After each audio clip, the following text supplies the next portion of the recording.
Hello and welcome. I hope everyone's having a great morning. My name is Bart Peters. I'm president of DFW SEM. We would like to welcome you to our 9th annual State of Search conference and hopefully our first and last all digital one. Please bear with us as we might have some technical difficulties throughout, but again, we're going to try and make this the best experience for you. Also, if you miss anything, we will have this all live by Wednesday, most of it by Wednesday for our Monday, for Wednesday for our LMS where all the videos will be placed. So if you miss anything or can't get into a different room, we will have that access available for you. So again, welcome to the State of Search Conference. If you are going to be tweeting about us, talking about us on social media, please use the hashtag State of Search. We don't need to use hashtag SOS 2020. That's a little 2-on point for this year. So again, we'd like to welcome you. We are here live. We will be playing most of our presentations, and then kind of at the end we'll have time for our presenters to go live or kind of ask questions live, and then we'll some might go a little bit over. But at about 5 minutes into that break period, we're gonna have to stop and then get prepared for the next set. So again, this is State of Search, our 9th annual conference. We're gonna be getting started with Will Reynolds' presentations just shortly. I'm gonna go off screen for just a second, make sure everything's ready to go, and then at 8:50 we're gonna be going live. Again, if you have any questions just shoot us at hashtag State of Search on social media. If you have questions about getting access, please email us at sos@dfwsem.org, and we'll be there for you live. And I'll be back in just a second to introduce our speaker at 8:50.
Sorry, let's try that again. Sorry, I just noticed my mic was muted, so you'll probably have to see this twice. Again, we are about to go live with Will Reynolds' presentation. He's the founder of Seeger Interactive, been a longtime supporter of our speaker at the State of Search. He likes to talk about real company shit. But again, he's going to be here presenting a nice presentation. He'll be in the comments. So if you have questions throughout the presentations, throw them in the comments, and he'll have to be there.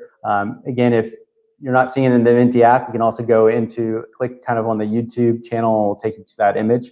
Again, we're happy to be here, happy to be live. And again, here is Will Reynolds' presentation.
Sorry, we're having some little technical difficulty. We'll get it going live in just a second.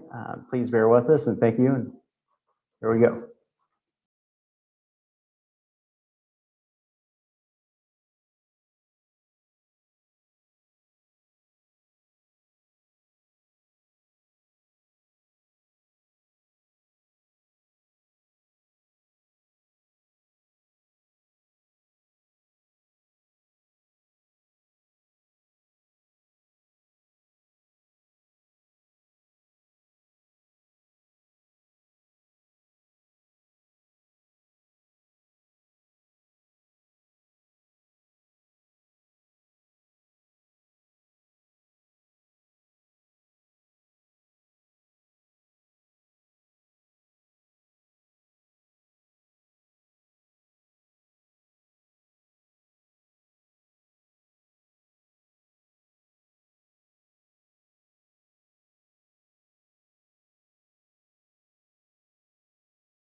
Howdy, everybody. Will Reynolds here, founder at Seer Interactive, and I also spearhead our analytics practice and our innovation practice. I'm only temporary over analytics. I spend most of my time looking for disruptions in the space and trying to look at the things that we do every day, the crawls, the canonicals, the content, and say, how can we look through that through a different lens and create unique value for our clients and for the industry? So let's rock and roll.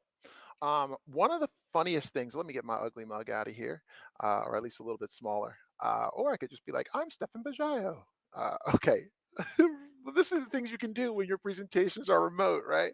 All right. So this is something that he said to me once, and I've been on this journey with him since.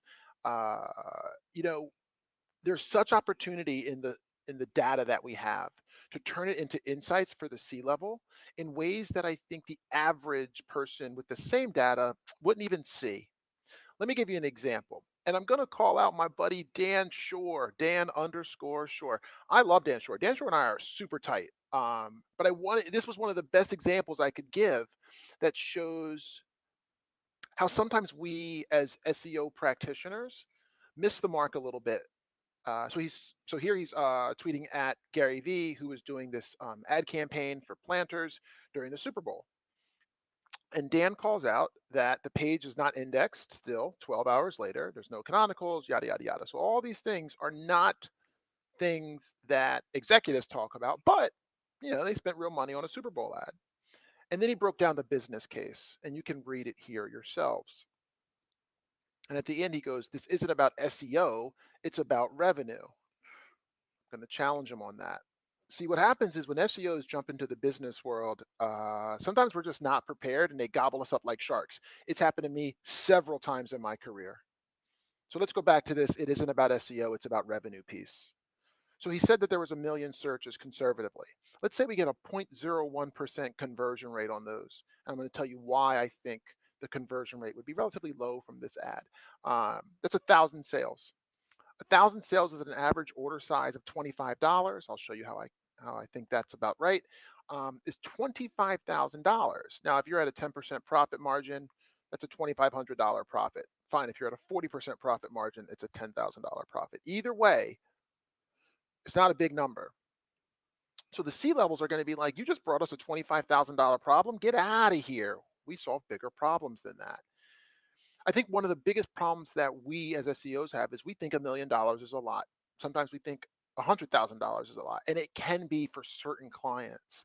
But some clients are dealing in the $1 million space. The investments that they're making. So it's important not to know one or the other, but it's important to know what the gravity of the problem is. For one client, us saving them $1,000 a month is everything. For another client, they're like, it's not even worth my time to talk to me about it, right? So I just Googled Planters Revenue. They're owned by Kraft Foods Group, worth a billion. They do $1 billion in sales according to 2016. $1 billion in sales. Okay. So what's the goal of a Super Bowl ad? probably awareness.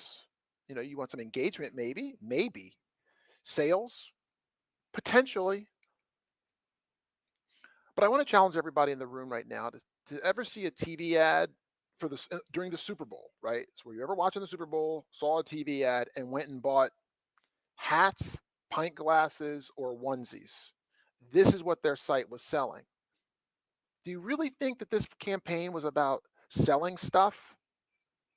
Do you think it was about getting clicks? It might have just been about engagement and awareness. They dropped $7.6 million. And we're talking about, oh, you didn't get another $2,500. You have to think the gravity of that $2,500 loss is irrelevant in the overall scheme of things, which made me start thinking differently. See, this is what's really important is we all have to do a better job of taking the data that we have, the canonicals, and oh, you didn't canonical it to your whatever, and police ourselves so that when we get in front of the C levels, they're willing to hear us out.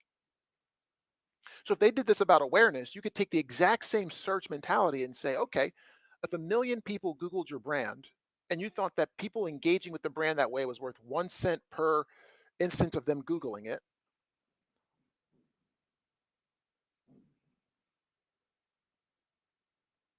and I meant 10 cents per impression there, that's $100,000 in search value. So if you're willing to pay 10 cents for someone to get an impression, and then of course you could look across other CPMs and whatnot for their programmatic and go, you're paying for that elsewhere. So on search, which is even a more engaged channel, somebody actually typed it in. Wouldn't you see those people as more valuable than your average, cost per thousand of somebody just seeing your ad? Potentially. And for me, it's that level deeper that comes from me getting schooled by execs over and over and over again. And it still happens to me these days. I once was in front of an executive for Mercedes-Benz USA who was a client early on. And, I was talking about search volumes and whatnot. And they were, he had to stop me in my ignorant youth and say, Will, I hear what you're saying. And what you're saying probably applies to most clients. But I'll spend 10, $20 million over the next X number of years to change the way people search. And I kind of got punched in the face on that one. And I learned, and I began my journey of learning that sometimes the way that I talk is way different than the way that the C level talks. And if I don't understand the level of decisions they're making and how they make decisions, then a lot of my ideas on search are going to fall on deaf ears. So who's doing this right? I'll tell you guys, like in the SEO circles, and I really looked hard at the agenda for this conference and the speakers and myself included. It's like search, search, search, search, search, right? And I'll tell you, the people I'm keeping my eye on are people like Accenture Interactive, um, because if you go to their site and you hear the way they talk about things, they just sound different than us. And to be honest, they're also taking over the traditional agencies. The WPPs, Omnicoms, Publicis of the world were the top ones. And now Accenture Interactive, Deloitte Digital, Cognizant, IBM iX. My question to you all is, are you tracking, any of the companies over there on the right-hand side? Because they're the ones getting all the dollars right now and becoming some of the biggest digital players in our landscape. And I want to see how they're doing it. And the stock market proves it. When you look at WPP versus Accenture, look at how the stock has performed differently across those two companies. And like I said, they just have a different DNA than us. I think so often we get so tied up in the deliverable and we don't remember to take that step back and say, where does this deliverable fit into a larger strategy? They talk a lot more than we do about customer experience. I will tell you, think, I want you to listen to all the presentations over the course of the next few days. How often did you hear the word customer? Make it easier for the customer, better for the customer. Count it.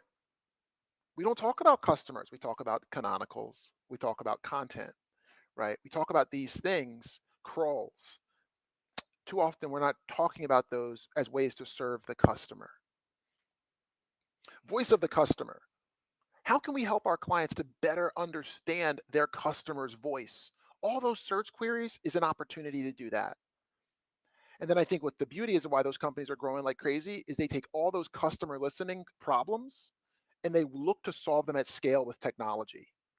And this is why when you look at the top performing CMOs, the first thing they say their job is to do that drives their success is to be the voice of the customer at the leadership table. That's that dark blue kind of line there. That's what they think their number one job is when they separate out the most successful CMOs. And then you can see the other ones there as well. So what this is telling me and what I'm trying to get across today is that we need to reorient our work to more of a strategic sound, revenue per marketing dollar. That's how these folks are thinking. Cross-divisional synergies. How can I take different groups of teams, use their data in interesting ways to serve the customer, right? How do I minimize your risk? How do I find you a blue ocean opportunity, something that no one else is even thinking about? Or leverage your existing investments in ways that you are not currently utilizing. And as you hear me kind of say those things, I bet you some of you are rolling your eyes. You know why? Because you want to play buzzword bingo. Oh, there's blue ocean. Oh, there's strategic. Oh, there's out of the box or leverage or synergy. But here's what I'll tell you. These are actually the words that the people who write our checks use. So what makes more sense, for us to play buzzword bingo or for us to start to change our language to match their language because they write our checks and fund our projects? How often are we bringing a $50,000 problem to a person who makes $5 million decisions? I can't tell you the amount of times, even in my own company, where someone will say, "Hey, I found this way to save us, $500 on this thing," and I'm going, "That's not the level of decisions that I'm making these days. I appreciate it, of course, but if you want to talk to me for an hour about how you save me $500, it's probably not worth my time." So what you have to start questioning yourself on is, how is what you're working on right now making the company better? And is it a big or a little problem? And I think the bigger issue is most of us don't even know. I've started reviewing analyses from our analytics team. And the number one thing that I do is open up every doc, hit Control F, and count up the number of dollar signs, because the people we're trying to convince, they think in dollars all the time. So to show someone that a conversion rate is down is great, but then we have to show them what that means in terms of dollars or inefficient marketing spend because that conversion rate is down. And that's why we need to do CRO. Look for dollar signs in your reports. Look at the last report you sent to a client. How many dollar signs were in that? And at least it's here, the way that we try to look at things is, how do we build flywheels? How do we build infrastructure that as more data comes in, we just get to make better decisions on that data? I don't want to be rebuilding the wheel every time. I mean, let's be honest. This has served us very, very well in a world where the world was turned upside down. For instance, we were able to uncover for our banking clients within weeks that the FDIC was telling us something different about their customer.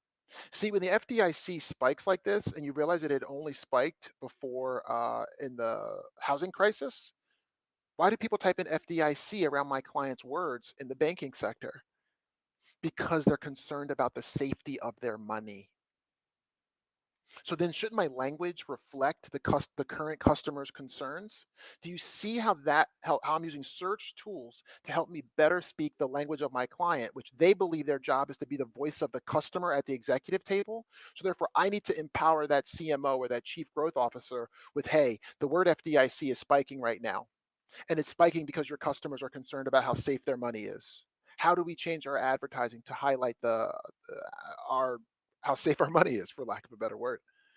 And the way that we did it was through this set of tools. Now, some of you have seen me talk about Power BI a lot, so I'm not going to jump into it too much. But what we did is we took every single search term for every client, broke out the individual word pieces. So for instance, in this one, you can see anatomy, and that the conversions have dropped 50% pre versus post COVID, but impressions are up 43%.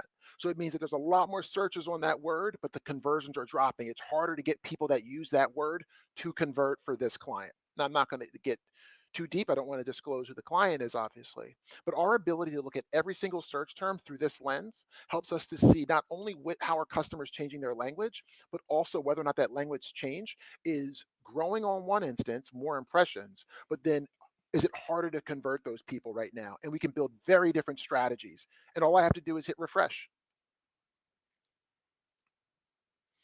If you look at movie theaters, I love trends when COVID first popped off. What Google Trends helped me to see are things like this. Wow, so Google's seeing an association between shelter in place and movie theater keywords. Thought that was pretty interesting.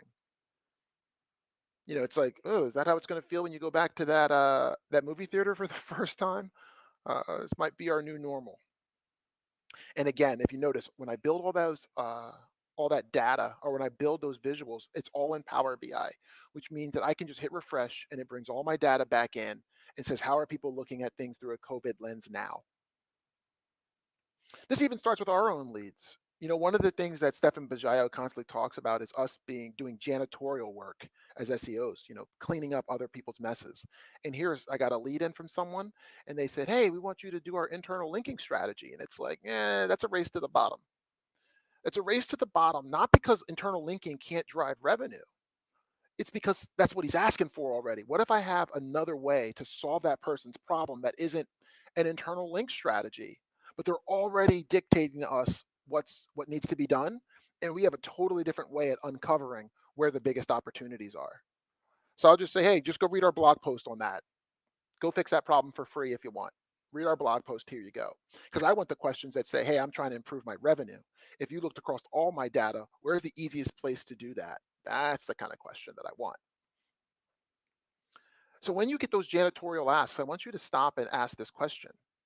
Is this on the mind of your CEO, your CMO? Is your CMO thinking, hey, I need to improve my internal links?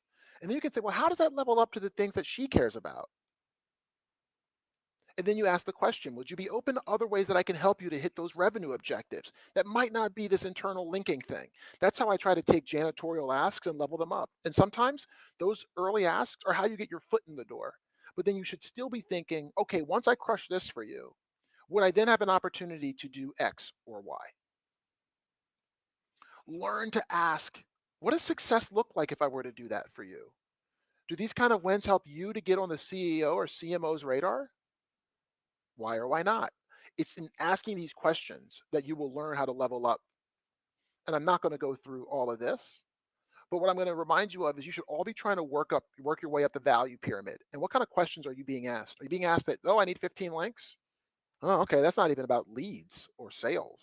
I need to hit X number of leads per day. That's good, but you're telling me how many leads per day you need, right? Through search. And I'm saying, well, how about you ask me, is it possible to hit that number of leads given the environment? That's how you know you're starting to be asked for your opinion. And as you move further and further up the chain, you are being considered more and more of a consultant to the business than an execution partner.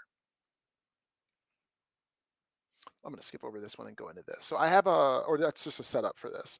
Um, I had a client who we were saying, oh my God, their Google Analytics is messed up and we can't track and we can't do yada, yada, yada.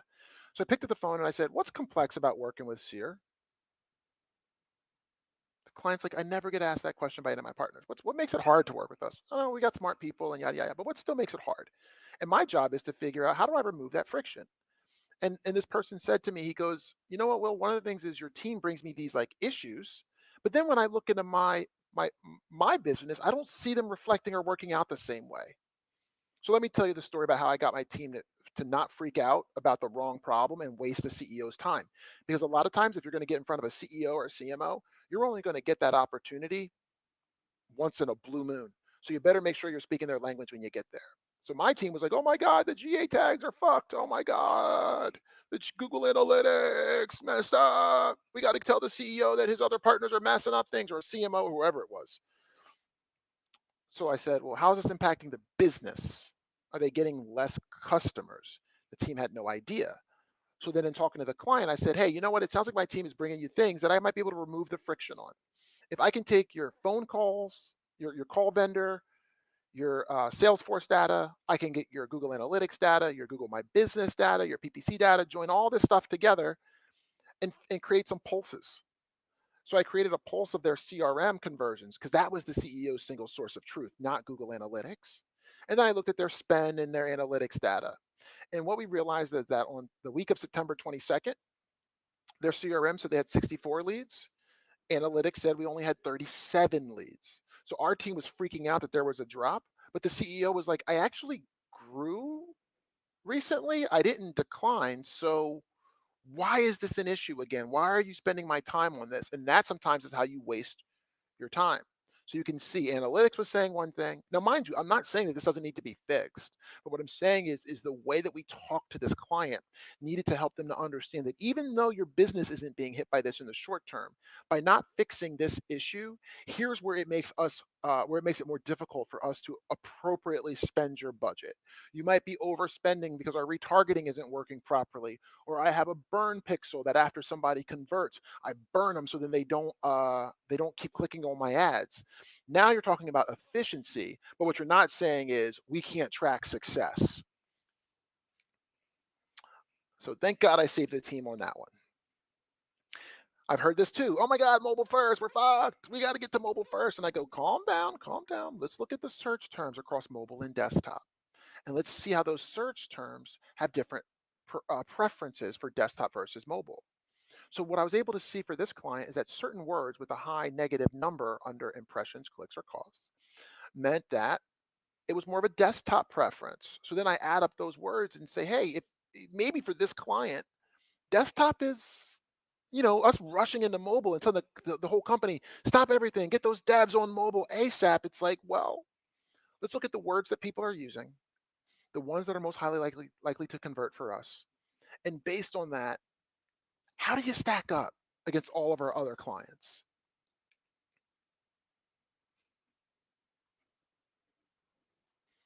That does not mean that I'm saying don't go to mobile, right? But I'm actually not just saying, oh, here's the trends in terms of traffic. I'm actually getting to the individual word level and saying, do certain words tell us more about what your customer may or may need? So this type of group of customers, you know what? If you don't have the time to go completely crazy on mobile, this group of customers is looking for desktop type stuff so we can separate them out and let's test on the smaller group to see if we can improve X, Y, or Z metric. Another thing I want to remind you all that you're going to have to do when you talk to the C levels is anchor in their existing world.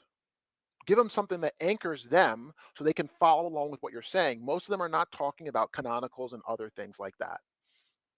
Back in the day, I used to actually use newspapers to describe the difference between an H1 and H2, an image alt, etc., etc., etc. And the CEOs and CMOs loved me. Why? Because they felt like they understood it. Nobody likes to feel like they're dumb in the room, right? A good friend of mine, Ray Rosti, said this to me, and I thought it was just so smart about a way to talk about content. He goes, would you ever accept a call center only answering 60% of your sales calls? And of course, at the C level, they're like, we would never accept that. We have to be strong on customer experience and da da da da da da da. He goes, okay, well then why would you allow your content? Why would you allow when people are asking these questions about your business that you allow your competitor to outrank for your brand? Oh, damn. Because that's the equivalent of letting your competitor pick up the phone when your customers are calling in. Smart way to pivot it. And of course, we're going to talk about risk there. But then you see things like this where CEOs will hear things. Oh, I hear voice search is taken over. We all remember this. And how do we calm those CEOs down? My question is, what would make a CEO feel confident, right? What's going to make them feel confident in the answer? Well, I turned to my data flywheel. So what we did is we took every search term for every client, put in a bunch of words that we thought were indicative of people using voice search. Okay. And then I'm able to see and click on each individual client and say, hey, client, you spent $48,000 on words that used these kinds of voice driven words. And then I can benchmark that and look at how much are they growing over time. And for this client, $48,000 represents 2% of their spend for the year. Is that big? Is that small? I don't know. But when a client says to us, hey, I'm concerned about voice search, at least what we can do is benchmark it. And then every month, just hit refresh and rerun this analysis to see how much it's growing so they can take advantage of it when it starts to take off, not after it's too late, or to not invest too early. Or when you hear like, YouTube, they did 15 billion. That was the first time Google ever disclosed how much revenue YouTube did. What's our YouTube strategy? Calm down. What we did is we took every search term in our data warehouse and we said we just put it through the flywheel. But we just pivoted the data to say, show me where YouTube is in the top three And we found that we had 400,000 keywords where YouTube ranked in the top 3, and our clients had spent $4 million plus on those. So now I can see for this one client, I'm like, oh my God, 83% of all of your spend for search terms in paid had in the organic side, when we looked through all of those search terms, we looked at on the organic side, how often was YouTube showing up in the top 3? 83% of their spend on paid was on keywords where organically YouTube was sitting in the top 3 positions. Shouldn't we have a different strategy about YouTube for that client instead of the one at the bottom? Whoops, let me go back, which is at 6%. Down here, it's like, don't worry about YouTube so much. Now's not the right time. For the second client, it was actually a disqualifier because you could see that their CPA was up 122%. So it's like, whoa, when videos show up in the top 3, your CPA goes through the roof. As a result, video is probably a disqualifier for you, not a qualifier. And then for the third client, it's like, yeah, let's wait and see because your CPA is only 37% up. Not so bad. And then when the client says, well, what kind of words are triggering these? I can look at all those words, and those words are going to help me to understand the customer better. All right, let me kind of skip through this because I want to make sure I try to finish this up on time. So let's talk about other ways you can use search data to help the customer experience. People also ask, search for a word like safety, right? And then I look at all my clients and say, how many times is one of your search terms triggering up? People also ask where Google believes that safety is a concern of folks. And I'm not saying to go run and make the content immediately. Look at these questions. Is it safe? What's the safest way to do this? And then I'm going to go back to my client and say, these are the questions your customers are asking of Google. And Google's machine learning has learned that when they search for this word, that these are the kind of questions that they have. And then what does my CPA look like when those questions show up? Is it high? Is it low? How many different search terms are triggering that? And there I'm able to say the data is helping me get into the mind of the searcher and help you to get into their voice. For this client, we found the word retreat was showing up a bunch. It had a higher CPA, so it wasn't necessarily a great word to target. So either it could have been something we negate, or people starting to change the way that they search and they talk about the same thing the client does, but they use different words as a retreat.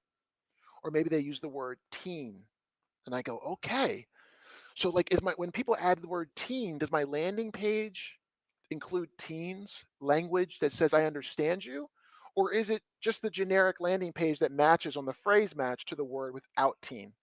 The ability to slice through all those different pieces of each search term give us as search people insights into things that are going to get us at the table. As long as a CMO or chief growth officer sees their job as being the voice of the customer at the leadership table, I think we are the people best positioned to use this data to help them understand that voice.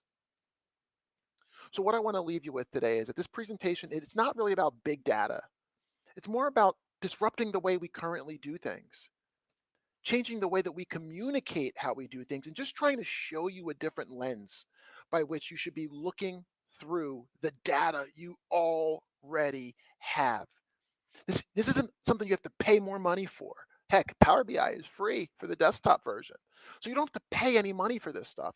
It requires you to it's not about paying, it's about pausing and thinking and asking tough questions to yourself. It's saying, how can I make this speak the language of the person who I'm trying to convince?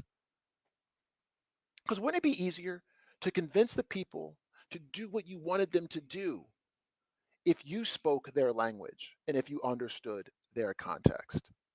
And like I said, that's just a matter of us challenging ourselves. All right, let me come back here. There we go. That's the best I can get. I am Will Reynolds. Thank you so much for your time. Take care of each other. Stay safe. Vote. All that good stuff. See you guys. Hi, this is Bart, and we're live, and I'm going to actually bring in Will. So if you have questions, feel free to throw them in the chat. Here you go. Will, thank you for such a great presentation. We're happy to have you here. Thanks for having me. All right, we're trying to see, get some comments, see if there's anything coming in. That was a great, sorry, I've kind of missed a little bit of the presentation, trying to get some of the technical difficulties. Again, sorry everyone for those technical difficulties, all on me, not on Will whatsoever. That was a fantastic presentation, by the way. I was just thinking, what are some of the things that you're looking at now, or you're trying to better communicate in this time where there's a lot of different difficulty, just kind of with the world it is now? Well, it depends. I think one of the hardest things is trying to balance. Uh, it's like your clients, like one client will come to you, they're doing layoffs, and they're like really in the dumps, and then another client's like growing like crazy. So I'm constantly kind of balancing the two. For our clients that are unfortunately really struggling, everything that we're talking to them about is how to save them money. So that's why our approach to looking at paid and organic and kind of combining those and looking for inefficiency and waste has gone over really well. That conversation around, hey, if I can find a way to cut out 20% of your paid spend, but only drop your potential conversions by 2 or 3%, is that worth it? And for a lot of clients, that answer is potentially yes. Um, on the growth side, it's literally things like we can't staff fast enough to help you to grow. So I mean, we have like 20 something roles open. I think we hired 8 people in the last 2 weeks. So on that side, we're completely overwhelmed by trying to get enough people on board and in the team to be able to help those clients who are growing. So those clients are not very happy all the time because they're like, my God, like we need people, and we're like, we can't get them fast enough in to to keep up with certain clients' demands. So it's a little bit of both sides.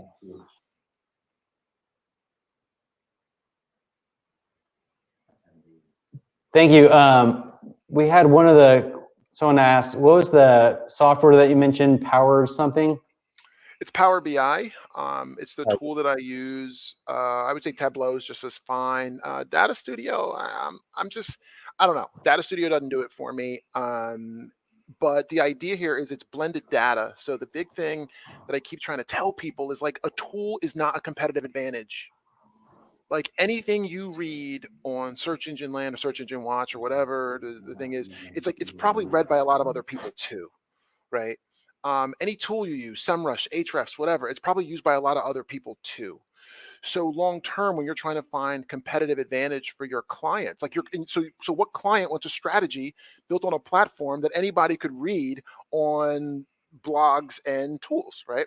So for me, the big competitive differentiator I tried to build for Seer was taking paid data, organic data, analytics data, normalizing it all together so I can sit inside of one interface and ask it questions. And then by asking those questions, I'm not logging into different tools or working in these like siloed data sets, which keep me from talking about my client holistically. Anytime I'm talking only about SEO, and I'm not like, hey, at the same time you ranked, shouldn't I care about whether or not that affected your paid search click-throughs, paid costs, whatever? Like if my rankings go to the top of the first result, like what did that do for you? Average SEO like gets the ranking, doesn't care at all, doesn't think at all about like, well, did my paid go up or down? Am I getting 1+1=2 and paid vice versa? Right? Like, oh, I got my ads running. Like they have no idea that SEO started ranking for these words. So when their ads start to perform better or worse, they're thinking, oh, it's those changes I made. And it's like, well, maybe it is, maybe it's not. But we're not even looking at that data to even have it as a data point. And it's the connective tissue between these tools that I think creates the competitive advantage for our clients, hopefully. Awesome. We had one quick question. Drew wanted to know what's your Twitter handle, or what's the best way to kind of contact you Sure, if they can? it's Will R. Well, it's Will Reynolds, Will with one L, REYNOLDS, on Twitter. I would say the things I'm talking about, I've shared it broadly. So here's what's interesting. I might say that, oh, well, if somebody puts something up on a website, like anybody can read it. Nobody reads it. So the interesting thing is, even though people are writing all this content, like people don't read it and do it because the videos that we've been putting up, I have videos on how to join your paid and SEO data together. It's a 3.5-year-old video. Like, but people, I still have yet to run into competitors when we're talking to clients. They're still like, oh my God, the way that you guys are doing that is just, I've never seen that anywhere. And I'm like, well, my pitch is, well, I put this out there 3.5 years ago. I guess the people that you're talking to just chose not to watch it. But yeah, that's where we share those things. So our YouTube channel for Seer has how to do most of the stuff that I just showed you quickly here today, on what the output was. But if you were like, hey, I want to build that myself, all that's on YouTube. We've been giving that information away for years. Awesome. Who do you watch then, if you've been putting out all these videos? Good question. So it's funny. That's a good question. I tend to watch people that no one else is watching. So there's I'm trying to think a couple of so I like reading old books on advertising before the internet existed, because it reminds you of how to get connected with your customer, and how you, when you were doing face-to-face sales, door-to-door sales, that's a way different sell than sitting behind my computer typing up things and making content. You don't feel people's pain that way. So I love to read those kind of books. So like Claude Hopkins, you're like, who's Claude Hopkins? What's his Twitter? It's like, man, he died ages ago. But his book is really, really a great book on advertising and scientific advertising and A/B testing before there were A/B testing tools. How you A/B test door-to-door sales. Like, he was doing things like that. So I tend to get most of my inspiration there. Brian Whipple from Accenture Interactive. I mean, that guy, like, he is bold, man. He is bold. Like, he is putting some stuff out there that I'm just like, damn, like, can I go work for you, bro? You know what I'm saying? So so I tend to look for people like that. I will say, within the industry, I think Hamlet Bautista is just doing some really neat stuff at scale. So some of his stuff in Python and whatnot within the industry, I think Lily Ray does some really neat stuff. But for the most part, I try. My job at Seer is to be our head of innovation. So for me to think about things in new ways, I typically need to look at search through a very different lens, and I try to go other places to think about those things. Awesome, Will. I think I'm sorry, we've had some issues with our questions, kind of depending upon where people are watching. So sorry that they weren't coming in as well. We're actually kind of at time. Is there anything else that you'd like to share, or last thoughts? Seriously, guys, watch the YouTube channel. We're teaching you how to do this stuff yourself. And once you start bringing together your PPC and SEO data, you're going to start to realize that you're going to have a very different conversation in front of your client that before you may not have been able to have. And I think you'll be doing better client work for it. So I would just say, watch the channel, learn the stuff. We're giving it out for free, so you might as well try to learn it. Well, Will, thank you so much. Again, thank you for bearing with us, everyone. Will, you have a great day. We're so thankful that you've kind of come to speak at State of Search multiple years. Again, follow Will. He's a great inspirational leader, does a lot of things for his community outside of just his work. Very happy to have you, very happy to support you anyway. We'll throw out links to your YouTube channel so people can get to those videos. Again, thank you so much, Will, and you have a great day. You too. Take care. And thank you for your time. Of course. All right, everybody. Again, thank you for bearing with us. We have a couple of updates going forward. Later today in the Ahrefs channel, Jenny is been feeling under the weather and is not going to be able to present, but she will record her presentation. We'll get that live on our LMS, or learning management system, to have at a later date. What we'll also be doing is, in our newsfeed, we'll actually send out the links where you can watch these videos on YouTube, because I think that's actually where you might be able to get some of the comments, or you can comment to the presenters if you're not able to see that presentation, like that Q&A within Eventi itself. Sorry for kind of still trying to get used to the system. We do have a lot of great speakers coming up. We'll kind of be talking. I'll have kind of like a little slide talking about that. Hamlet, who Will mentioned kind of about doing things at scale, is actually speaking later in our conference, so we're very happy to have him as well. Again, if you have any difficulties, feel free to email us at sos@dfwsem.org. We will be putting, There's also a chat on stateofsearch.org that we have people going in and streaming. We will have these videos live at a later date. our learning management system. Hopefully by Wednesday, start getting those up. You will have access to that. Again, please let us know if you have any issues. I hope you have a great day. We have a lot of information, a lot of notes you can be taking. Again, we'll be putting links to the actual YouTube place where you can actually see these live presentations shortly. So we'll have that going. We'll have multiple rooms where we have Ahrefs is kind of our main keynote room. We have On Crawl, our secondary room. We have Dallas, another room. We have some actual workshops, kind of site audits that you can do in the DFWSEM domain. That's where there should be a Zoom link that you click into. We'll also have some of our sponsors have some videos, kind of like a tour from OnCrawl. Again, we're very thankful for their sponsorship kind of in this difficult year with Ahrefs and OnCrawl. Check out their products. We'll have some links to that going forward. Please let us know if there's any questions. Have a great day, hydrate, and we'll be going just shortly. Our next presentations actually go live at 9:45 Central Standard Time. So we'll see you soon. Thank you and have a great day.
So someone start me.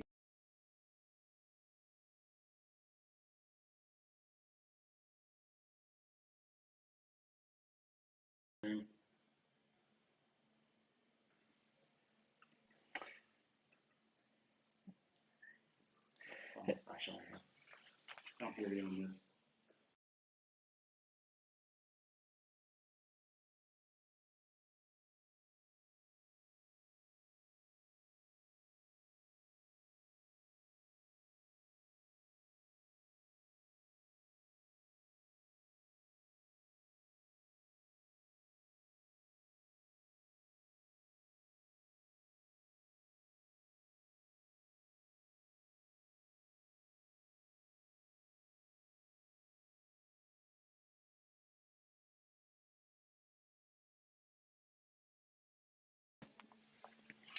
Hey everybody, welcome to Stata Search. We will get started with Casey Marquis.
Hey folks, apologies on the audio issues.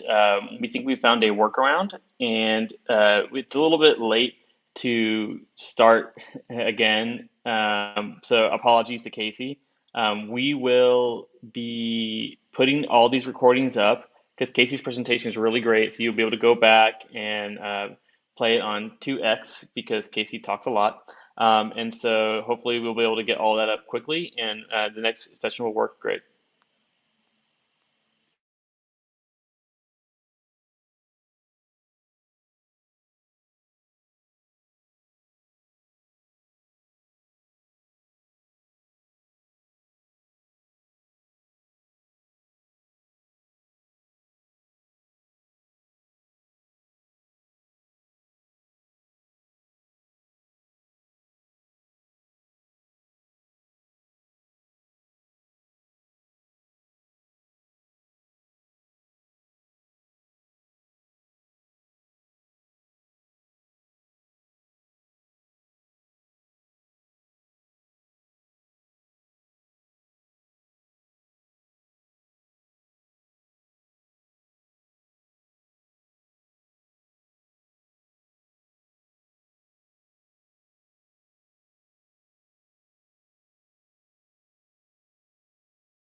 Hey everybody.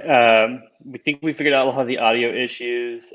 Just a heads up, for those that missed Casey Markey, we are actually moving his in replacement of Jenny Halaz.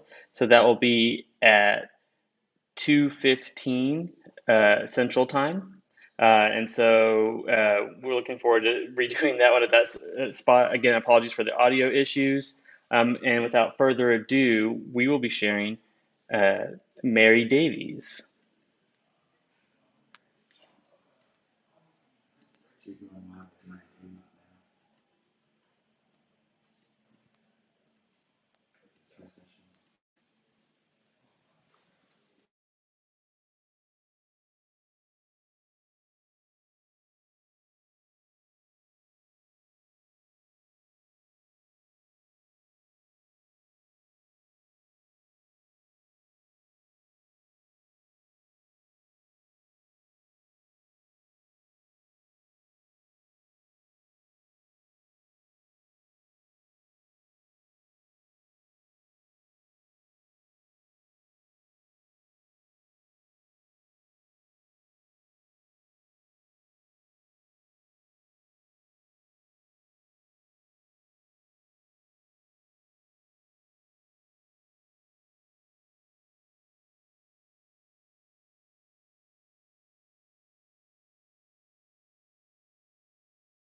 Hey folks. Hey Mary, how you doing? I'm okay. How are you? We are struggle bus. So thank you for hopping on, No folks. worries. Some rooms are doing well. I'm apparently not. So Mary is at Rockstar. I'm gonna do this live on the spot. We're gonna wing it, and yeah, I'm just gonna have to go real fast. So, what's my cutoff time? Just remind me of that, John. Your cutoff time is, are you Pacific time? Yeah, we're Pacific time, so it's 8:22. Okay. Yep. So you're at There's Dave. 55. Dave's running away on us. Yeah. So 8:55. Yes. Okay. Okay. Perfect. So, I'm If you, gonna and give just this like, another go. yeah, if you can give it just like a couple minutes, we can do some Q&A. Yeah, I'll do my best. You know, it was funny. I was telling Bill, I was struggling to get it in under that half hour. So I'm going to do my very best. But I'll just say right now, if for some reason we do go over time, please feel free to reach out to me and I will get to all questions sort of after everything goes down here. So I will Yes, do and my we will best. put up the recording on the Learning Center, so Okay, we'll cool. have the original. Cool, All right, cool. I'm gonna bow out. Okay, and I've got my chat open here, so I'm going to hopefully share screens okay here, and let me know if it's not working on your end, all right? Okay, cool, thanks. All right, so we're going to give this a shot. Hopefully all goes well. Wish me luck. Oh, you know, it probably helps if I share my screen. Let's do that. So here we go. Popping in here. Can everybody see that? Because we're going over to the screen here. So there we go. Are we good, John? Can you see me here? Okay, there we go. All right. I'm just going to make sure that everyone can see me and hear me. And I'll watch my chat here for that. But we're going to hop into how to improve reviews and gain brand loyalty. That's the topic today. And hopefully you're not going to be able to see me, I don't think, because I haven't set this up right. But we're gonna make this work. I have a little Gillies moment here because I thought that we really needed to have that to pretend we were there in the real world, but we're virtual today. So let's hop in. Oh, I got a smiley face. Okay, people can see me. People can see the slides. So that's great. So let's hop in very, very, very briefly here. Who I am. I'm president of Beanstalk Internet Marketing. I run this company along with my husband. We've been doing this since about 2004. So, you know, at it a long time and enjoy that very much. We have a sort of saying around here, I'm people, he's bots. I really enjoy the human element of sort of marketing, focusing in on user experience and social media growth and brand engagement and loyalty and all of that stuff. So that's what we're going to hop in today. And then, of course, I really like my family and my cat. Isn't she cute? Anyway, so we can chat about me some other time. Reach out to me on Twitter or through email or LinkedIn, and we can talk then. So let's jump right in. So what we're going to chat about today is really how when we connect with people and focus on the human element, we create brand loyalty. And really, our end goal here is when we have those customers that aren't very happy with us, that we can turn them around and turn them into brand advocates. So let's hop in. I've got 3 different sort of areas that we're going to cover and 5 points within each. So let's jump to those. So simply put, right, I had to start off here with just a cute moment. Simply put, you'll learn how to put squeaky shoes on all of your customers, even the cranky ones.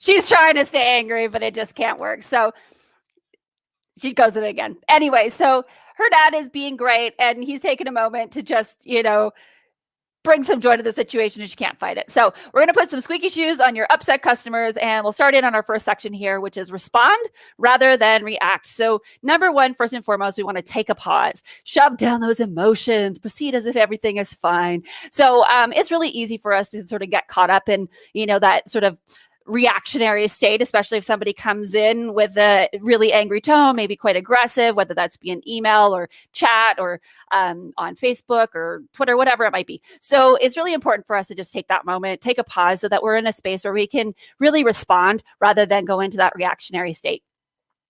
Seems pretty simple, but you'd be amazed how few people do it. Then next, we're going to really go into the beginning with gratitude. So this is something that we see a lot. People saying, thank you for taking the time to send the message, really appreciate the feedback, that sort of thing. But oftentimes what I see is that this is tacked on to the end of the communication, almost as an afterthought.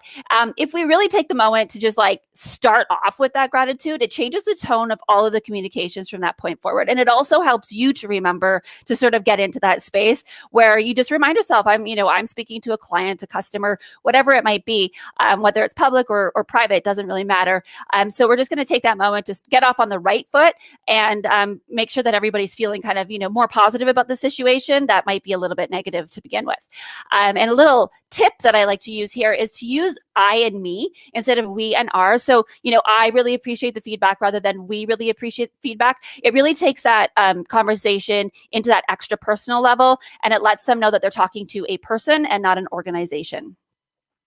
Let's hop over to the next point here, which is acknowledging each concern. So here I have an example of a comment that was sent to us on Facebook for one of my clients, and they're really quite upset. So you can see here, they've emailed twice. They've done business for several years. So this is unexpected. Last order was terrible, though. There was a missing item. Stuff leaked in the box. They're really not happy.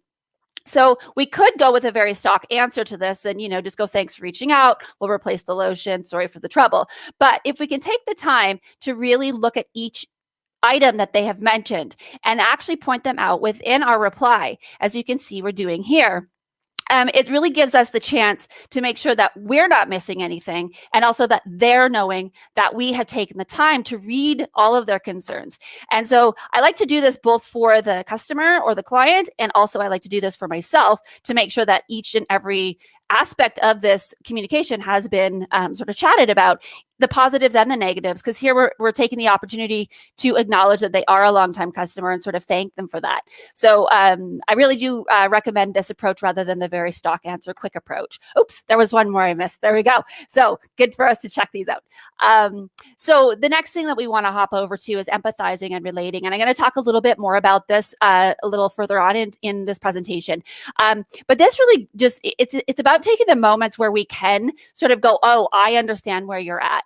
And they can be in positive and they can be in negative situations. I had one recently with a client. I was actually helping them out sort of with their replies on their Facebook Messenger that they were struggling with a little bit. And I was able to, and sort of showing them some things to do, I was able to actually take a real life experience that wasn't too personal. I was able to go, oh, you know what? That totally reminds me of this time.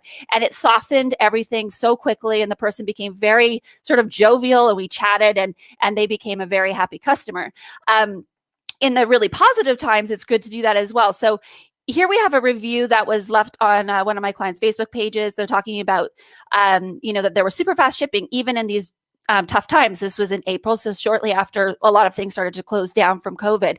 And we take the opportunity when we're saying thank you for this review to actually, go, yeah, you know what, these few weeks have been quite challenging for all of us. And it's creating that human connection and going, we're all sort of going through this together, and we really appreciate, your business, and we're going through these struggles too. So they're not feeling like they're the only ones who are sort of experiencing that. We, as the bigger company, are also going through our own tough times. And then we're going to go into the fifth point on this respond rather than the react section of this presentation. And ultimately, your long day is just, it's not their problem. So it's really easy for us to get sort of sucked into like the exhaustion of a long day of doing customer support, whether that's something that we do, full time, or if it's something that we do part time. A lot of smaller business owners are doing sort of, putting on a lot of different hats throughout the day. And I find that a lot of the time when we get a lot of this negative feedback, in our support and online, it's usually because there is a problem. And so it might be that, you're running an event and you're running into some glitches or it might be that you've switched manufacturers and you've got a different product supplier and something's breaking, whatever it might be. So it's really easy to get sort of overwhelmed because you're going to get these negative sort of feedback moments all in one glut. And by the end of the day, you just kind of want to, scream and run out the door. So what you really need to do is just make sure, go think the long game, end game, and go, you know what, these people are having a really rough go. This is not the experience they expected. I need to suck it up. I know it's not what I expected either, but I'm the person in charge here, and I need to be the one who's really giving them that extra sort of understanding. And if you've got to just like lock onto that glass of wine on the couch later, then go ahead and do that. So let's go into our next section, which is all about creating and nurturing positivity. And this is really where we're going to go to like make sure that we are curating those really great reviews and making sure that people take the time to go and post them. So as we all know, and we'll talk a little bit more about this, negative reviews are far more likely to be posted than positive reviews. So what I really want to do here is highlight the positive reviews. This is an example of a way that I do it on social media. So it's really easy to do this, say, on Instagram or Facebook. But also doing this on your website. I like to have those really great reviews front, and sort of people will see it right off the bat when they go into wherever your intended landing pages. And the more personal, the better. But really, I like to be able to give people the opportunity to think about, oh, I should maybe post a review. And I would like to be highlighted in that space. And I find on social media, that's actually, what we see a lot of. So when I share a post like this, we have people, seeing this and then going, oh, wait, idea. I would like to be showcased in that next time. So then they'll go over and post their review as well. And you'll see in this case, I'm using the "We love our amazing community" at the top of this sort of card, highlighting all of these great reviews. And I think that one of the great sort of perks to doing it this way is it doesn't look as braggy. So it's a way for us to sort of highlight, our appreciation for our community, but at the same time be able to promote ourselves. So it's a little bit tricky, a little on the side, but it works really well. So I encourage you to do that. And then we're going to jump into number 2 here, using inclusive wording. So what I mean by that, you saw in the previous example there is, when I was, mentioning the community. So when we have somebody sign up for a newsletter, maybe welcome to our community, or as part of a Facebook group or whatever it might be, we're grateful to have you as part of, for me, the Beanstalk family. Using that sort of wording can be a real great way to help people to, give them a sense of belonging. And I think especially, these days, so many of us are working from home. We're having a lot less contact with others, and it's a very common discussion, where we're all sort of looking for that human connection and looking to belong. And we're all like that in a normal day, I think, but even more so these days. So I think it really just gives us an opportunity to reach out and just say, you know what, we're going to create that space for you. We want you to be, one of us and be a part of this community. And it helps encourage people within your community also use that language when they're out in their public spaces. But this is not just wording for your social media. This is wording for your email outreach. This is wording for, when you're doing your chat support, and also on your website itself. Going into a little bit more of that, emotionally connected sort of way of speaking, and a little less, of that. A professional is not that professional is bad, but a little bit, just more human, keeping that communication more human. Okay, so communicating intention and tone, I guess I should add the word clearly here, is a really, really important thing to do. And we've all had those text conversations where, you get a text from your friend and you're like, oh, is she mad at me? What's going on here? And it's very, very easy for us to sort of lose the intention and tone in a text-based way of communicating. And so it's really important for us to sort of very sort of almost aggressively denote what we mean as far as our intention and tone when we're having these conversations. So, I started off here, it's hard to say angry at a happy face. There are those moments where it's not appropriate, that it can make you a little bit frustrated. But, if you're like, thanks for reaching out to me, putting that happy face on the end, it's already a positive, statement, but it will suggest to that person on the other end, oh, she's smiling, so it really just puts that facial sort of, I guess it helps people to see what you might be looking like, because they can't see you in this moment. And so that's something that I really like to do. And also exclamation points are really helpful. Obviously you don't want to completely overdo it, but it really gives that sense of importance and urgency, and also energy. So for me, I use it a lot more on the energy side than the importance side. It's, that thanks for reaching out to us. It really gives that excitement to the piece or to the text that I've just put that, as opposed to if I just had a period there. This next one here, I see a lot of companies going the route of starting with the first name. I personally am not a fan of it. I don't think it's a make or break, but for me, it feels a little impersonal. Oddly, it almost has a scolding tone to it. You know, it kind of reminds me of being in school and having a teacher, Mary, you know, time to sit down and get to work or whatever it might be. So I like to use a name for sure, but make it part of the conversation. So even it was like, hi there, Mary, thanks for reaching out, or thanks for reaching out, Mary. That's definitely, it's got a more natural conversational tone to it, and it's far less, you know, potentially aggressive sounding. So I really encourage that use of the name, but you know, making sure that it's part of the statement, not the beginning of the statement. And then emojis and casual language are really your friend. There's obviously you know, certain areas where we would avoid that. You know, if you're in maybe like high finance and there's like a major stock crash or something, that might not be where you're going to go. But in our usual day-to-day sort of, you know, communications with clients and customers, having that more casual, approachable language and throwing in those emojis where they're appropriate to just sort of suggest that intention and tone as discussed is a really great thing. All right, let's hop to the next one here. So we're going to go into responding to all reviews. So whether they're positive or they're negative, I think it's really important for us to make sure that we're providing our feedback. Here we have Kanisha, who has a 1-star review. She doesn't have any text there. She's just like, I hate this company.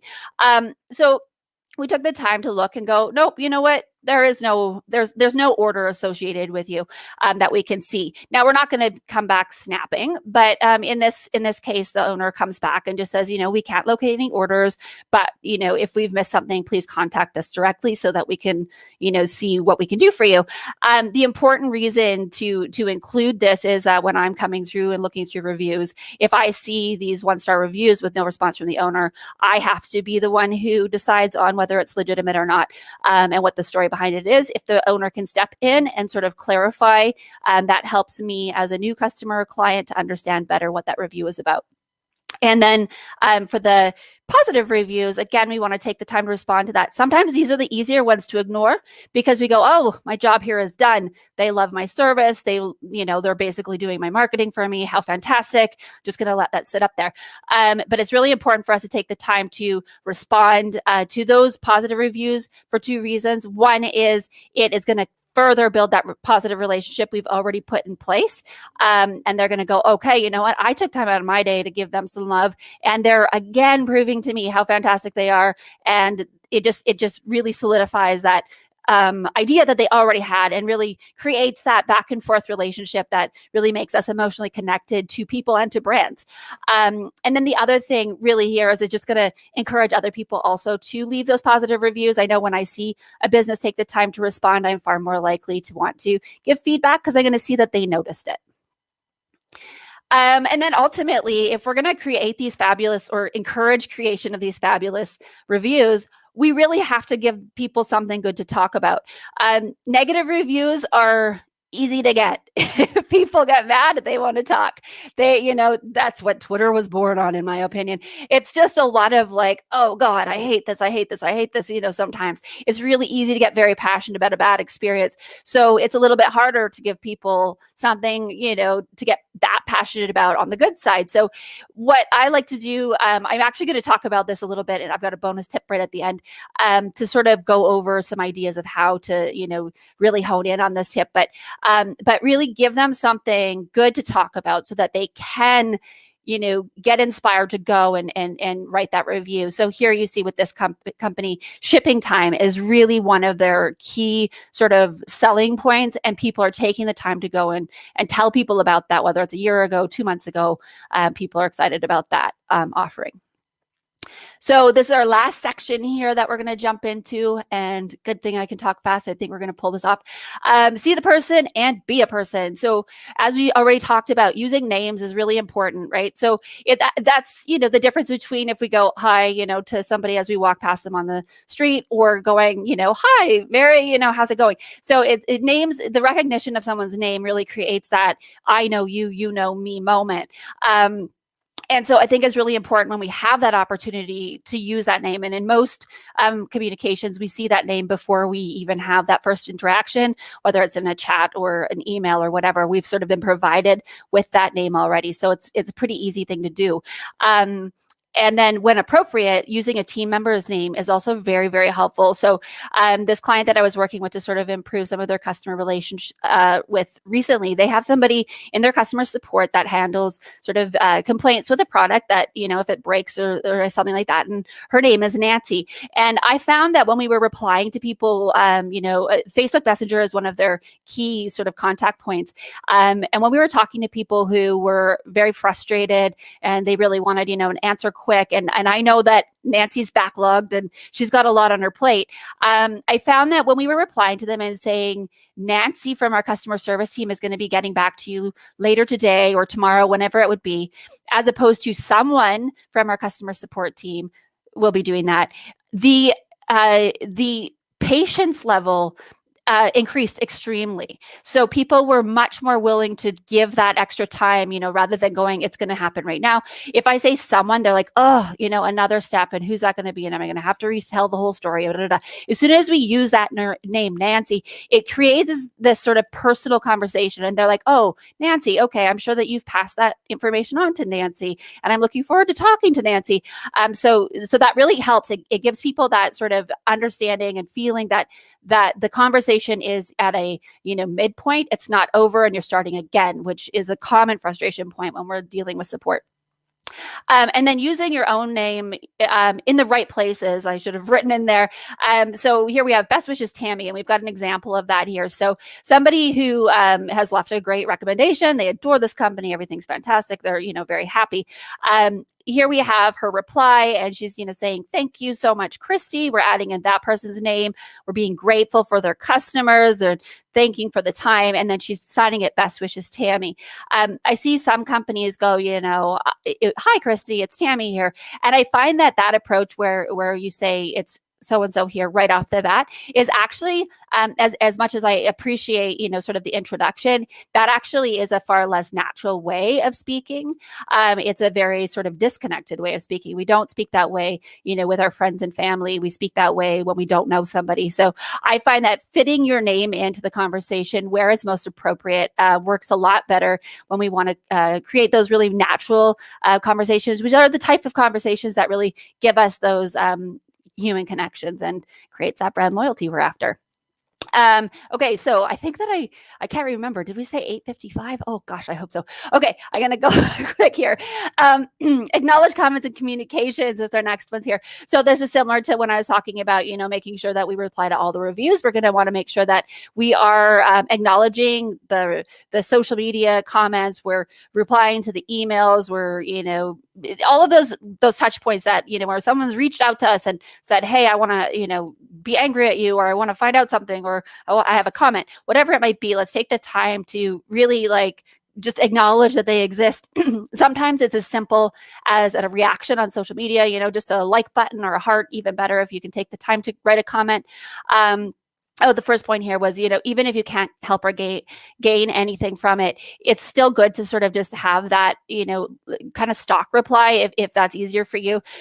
Those customers, they could be customers and clients in the future, but it might be a case of going, oh, you know what, that's not something we can do for you.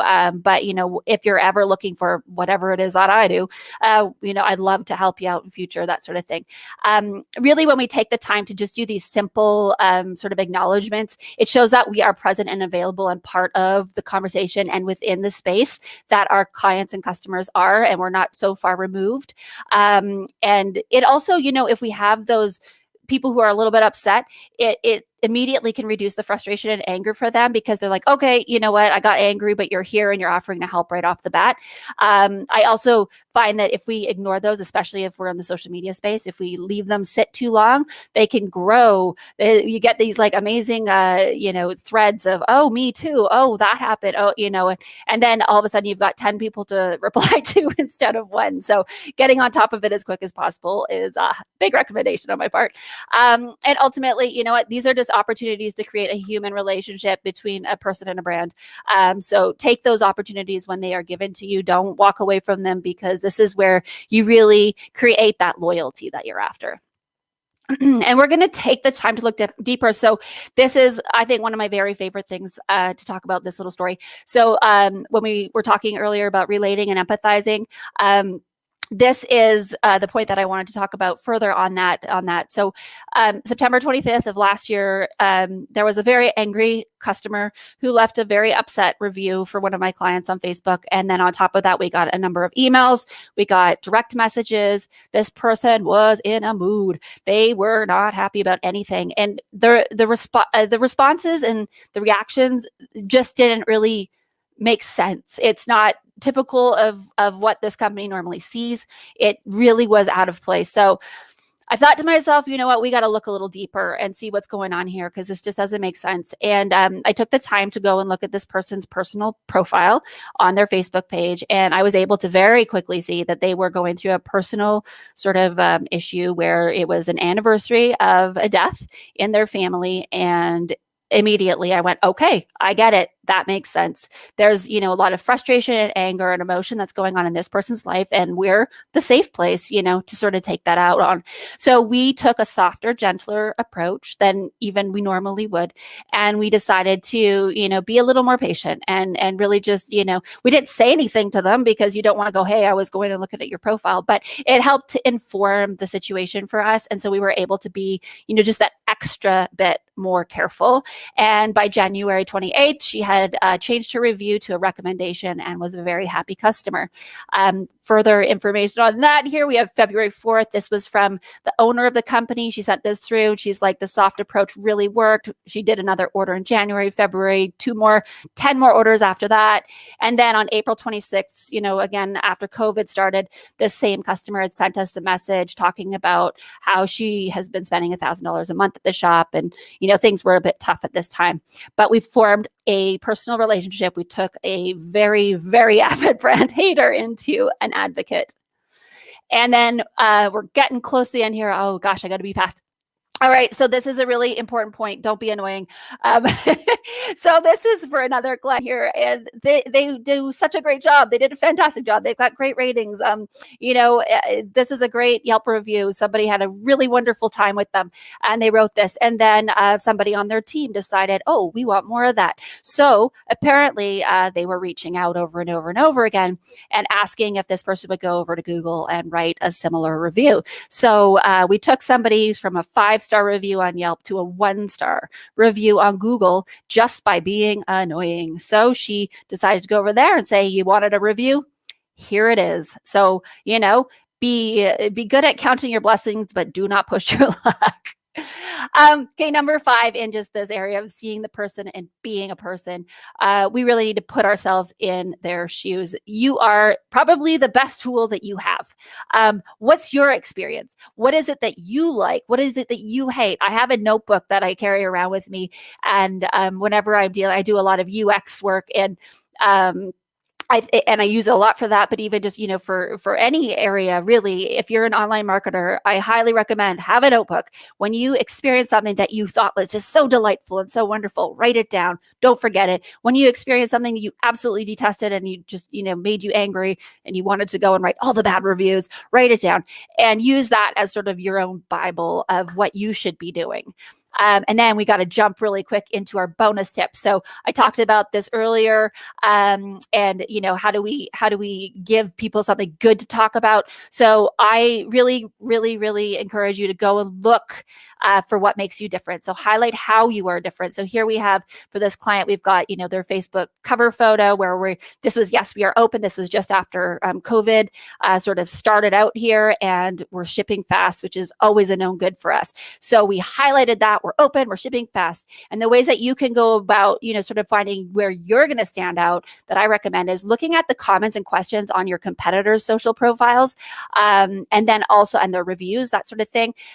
Searching related social groups for competitor name mentions. So for instance, this is a soap making company. So there's a lot of soap maker groups. I can go in there and I can search for competitor brand name mentions and see what people have to say about them. And then also reading current Google, Yelp, Facebook type reviews, as noted, sort of, I already covered that a little bit, but yeah, just seeing what people have to say. And if you see, a constant, well, their shipping time is terrible, or their customer service is awful, or, I really think, whatever, find what people don't like about the other companies, and find where you can be the solution to that problem, and then highlight that. And that will give you some really great sort of inspiration for those positive reviews. And we literally have barely no time left. So here's the really quick cheat sheet. Take a screenshot of that, and I'm going to hop back in and we'll say hello to each other. I don't think we have time for Q&A, but it's been a blast, guys. Thanks so much. All right. Thanks, Mary, so much. You're a rock star for just spitting that out live. Sorry, I was struggling to get it down. We don't have a lot of time, but it was a blast. But yeah, as stated, people are welcome to reach out to me, and I will definitely do my best to answer questions. Mary, what is your Twitter handle that people can find you at? Oh, I am at Ohloo_Mary, and it's OOHLOO_Mary.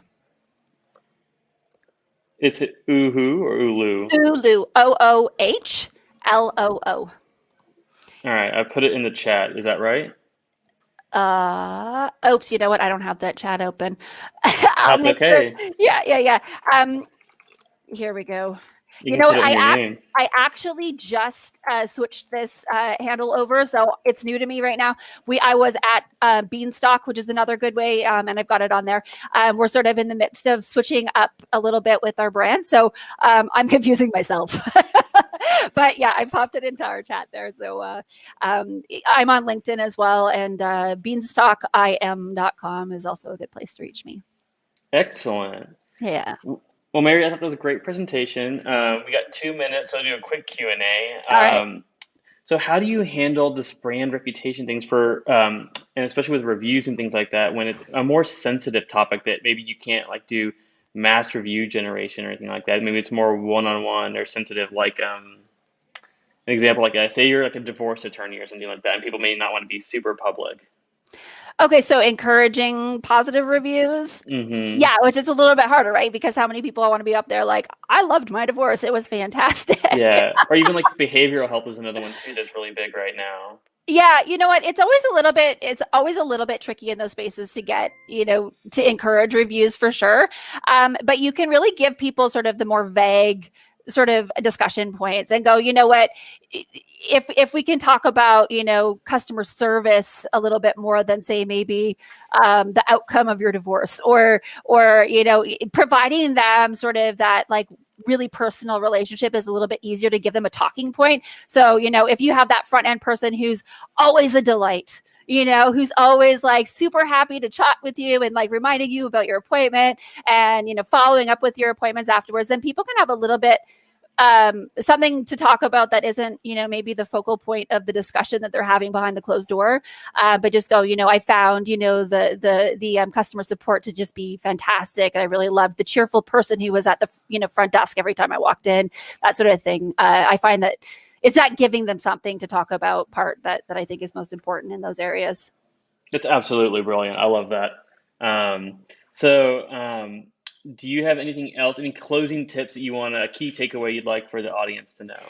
I think that, the one thing I didn't go into, but I think is probably the most important sort of to round everything off is consistency. So especially if you're on a larger team, like that front desk that we just talked about, if you've got one person who is fantastic and then the next person who is cranky, it's not going to work. So making sure that your brand voice is consistent across all platforms, whether it's your support chat on your site, whether it's your Facebook, private messages and public, ads even, whether it's the person at the front desk, whether it's whoever picks up the phone, everybody needs to be on the same page as to what is that brand voice, and are we all doing, carrying that consistently across all the platforms. Amazing. Yes. Thank you so much, Mary. No problem. It's been a pleasure. And it was actually kind of fun. I was like, okay, well, you know what? I think I did the other one like 3 times, so we're on 4. Oh, it was great. Thank you so much. Right. Ladies and gentlemen, Mary Davies, stay tuned because next up we have JC Russo. All right, see everyone soon. Thanks so much, John.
coming up, we have JC Rousseau, and we're going to go ahead and start her video.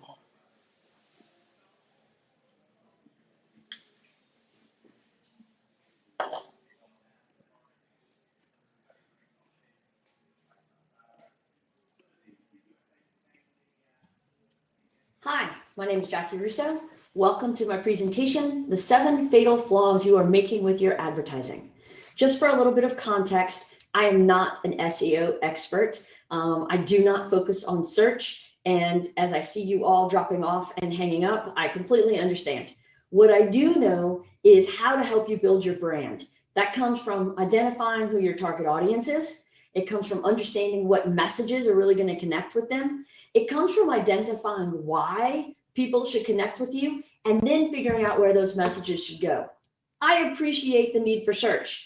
Don't get me wrong. I appreciate the need for optimizing that search. Makes perfect sense to me. But what we're going to talk about today are 7 fatal flaws that a lot of people are making when it comes to not understanding everything that goes around that search. That's where branding comes in. I'll explain.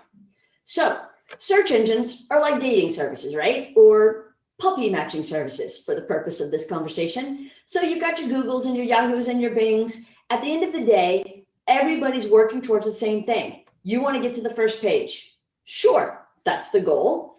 So let's say somebody's looking for a dog.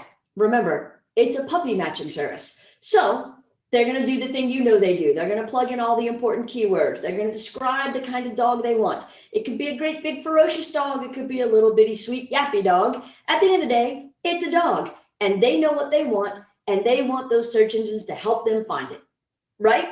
At its simplest form. I appreciate that y'all are working with a lot of really complicated technical algorithms and fancy things. I'm dealing with the branding part, sure. The 20,000 foot view, how do we get in front of them and make them pick us approach? So you're getting in front of them, I'm figuring out the picking part, because here's what happens. Your purpose, getting them on the first page. So that's exactly what happens. I Google dog adoption and I get all these choices for dog adoption.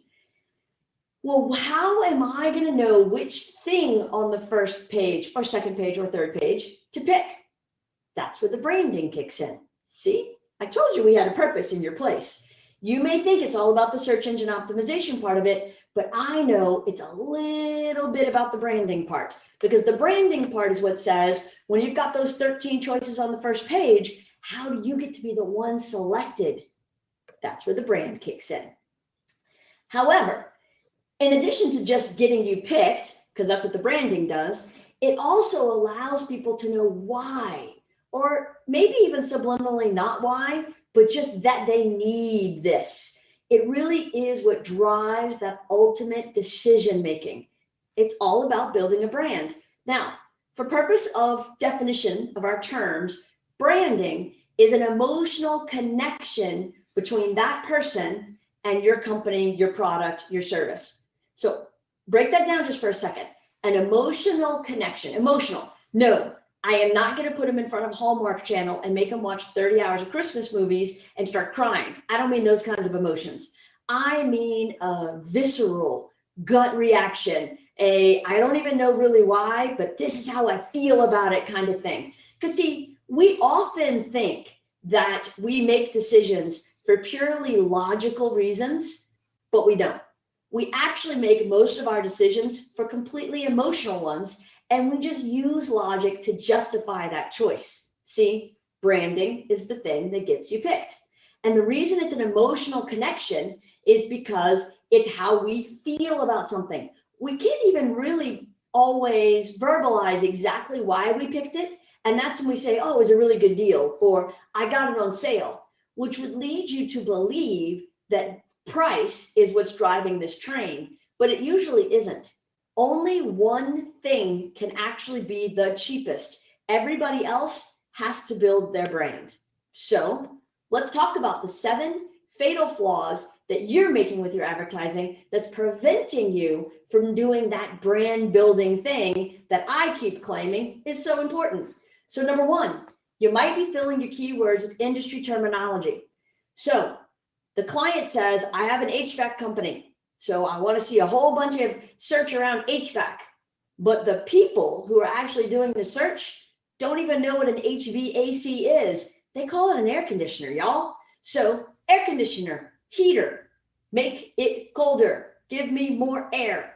That's how this works. So I know you know this, but make sure your clients do too. We do not want to get locked into all that crazy industry terminology. Instead, we want to speak the language of our audience. We want to focus on how they talk about their needs. So the dog example, do they describe that little bitty dog as a yap yap dog? Probably not. They probably describe it as a pocket poodle or a purse puppy or something else like that. So you want to make sure you're using the language they use, not get caught up on that industry terminology that is going to go right over the head of the consumer. And instead of connecting, which is what we want to do, it's going to disconnect, which is bad. It's bad because it's wasteful, and it's bad because you're not going to have the great success in the campaign that you want. Number two, and I tell you, every single client is guilty of this fatal flaw. Probably should have made it number one, but I was trying to throw in some SEO stuff for y'all. So number two, thinking everyone is your audience. And you know how it is. You're talking to somebody and you're like, okay, so who's your target audience? Everybody. No. I know that you think everyone is your audience, but who's your target audience? Everybody. You can't target everybody. That's not how this works. Not at all. You have to break it down. Primary, secondary, tertiary. You've got to zero in and be focused. And the reason why you have to focus on your target audience is because so much goes into this. You've got the demographics. That's the stuff up front that's obvious, right? But you've also got your psychographics. You've got your personality profiles. There's so much that goes into really identifying who your target audience is. The most important thing is it's going to be a group of people not segmented by age or gender or religion or income. It's mostly, and it should be, people grouped together by need, by similar pain point, because this is the solution that they're searching for. So when you start to get into understanding that, then you'll know exactly how to connect with them. It's going to be so obvious for you. All right. Number three, grouping just by demographics. Like I said, that is absolutely a fatal flaw. If you group just by demographics, you are going to miss the opportunity to really dig into who they are and what they're about. So don't get caught up in those details that put women 25 in the same bucket with women 54 because that's a demographic grouping. Okay, tell me what women 25 and 54 have in common other than being women. Not so much. They're in very different places of their life. Recent college graduate, about to be a grandparent, just starting out in their career, making the most they'll ever make on an annual basis. Thinking about maybe starting to consider dating someone sort of exclusively, second marriage. So when you've got those disparate differences, why in the world would you think they're all going to do the same thing the same way at the same time? They may both watch Grey's Anatomy, but they're not watching it the same way. One is streaming on Hulu and the other one's catching it like live as it happens on Thursday nights. So not the same people. Instead, look for the actual connective threads where you can group them together. So that's not demographics, that's psychographics. That's when you're speaking to their pain points. That's when you're really letting them know who you are and what you're about, and you're able to connect with them at a really deep level. That's when they see you at the top of their search result. They're going straight for you because you're speaking their language. You get them, you know who they are, you know what they're about, you know how to solve their problem. That's ultimately what you're trying to prove, right? Number four, blending in with the competition. Holy cow. This happens all the time. So a company, a person at a company technically, picks their head up, looks around and says, oh, industry average. This is what everybody in my industry is doing. These are the industry best practices. So I'm going to do the same thing. Okay. I mean, you can do that, but if you're doing the same thing that everybody else is doing, you're not standing out, you're blending in. Now, the reason why these herd animals blend in together is because they want to look bigger to the enemy, to the aggressor, to the entity that's going to come down from the side of that mountain and eat them. If they are this great big herd, then they look like one great big animal, and that is a big deterrent to the threat. The only time that they really run a risk of being lunch is if they stray from the herd and they can be seen as one solo entity, easily picked off and eaten, quite honestly. So you don't want to blend in when you're in business, but you do want to blend in when you're in the jungle because it's safer.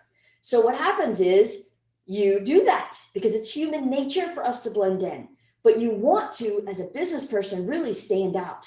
You need to be different. Now, that could be a fundamental difference at your core. Tesla, full electric vehicles, they are fundamentally different. Or it could be a fundamental difference in your marketing. California Dairy Board with the Got Milk campaign. Or it could be a minor difference that you really talk about a lot. And you kind of plant a flag in it, like the DoubleTree Hotel with their yummy chocolate chip cookies. A hotel is a hotel is a hotel, but they're saying, hey, it's not a mint on the pillow. It's a chocolate chip cookie. The whole place smells like fresh baked cookies. I mean, oh my gosh, it smells so good. I can think it right now. So you want to be different to stand out. That is scary. I get it. It's scary. It goes against everything you believe in. You feel exposed and a little bit naked and vulnerable. And it's really hard to be authentic and really who you are because you're just so out there on your own. But that's the way to get attention. That's the way to have people recognize you for who you are, what your company does, the products you sell, the services you provide. Don't be afraid to be different because it is the only way you're going to stand out.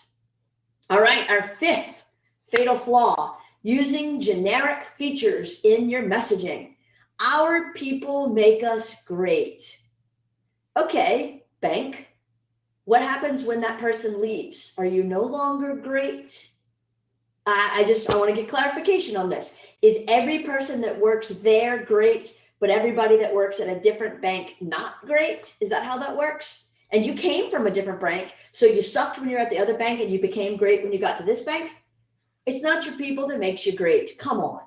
World's best. Excellent scene from an awesome movie, Elf. World's best coffee. World's best hamburger. World's best pizza. First of all, the whole world hasn't tried it. Second of all, if you say that about yourself, how can we really believe it? Obviously, you're supposed to think that, but that doesn't necessarily mean that we will. And what if I like my coffee to be super sweet and somebody else likes their coffee to be bitter and somebody else likes the chicory undertones in their coffee? How could it possibly be the world's best to all three of us? And then my personal favorite, 50 years in business. Well, bully for you. I am so glad you've kept your doors open for 50 years. No, sincerely, I really am. That's awesome. But what does that mean for me?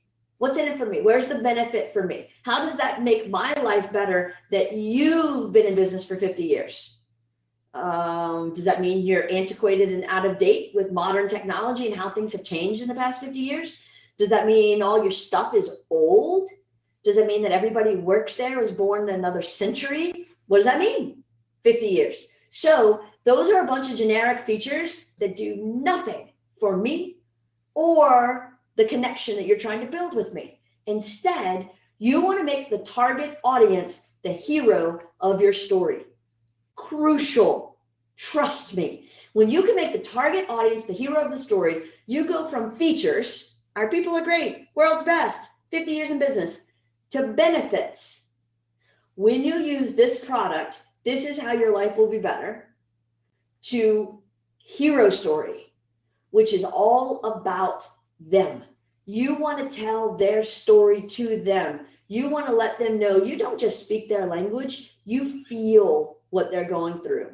And because of that, these are the things that you can provide, products and services, that will make their life better, sure. But it's not that you're the hero. You're the guide that gets them to the better life. Your products are the guide that helps them have a better life. So they can be the hero. That's the goal. So get beyond features, for sure, move right through benefits and get to that hero story where the target audience gets to wear the cape. Because if you make it about you and you're the hero, that is not going to resonate with them. That's you talking about yourself again. So don't do that. Talk about them, make them the hero. That's really going to connect them. See, I told you these were things people were doing. Number 6, the companies that place their ads everywhere. And now you're thinking, wait, I'm just worried about search. Geez, when are you going to get into the part about the search? Well, this factors into that. Because depending on where all the ads are determines how much budget they've wasted on a bunch of stupid stuff that's not going to help them when they could have been doing more in SEO. See, full circle right there for you. So that's the goal. Don't get distracted by traditional media and inbound media and digital advertising and social media. That's just going to pull you in all these different directions. Instead, make sure that the company is really dialed in and focused on who is our target audience and what message will connect with them. Then we get to the promise behind the brand. That's the why. That's why you do what you do, and that's why they should choose you. That's how you build an emotional connection. Then you only need 1 or 2 of these things to really make an impact, because 1 or 2 of these things are going to make them feel like it's everywhere. So then when they get to the first page of the search results and they see the name, they're like, I know those people. Perfect. See, full circle for you. Number 7. Oh, sorry. Let me finish number 6. So placing ads everywhere, that's the bad thing. The good thing is focusing on frequency over reach. When you could pull in just 1 or 2 things, well, now all of a sudden you're able to be more concentrated. You're able to go deeper. You're able to do more. And that's how they're going to see you all the time, because those are the 1 or 2 things they live in. Instead, you get spread really thin. You're trying to be all things to all people. Your messages aren't connecting because they're way too generic. And we're losing the opportunity to really build a bond that will build a brand. So do not try to reach everybody and convince them 10% of the way. Instead, reach 10% of the people and convince them 100% of the way. That's a target audience. And then once you've conquered your first target, you move on and conquer your second target and your third and your fourth. I'm not saying you have to lock in to those 10%. I'm saying you start with those 10%. Number 7, being reactive. Oh, go over here, solve this problem. Oh, go over there, solve that problem. Oh, media buyer deals with buying this thing and that thing. And it's just reaction. It's constantly putting out fires. So for example, you're a chef, dinner rush, you're in your kitchen, you're trying to get all those orders out and keep everybody moving forward and making sure everything tastes good. It's like hair on fire, the entire rush, right? So you probably aren't able to, in the middle of all that, sit down, create some new recipes, have some tastings, and write out an entire cookbook and new menu to get you through next year. Not so much. So what ends up happening is every time you get feedback from the floor, oh, they thought this had too much salt. Oh, they thought this was a little watery. Oh, they didn't like the color of that. You're reacting. Instead, you want to be proactive. When you can be proactive and develop a true strategic brand plan, then you can think 9 plays ahead. You can really start off on the right foot. And you're like, this is how it is. This is how we do it. This is the right way. This is our way. And you'll find your people that are drawn to that. See, that's the best part of this, is now all of a sudden, you're going to be marketing and branding in a way that allows you to be a magnet. You're attracting the people that totally want it and are good fit for it. And you're repelling, just like a magnet, the ones who are not a good fit, who are a waste of time and money, who aren't your best customers. So you want to use both ends of that magnet to its fullest potential. When you can develop that strategic brand plan, that's when you can really dig in and know that you're investing the right way, you're utilizing the right tools. So whether it's search engine optimization, it's updating your website, it's building out everything you need for social, it's digging into some PR opportunities, it's boosting up your sales and marketing, processes, whatever that might be. When you do it from a place of a strategic brand plan, now all of a sudden, you're going to get to the top of the search results and you're going to be the top choice. And that is ultimately the goal, right? So the 7 fatal flaws that you want to avoid. Industry terminology. Speak their language, please. Having too broad an audience. Zero in on their psychographics, how they think, how they feel, what makes them tick. Demographic blinders. Do not get suckered into big demographic groups. Use their psychographics. Blending in. You want to stand out, even though it may feel scary. Do things that are different than everybody else. Generic messaging. Do not, please, like today, go change it right now from we're the world's best, we have the best people, and how many years we've been in business. Nobody cares. Use benefits. Tell me how your products and services make people's lives better. Tell me my story and how I'm going to be the hero after using your products and services. That's the goal. Diluted marketing. Don't water it down. Concentrate it. And then being reactive and haphazard. Word of the day. Haphazard. It's just fun to say. So I hope this kind of got you thinking about the fatal flaws you might be making with your business or with your clients and some ways that you can do some things better. If you have questions, I'm available to answer them right now. If you want to take them off site and answer these questions in more detail, feel free. You can hit me up on my web address, brandstateu.com. This is a great thing that we're just about to launch that is an online community with classes and boot camps and challenges and some amazing information that you can dig into even deeper and get more knowledge. You don't have to do it all yourself. There are whole teams of people that can help you. And so go to brandstateu.com, sign up, and you'll get some information when we launch on how you can get information like this and more at your fingertips. Questions? Let me have it.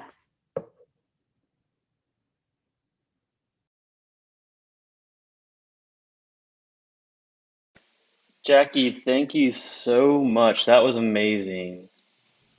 I did Okay, too. there we are. Yeah, that was great. Thank you so Thank much. you. My pleasure. I'm gonna start asking some questions, folks. Feel free to drop some more in the chat. Jackie, you're cracking me up because you're saying things that are in my head all of the time. And so the biggest one that stood out to me was that you can't target everyone. And so my next question was, okay, so how are you prioritizing your audience types? And of course, she dove right into that, answered my question before I could get to it. So my next question is, what kind of probing questions are you asking stakeholders, whether it be internal or with a client, to figure out who the target audience is? Because like you said, a big issue is they just say, well, everyone's our audience, but that's not always the right answer. So what questions are you asking to figure that out? Admit that they know who their target audience is and you have to dig a little. I always start with who buys the most from you? Who are your most profitable people or your most frequent customers? That at least allows us to start grouping people together, which is really important to create a target audience. Then you can write everything for one person in that group and know that it would probably resonate with most of that group. What I spend a lot of my time convincing my clients is when I talk about target audience, it doesn't mean those are the only people we will ever sell to. It means those are the people we're going to sell most things to at the highest price point most often. And then you'll have a secondary audience, you'll have a tertiary audience. So think of it like rocks in the pond. The ripples will expand out. And the bigger the rock, which means the more you can be centered and focused and targeted, the bigger the ripples. So don't worry about, am I going to continue to sell enough? You can't niche enough and still and go out of business. The more you niche, actually, the bigger your business gets because the more targeted and focused you are and the more people realize you're talking directly to them. Perfect. So when you're asking questions and you find that I've found sometimes that the senior level people don't have the best answers. So is there someone else internally that you normally talk to, whether it's sales or someone else? So we have a couple of different, levels of service we provide. Sometimes clients just need us to do something tactically for them, but sometimes they're able to really get their head around the concept of a strategic brand plan. and really mapping out the year and making sure we're making good choices, investing properly. It allows you to be so much more effective with your budget. So when we can do that, we start at the beginning, which is focus on who your target audience is. So we come in and we have actually those conversations. We start by talking to C-suite because they think they know. Then we start down at the bottom. Next set is to have conversations with customer service reps, people who answer the phone, front of line sales force, on-site repair, anybody that has the most actual interaction with clients and customers every day. Then we now know enough of what C-suite thinks, but they're wrong, and of what's actually happening in reality that we can take those two sets of conversations and go out into the field and have conversations with competitors and have conversations with customers. And my favorite conversations are people who should have been customers but aren't. Either there was some sort of a sales process and at the very end the customer chose somebody else, or they never have been able to get to that point. When we can go and talk to them about the market research that we're doing and the market report that we're writing or the article, and we can really dig in and understand exactly what they think, well, now all of a sudden we take all of that knowledge back to the C-suite and say, you thought this was your target audience, but these are actually people who are buying from you right now. You thought this was their pain point, but these are the things they're telling us actually keep them up at night. You thought this was the reason they picked your competitor instead of you, but this is why they actually did it. And then we secret shopped your competition, and this is what we learned about their sales process, their processes. We had a client tell us that they were the only of their kind in the country that provided this service guarantee and this ongoing maintenance agreement and this proactive approach. And we brought back to them 10 of their competitors who all have exactly the same thing. 3 of them call it the same name. Client had no idea. Bubble burst. Right. Oh, it was a very ugly meeting, let me assure you. Somebody cried, and I'm not telling you who it was. That's But great. it wasn't me. So do you ever look at competitors before going into this situation, or is that always that later step that you mentioned? It depends. If I really don't know anything about the industry and I'm kind of coming into it cold, I will, because I don't want to sound like an idiot and ask a dumb question in the meeting. So I'll do a lot of research. If we've spent a lot of time in this space before, and so we know a lot about the category, we've worked with multiple companies within the category, then I don't feel like I have to do as much due diligence before that first conversation. I know their industry language. I can call them on their BS when they start slipping into industry lingo. And I'm like, no one talks about it that way. Please use normal human words. And so it goes a lot better. Okay, final question from me. If you could give like a ballpark percentage, what % of your clients, when you're starting out, have language on their website that's just 100%. puffery, fluff? Yeah. 100%. Yeah, Now, they're not direct. I don't think it's 100% of all the companies in the world. I think there are some companies that really either have a good handle on it and have done it right themselves, or have hired people who have helped them do it right. So by no means do I think every company falls into that victim, but 100% of the companies who are wanting to grow, feel like they're stagnant, realize they've plateaued, need more, 100% of them, the first place I go is to their website and say, this is why. Speaking mumbly gumbly, like it makes no sense what you're talking about. Yep. Oh, well, that's why they're seeking your help right there. Exactly. Well, do you have any final closers, any key points you want to end on? No, I hope that this was helpful to people, and I hope that ultimately we all can improve the level of marketing communications in our country, whether it's digital, it's traditional, it's branding, it's PR, whatever your tactic might be. I think that when we can approach it from a target audience first standpoint, I think it's going to get better, and better marketing makes us all look better as an industry, so it just makes me happier. Great, thank you so much. And one more time, where can people find you? Sure, you can always email me. You can hit me at Twitter or Facebook at Jackie Russo. You can email me, jackie@brandrusso.com, or you can check out the brandstateu.com that we're launching this week. That is a community for marketers to share challenges, get resources, really everything that you've always wanted from hiring an agency, but you didn't have the budget for an agency to do it for you. These are the tips to learn how to do it for yourself.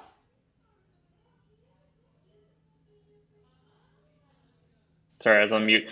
Thank you so much, Jackie. That was great. Sure thing. Bye. All right, see you.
Hello, everyone. This is Bart Peters back at the State of Search. I hope everyone was able to grab a quick lunch bite at lunch. Thank you for hanging with us with some of our little technical blips with the audios. But have no fear. In our LMS that will be going live starting kind of Wednesday, Friday at the latest, we'll have the full videos with all the branding straight from the files. And then we'll attach the Q&A at the end of them so that you can get the full experience. Again, thank you for all this. Again, a couple of other notes. We did since have that issue with Casey Markey. He is actually going to be speaking in Ahrefs at 2:15. So just getting a little housekeeping out of the way. 2:15 and replacing Jenny. Jenny's actually, she's been a little under the weather, so she's going to stream that video, and that video is going to be live in the LMS at a later date. Again, we've been having issues with embedding the videos into the Venti app from our Dallas room and on-call room. So I will, again, resend the link to where you can actually see it visible on YouTube. Again, right now, Ahrefs is the only room that's going to be. We have Susan Winograd coming first. Then after her, we'll go directly into a panel of about 5 to 6 speakers who will be talking about the state of the industry, kind of from paid to social to SEO to local. So that's going to get a lot of great information. We have a lot of great speakers. Also, during all these talks, if you're having actual issues with your websites, in our 4th room, that depending upon where you can see it, it's called the DFW domain. We have different site audits where they can actually come and help you with your website. It's a lot of times it's a one-on-one where you can get they're willing to kind of answer your questions directly, get in there, get all the information you need, kind of give you their expert opinion as part of this. And these people charge hundreds of dollars for their times, but you're getting it free because you bought a ticket. So again, feel free to use that, get your questions asked, use their expertise. But coming up right now, we'll have Susan Winograd. Known her for a little bit. She used to be a DFW SEM board member. She has over 17 years of experience in digital marketing with paid ads, paid social. She is a bright marketer that we love to have, and we are about to go live with her presentation. I hope you enjoy. Here we go.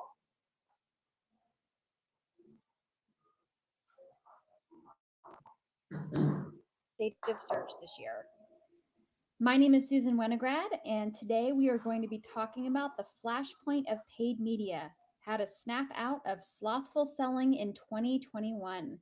It's very timely as we head into Q4, and after really 2 years of a whole lot of change on the paid media landscape, I am very excited to talk about these changes and how to adapt to them. So let's get started. So the voice that's speaking to you right now, I am Susan Winograd. I have been a marketer for 17 years. 15 years of those have been in digital. So my concentration has been really in paid media, but I also have broader experience in content writing, editing, and also email marketing. I'm sort of an equal right brain, left brain person. So I get equally as geeky about data as I do about creative. And then I've also worked in-house at agency side for a bunch of brands you'd know. So I've worked in a whole bunch of different verticals that have really led me to understand the similarities and differences, but really what are those overarching things that are the truth no matter what you work in. Sprinkled into that, I also do paid media reporting for Search Engine Journal, and I'm a frequent speaker and teacher all over the globe. So that also gives me some additional insight into the commonalities of what we see no matter what you're selling or what platform you're on. On a local note, I am also a former Dallaser. I was there for 5 years and my daughter was born there. And we now live in Central Virginia. Before we get into how paid media is handled today, let's talk a little bit about what the role of it traditionally was, because in some ways, you're going to find that we're getting back to that. So traditionally in paid media, creative was what it was all about. And as marketing got smarter, there were advances in regards to how media was placed, how to target certain demographics. But the really overriding objective of it was to deliver a consistent brand message as many times as possible in the areas that it was believed the core demographic or potential customer was hanging out. So it was very nascent in a lot of ways. And I think we've gotten a little spoiled in the current digital marketing landscape, but those things that drove traditional media are becoming more and more important. And we'll talk about that. But when we look at what the role of paid media has been up until really a few years ago, and it's still treated this way, but it's less so than it used to be. It really was like paid media was a money machine. We put in $5, you made $20 back or $10 back or $15 back. It was seen as almost this, direct response medium of you put money in and you get profit out. So when you looked at the customer journey as a funnel, you had discovery at the top, which is where that top of funnel, mostly search, social as well, where people would discover brands. Then they would move to the consumption area where they would consume content on your site. They'd continue to consume content on social, and then eventually they would turn into buyers. When we look at what paid media's role has been, though, it's really been in this part of it. I think that there's pieces that spread into that discovery part, but by and large, most paid media programs concentrate their budget on this part of the funnel. And there are a lot of things that have really exerted downward pressure on that I'm going to take you through in a minute. But it makes it a very difficult landscape to rely on this long term. And let's think about this now from a user perspective. So take off your media hat and think about when you use these platforms. They're really overwhelming compared to what they were when they started. So when you log into something like Facebook, now I can look at stories. They bug me incessantly about voting, even though I've already registered. You can say what's on your mind by typing. You can share a photo. You can go live. You can share a feeling. You can start chat rooms with friends. And the feed has really been deprioritized down. And then that's not even taking into account you have all these things along the top toolbar that could turn red if new things have happened for you to check out. Google is similar. If I Google something like how to make bread, which God knows we all did during the pandemic, now I have menu cards with different photos. I've got frequently asked questions. I've got recipes that are written out, and I've got videos. And even Instagram, which used to be the pretty simple one, you just scroll through pretty pictures. Now you've got stories along the top, you've got suggested people to follow on the right, you've got direct messages. There's just a lot going on. So as a user, when anyone goes in, they're like, okay, where do I want to spend my time? So now it's not just about running ads against your competitors, it's about competing for that mind share of the user. Then this funhouse showed up. The Facebook privacy issues really started within the first few years of it launching, but the most famous one that kind of blew the lid off of everything is, of course, the Cambridge Analytica scandal. So once this started, it was this progressively faster treadmill of addressing the privacy issues. GDPR came out, and then the US finally started to catch up this year with the California Consumer Privacy Act, or the CCPA, which caused all kinds of havoc for Facebook advertisers as well, because it wasn't very well interpreted. It wasn't very clear to the average user what they had to do. So that complicated things further. Now let's add to that we've had a pandemic on top of it and an election year. So this shows one of my clients from July until just a couple of weeks ago, and you can see how their costs have been exponentially climbing as things have opened back up. We saw a dive during COVID as far as what the costs were, because, a lot of retailers, they didn't have stock. Things were behind in China getting shipped. And then they really didn't know how much to spend on ads because they didn't know how consumers were going to react. As things started to open back up and people felt adjusted to the quote unquote new normal, we started to see these prices go back up. And then as we've gotten towards election year, we've really seen them skyrocket on Facebook because we're competing so much with those political ad dollars.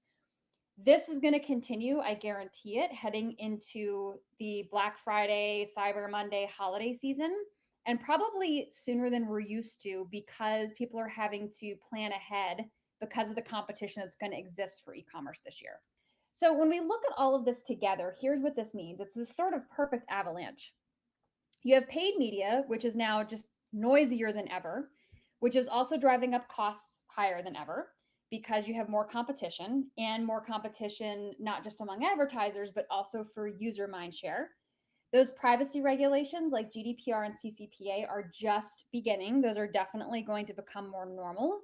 And then over the years, brands just over relied on paid media to drive sales. They really didn't focus on building a brand as much because they didn't have to. It was an easy short-term win. The media was not that expensive. They could put in a few bucks and make money. So it really took the focus off of that squishy kind of gray area of what is this media money doing? We assume it's building a brand. The foot came off the gas on that, and it really went into using paid media to drive bottom of funnel sales. But now we're kind of reaching a new era between the privacy portion and these platforms that want to keep their data. Just last month, Google Ads started hiding some of the search query data. So all of the data that we've been used to having has slowly been going away. And this was the first, I think, major thing that most paid search marketers noticed. But we had been used to this on the Facebook side for some time, where the targeting was getting less and less precise. They were taking away categories. They got rid of all their third-party integrations with places like Datalogix and Polk. So the privacy thing started it, but now there's kind of this war about who owns which platform data and them using that just to their advantage and not sharing it. So needless to say, the past 2 years of paid media have been a little kind of edge of your seat because we haven't really known what was going to happen or when. But when I look forward now, I'm actually pretty excited. And I think people think I'm a little crazy because most media buyers are really just stuck in this crunch of still being expected to perform these bottom of funnel sales. But we know that that's not really happening as efficiently as it used to. So I get excited because I look at the role that paid media can start playing moving forward. And what I foresee happening in the next 2 to 3 years is brands and marketing mindsets are going to win.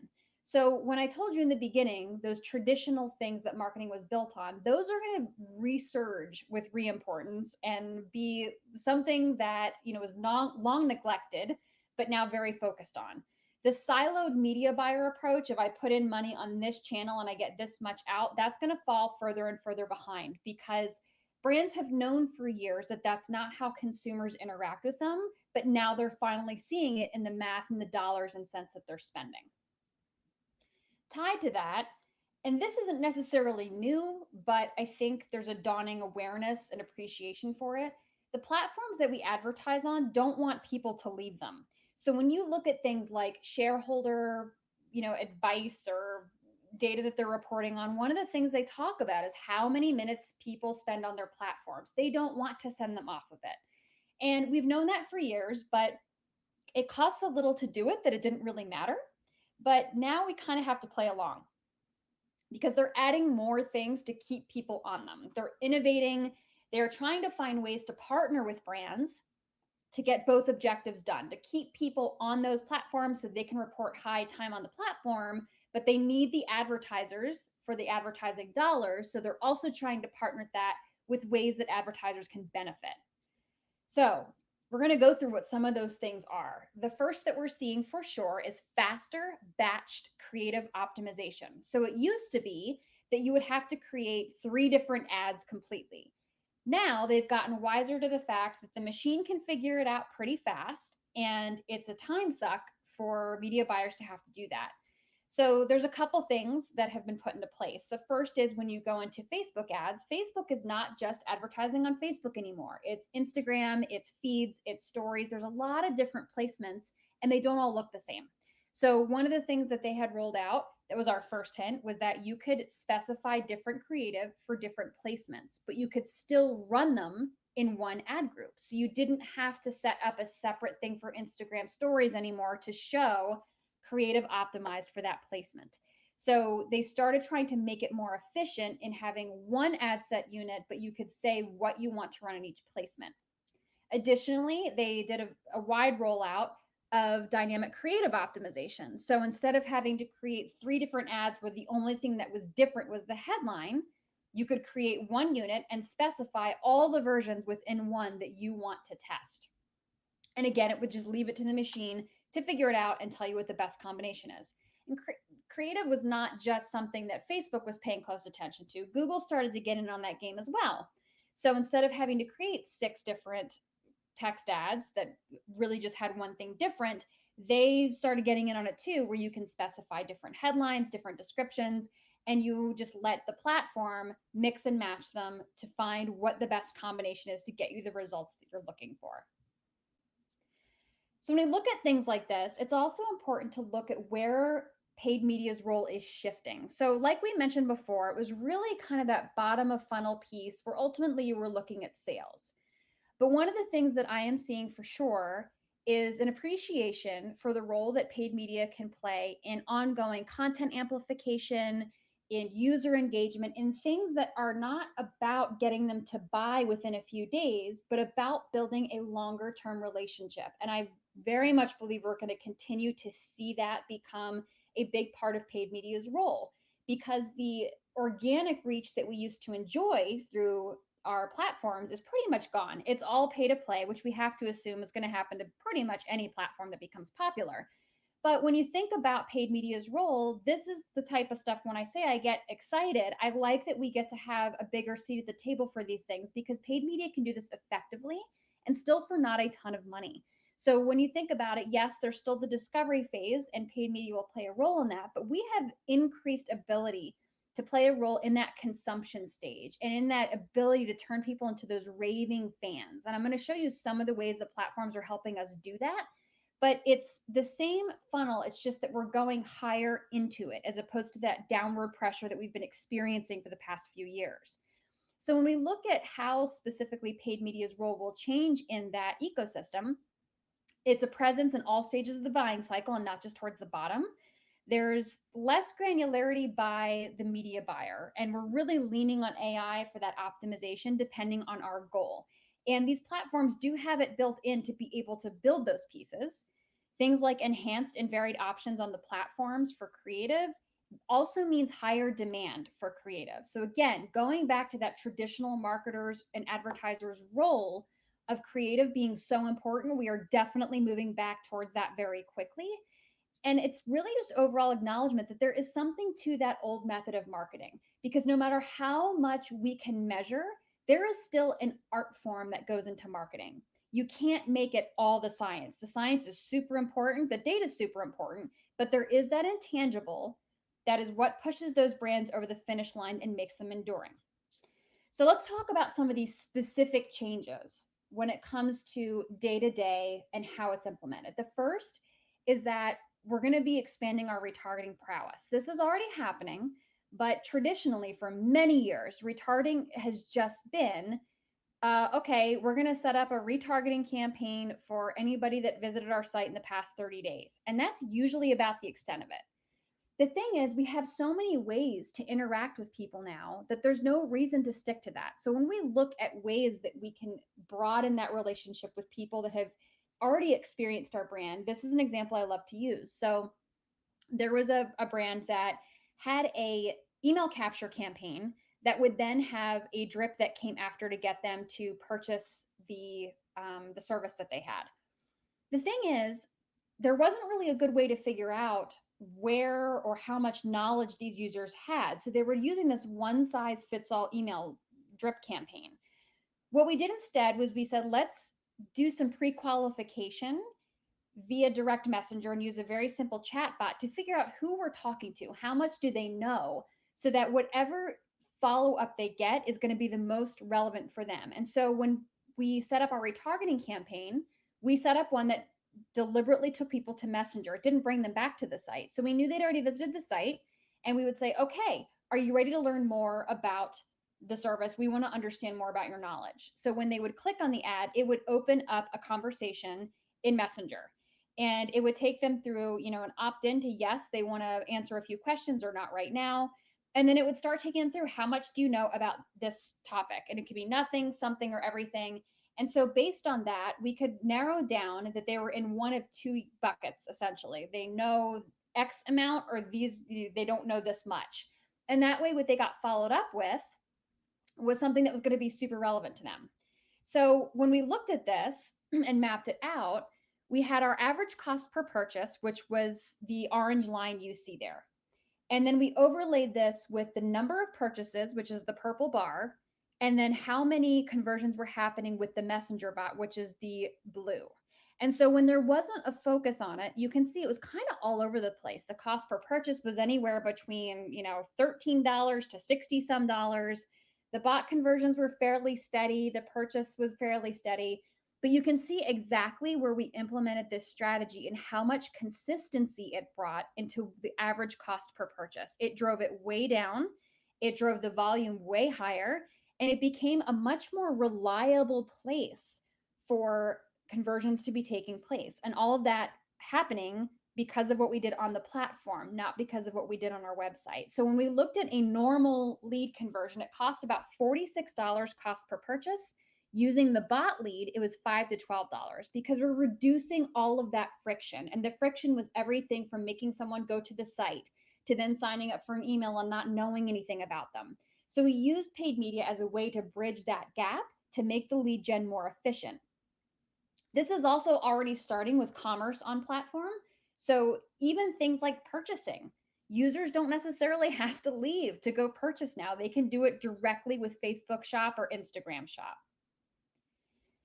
Another big change that's happening now is the migration away from feed addiction. So when social platforms were built, they were really built around the idea of a feed that you could just scroll through and they would populate information. Where we're seeing this shift to, and it actually originally started with Snapchat, but Instagram really took this and ran with it, is the stories placement. So you can see in this example, when you look at, this was for lead capture, but when you look at Instagram, you have the feed, you have their explore area, and then you have stories. And you can see how exponentially cheaper it is on stories.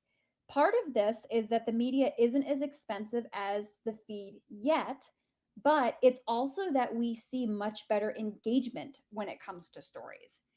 This is also a function of the adoption of stories. So when you look at Snapchat daily average users, which is in yellow, and like I mentioned, they were the ones that really started the stories placement.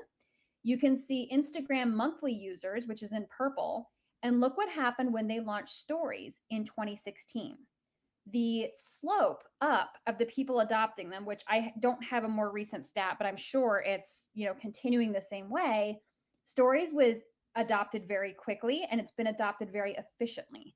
So a lot of the times when Facebook opens up more inventory, they've really maxed out on their ability to add any more ads to the feed. They maxed out on it years ago. Stories is really their future placement opportunity.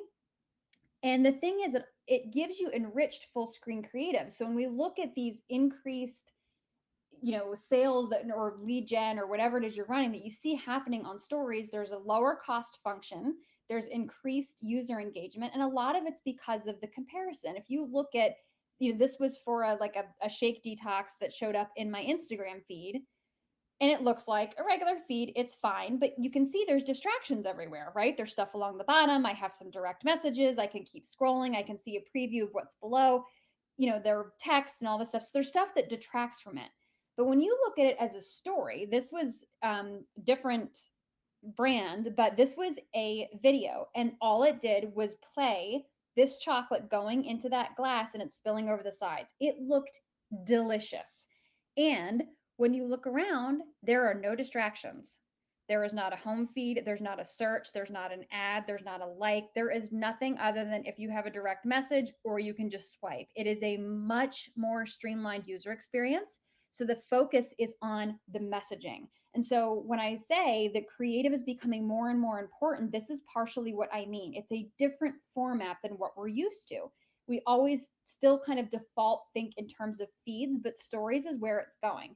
And many platforms are trying to adopt stories. They haven't done it to the extent that Instagram has been able to, but YouTube has stories now, Pinterest has stories. All of them are slowly starting to adapt.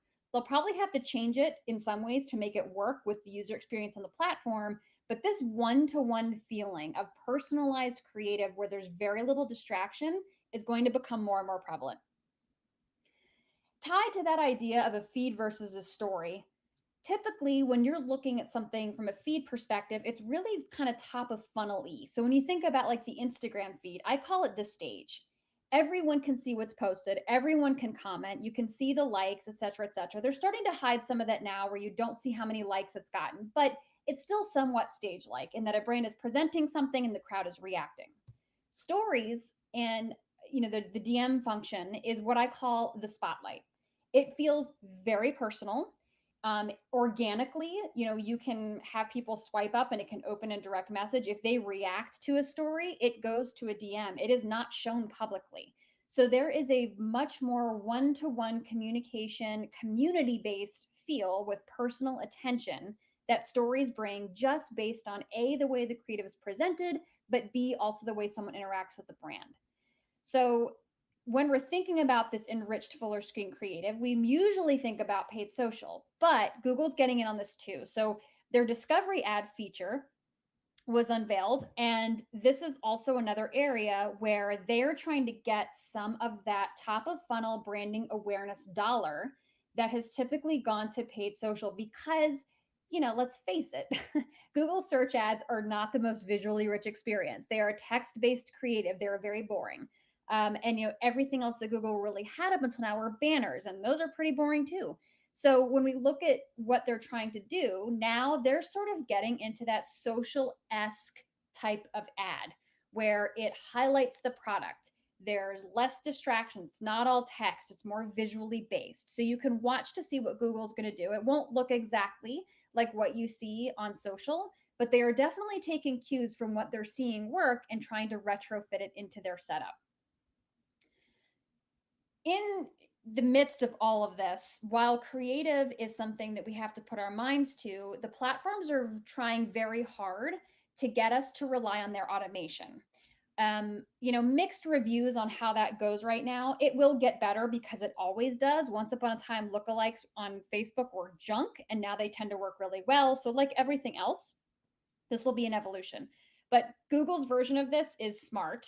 We could debate the choice of name, but things like smart shopping, dynamic search ads, all of these things that are basically trying to get us to have humans focus on the part that humans can do very well and relinquish some of the granularity to the machines that have larger data sets that, in theory, could do these things more efficiently. So when you look at things like smart shopping or, dynamic search ads, there's that. The price that this comes at is, like I showed you earlier, there is less visibility. So part of this migration is Google saying, hey, our automation can do this, and slowly taking away those granular things that we have used to try and control our version of it. So I think that there's a lot of unease and displeasure about the fact that they are now not showing all of the search terms that you're getting matched to in your ads. And you can see this is not a small spend. This is in 1 month in an account. There's about 30% of their spend that they cannot see where it's going to. But I firmly believe that part of this is, a function on their part of trying to lighten the load of how much data they're processing and sharing. But I do think the other part of it is they know that if they want detail-oriented PPC managers to migrate to using their automations, they're going to have to take it away from us to get us to stop using it. So I don't think that this is just a privacy thing. I do think it's also a slowly taking these things away to slowly migrate us over to having to rely on their ability to make these data decisions for us. With all of these changes, and because I don't believe we're going to see paid media continue to be just this bottom of funnel profit center, we're going to continue to see strides with attribution. For years, brands have known that last click doesn't make sense. There's this, growing consensus, there's no such thing as a perfect attribution model. There are too many things that play into it depending on what your business is. But I do think that brands are finally starting to circle around to get away from the, well, we know it's not perfect, so kind of why bother, to this is our model, imperfect though it is. There's this kind of begrudging acceptance that there has to be a North Star of some kind to make decisions on. It can't be, well, this platform says this, this, and this. The truth is probably somewhere in the middle. We'll just keep giving money. That worked until we saw the CPMs get like what I showed you. It's just getting to be too expensive to not come up with a model that each company can feel comfortable following. So I do think that we'll start migrating to this.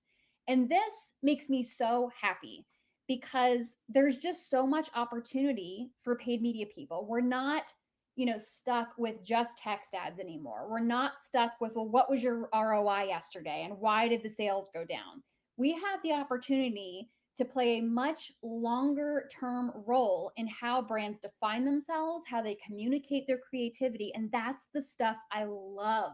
I love having the left brain and right brain pieces play together. So it means paid really gets the opportunity to get more full funnel credit. And it used to be the reverse where, a lot of people would kind of say, oh, paid search always gets the credit because it's the last touch.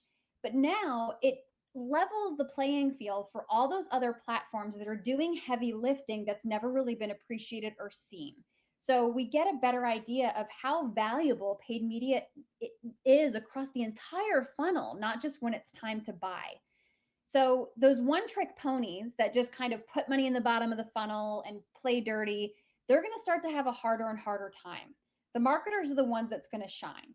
And the platforms have tried to reward smart marketers for a while with things like, quality score and, optimization feedback, because they really do want good marketing on there. They don't want that bottom of funnel stuff. They want to build the platform, keep people on while you build your brand so that it's a good ecosystem for everybody.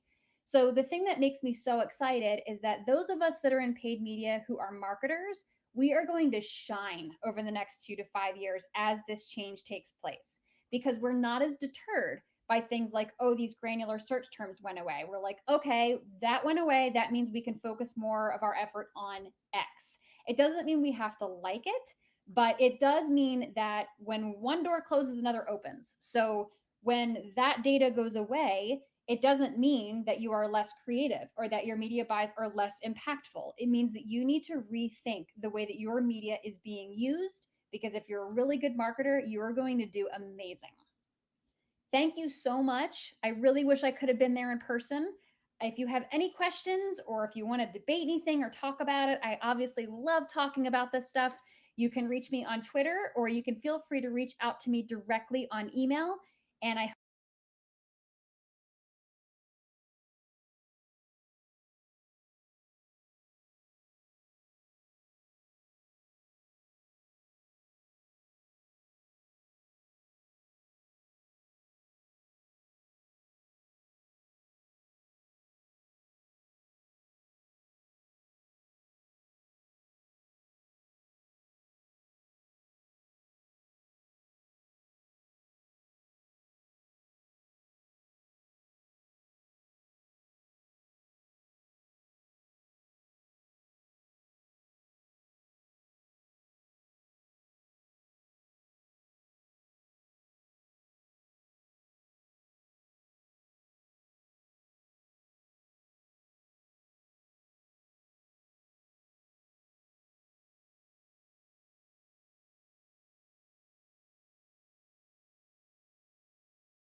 So again, I just found out I was muted, so very poor me, but I was understanding that I was being very good with my gestures. That's my Greek heritage. Hoppa. Again, like what I was saying was, we have an industry panel. We're still getting a couple of them to join.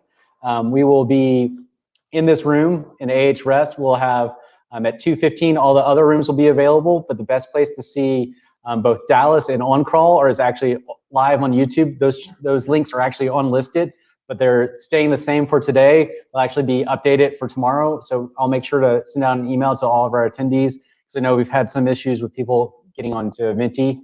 But again, we'll have our industry panel. We have everyone kind of logging in right now. And I will see you soon. And I will now remove my face and go into the corner of shame because I had my mic muted. Have a good day and see you shortly.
And I am back, but I am quite happy now to hand off the panel to the one and only Dave Davies. He is going to be moderating a panel of great experts from all the different areas of digital marketing. And I will add him now, and then we'll start adding the speakers too right thereafter. Hey, Dave.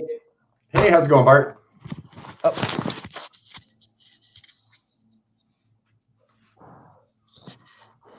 Sure. Can I hear you? I hope so. Hope I'm not muted. Sure. All right. I will start adding the other speakers so we can kind of get a good old hodgepodge of people here. Good way to describe this crew. Hey, that's me.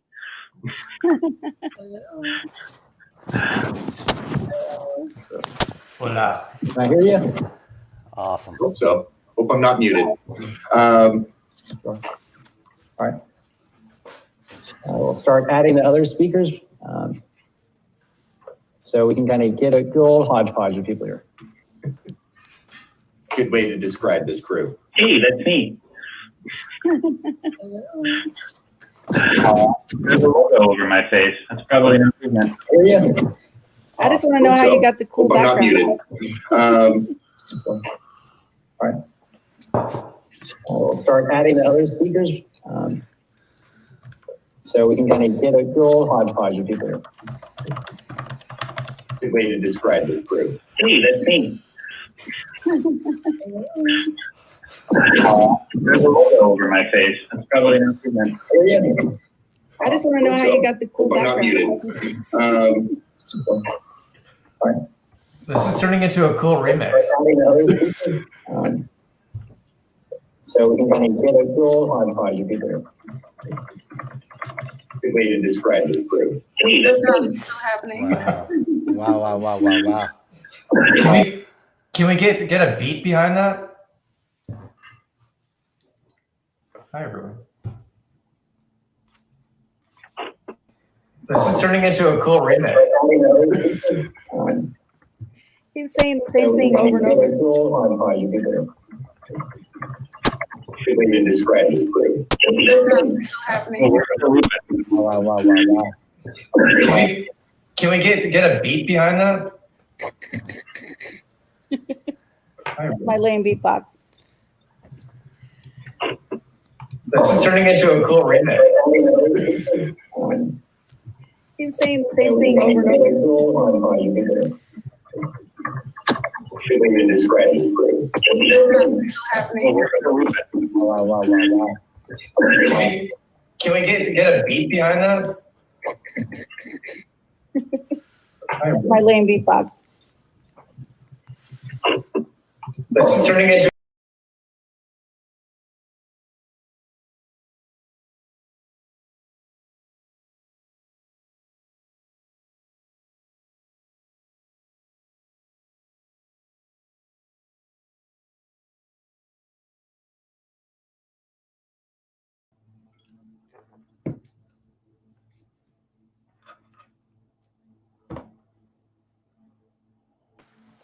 What's up, Dave? Hey, John. Let's try this again. Hey, Ryan. I'm afraid to say anything because it's going to loop. Loop. Ruth. Hi. Andrew. hey. Christine. And Khalid. What's up, Dave? All right. Let's try this again. It's happening again. Hey, Ryan. I'm afraid to say anything because it's going to loop. Ruth. Andrew. Hey. Christine.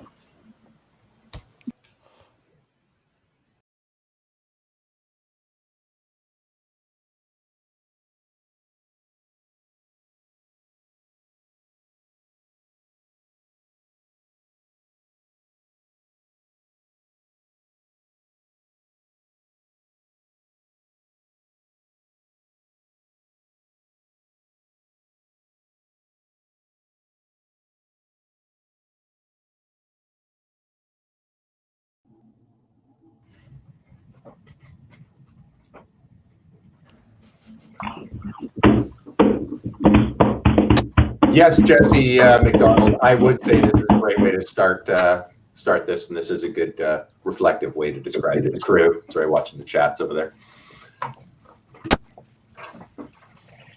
All right. Does anyone on the stream here have YouTube open? No. Nope. Nope. No. Okay.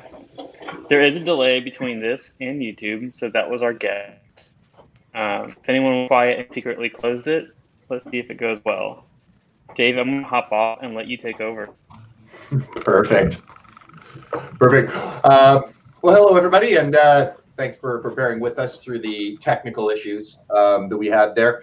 We have an outstanding lineup. I know we're running a little bit behind here, so thanks to all the guests as well and speakers for your patience. I'm going to do a quick set of intros, and I'm going to really hope to pronounce all of these names right. There's a couple of them that might trip me up here.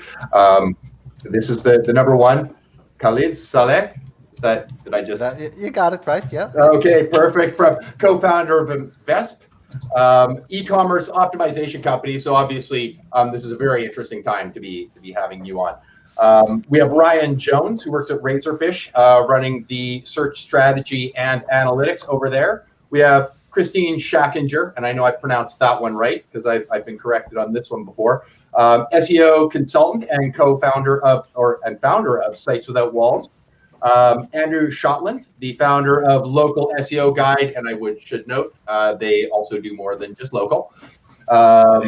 Eric Huberman, founder and CEO of Hawk Media, an outsourced CMO company. So that's going to be an interesting conversation or person as well. And Ruth Reedy, VP of Strategy at Upbuild, who I know from a chat last night had an interesting time with her session and some fun changes in Google Analytics at the 23rd hour.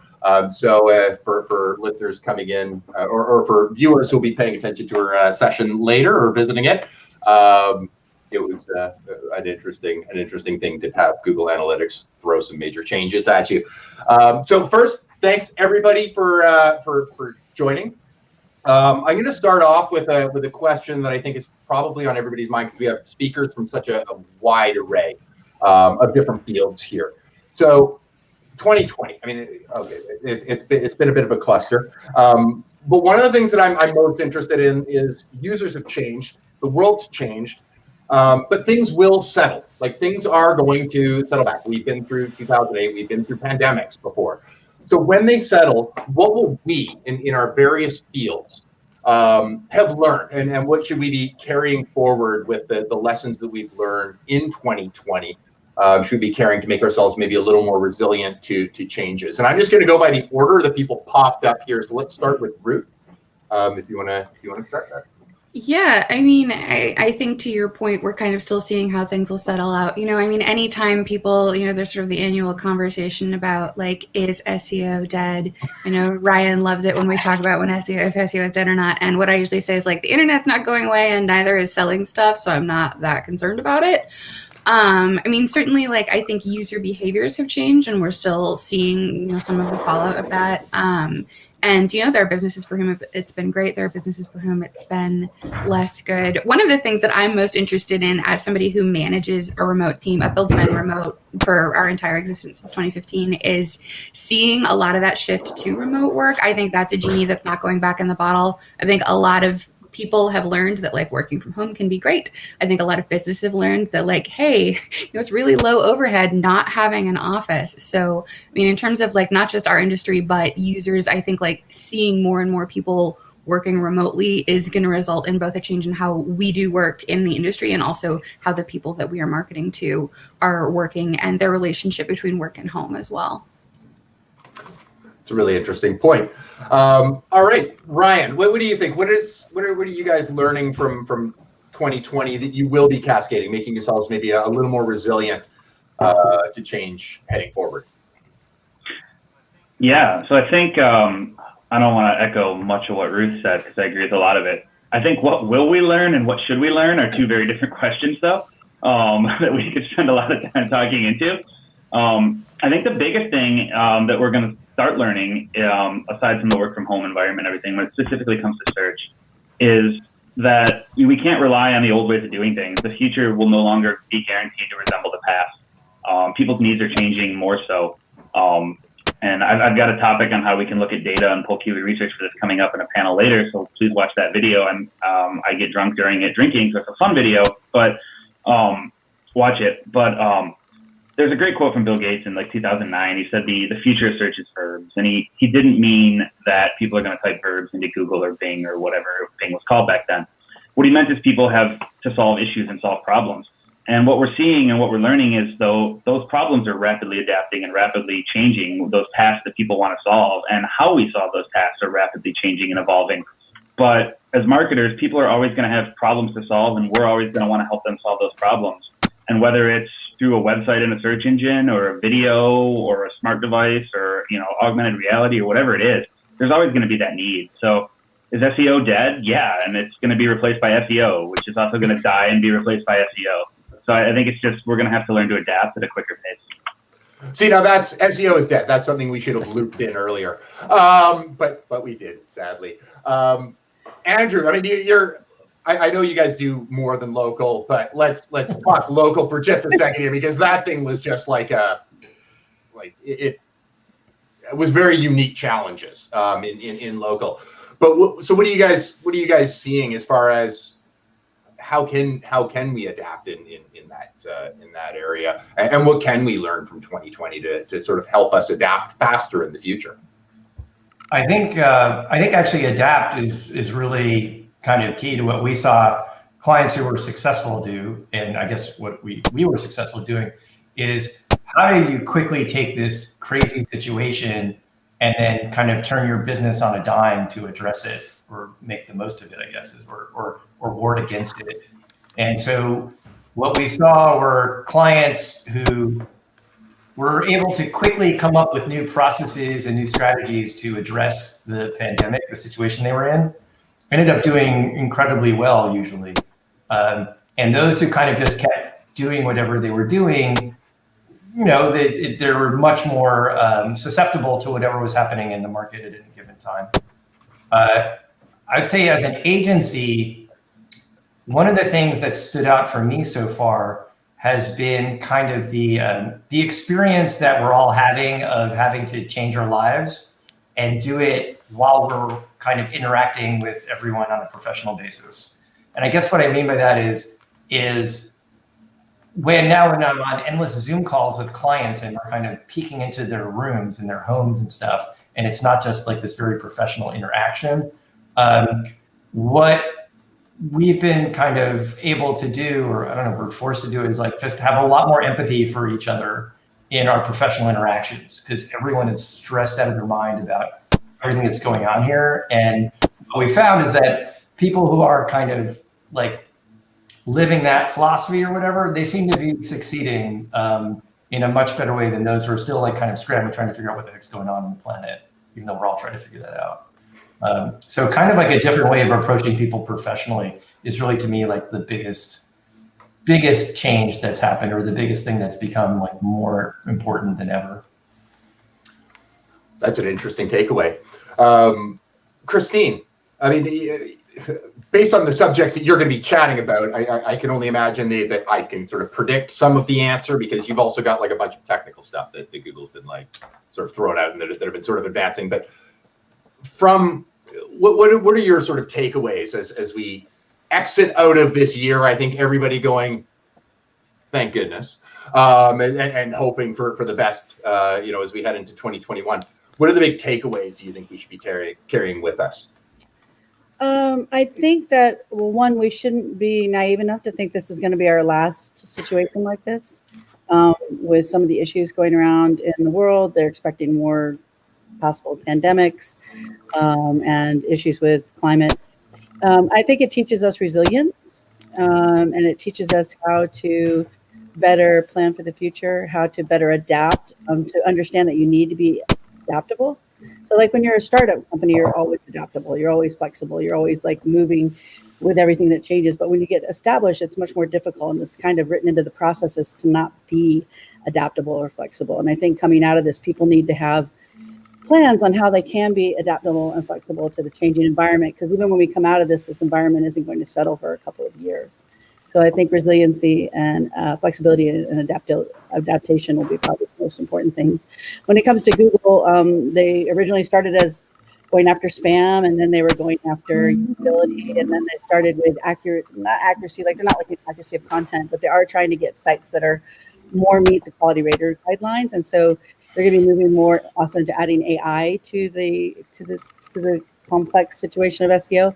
So it's learning to skate where the puck is going, as Ryan would say, as opposed to just doing what you've always done, because it's going to change probably pretty quickly. And as companies come out of this and they start getting money, they're going to start investing heavily, either to advance or to recover their losses. Everyone else said it. I'm Khalid. What do you see? What are the big takeaways in your mind as far as what we should be remembering as we head forward? Yeah, it's been an interesting year to look at companies, clients that we worked with that survived and actually probably thrived, and seen some companies double and triple their revenue. And I've seen some companies that are barely surviving. Companies that managed to diversify in all ways this could mean, those are the ones that did really well. I remember we had a client for a couple of years, can't really get a meeting with their VP of marketing. Since May, we have their CEO on calls with us. They're interested. They're talking about e-commerce became a lot more substantial, especially with that their stores have had to shut down. I might have a different opinion, when it comes to Google. I mean, Google's not going to go away. Facebook is not going to go away. But I always think of Google and Facebook and all these platforms as rented platforms. They change the rules. I mean, and they can do whatever they want, correct? And you have to adapt constantly.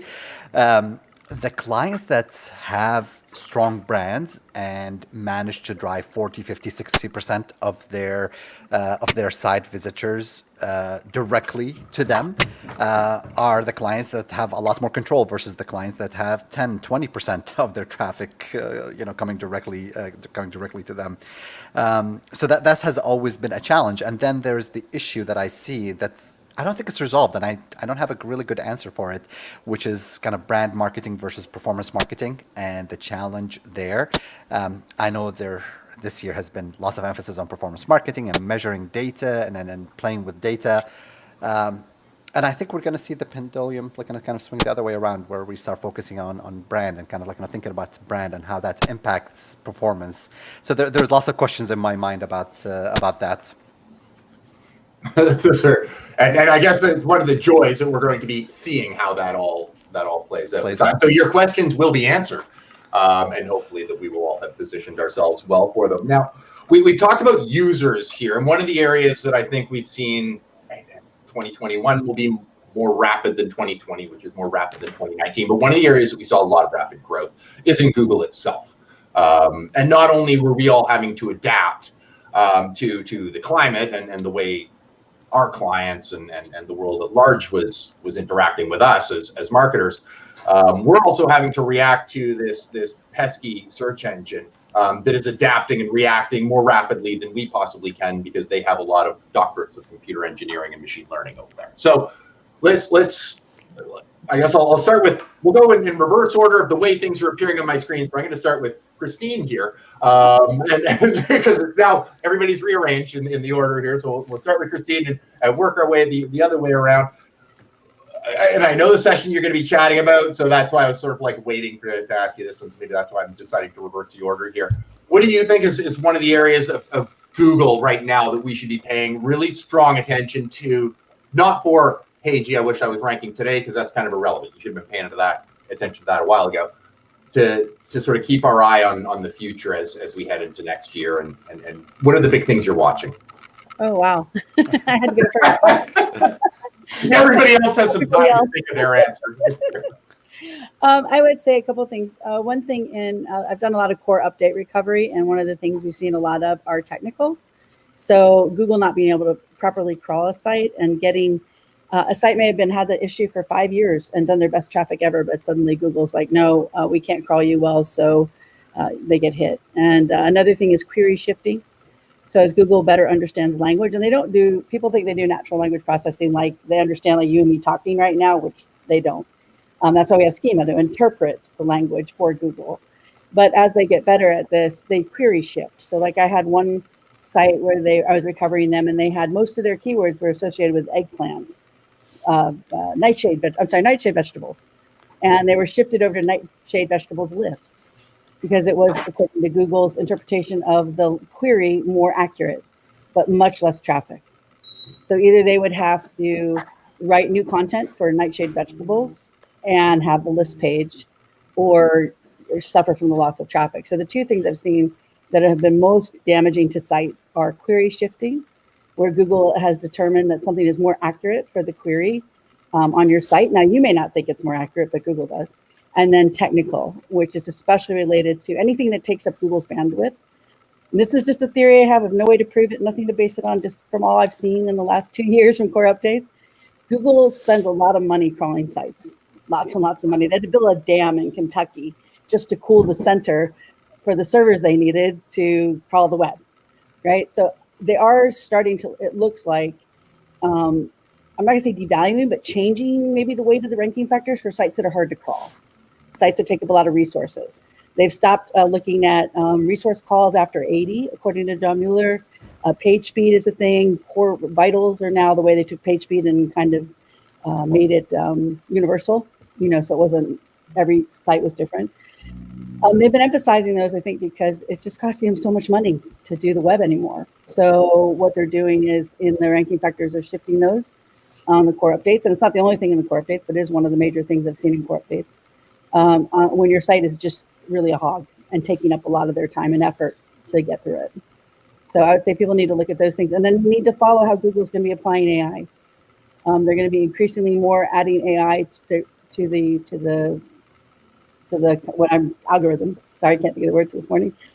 And Bing has even said that that's where they're going as well in a session that they did this week with Wright. So you want to make sure you follow that, and you want to follow how they're handling language, because those are going to be the two big things that change how they interpret your site. So I think those are my big takeaways. Those are some big takeaways. And from what I've seen, pretty on point.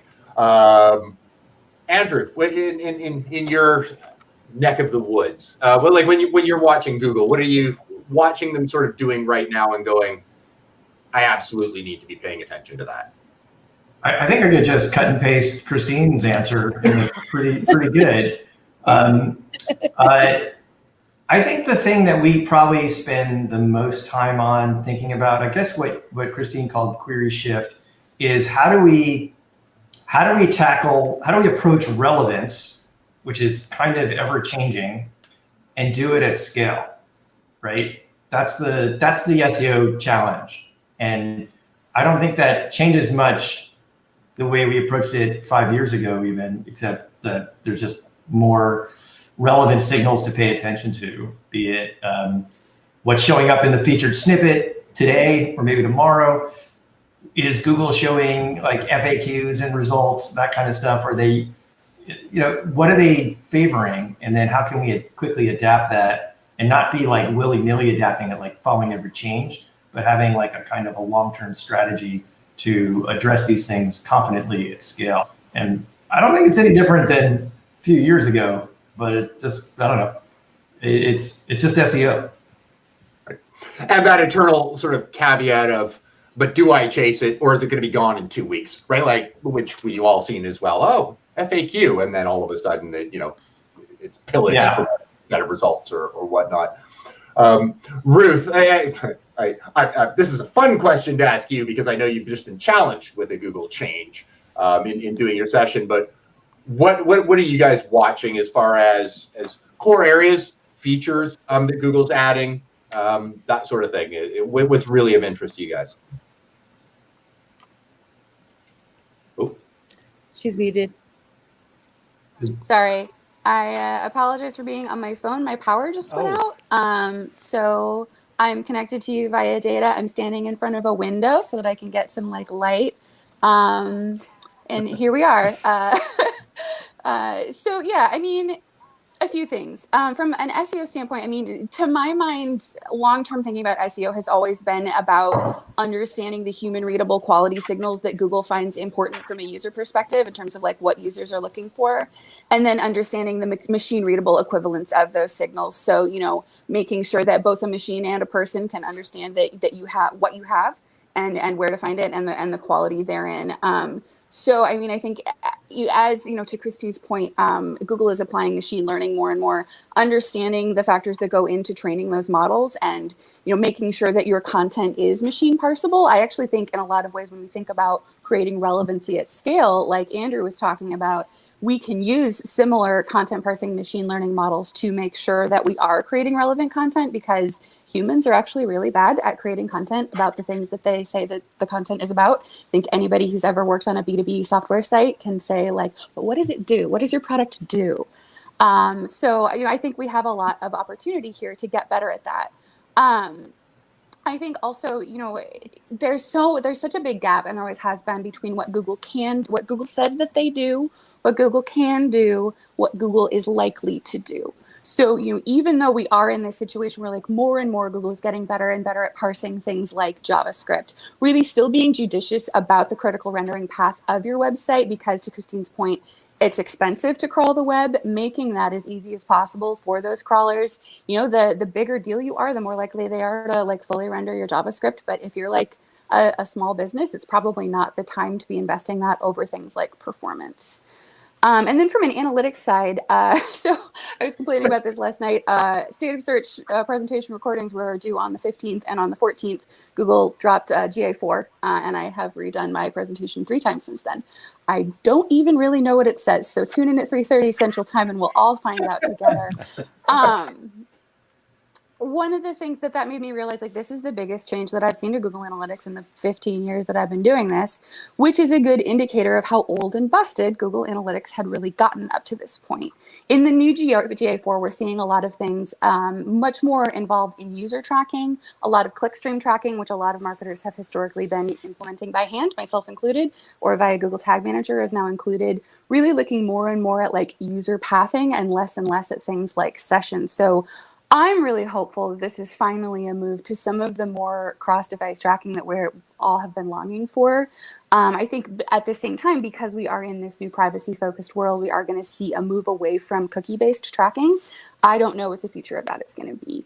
I will say that right now, if in the last couple of weeks you have tried to add something to Google Data Studio with a date or a time and it has broken your entire world, you are not alone in that, and that is GA4. So sorry about it, but I really feel you, because I'm right there with you. But right now, GA4 is only kind of working.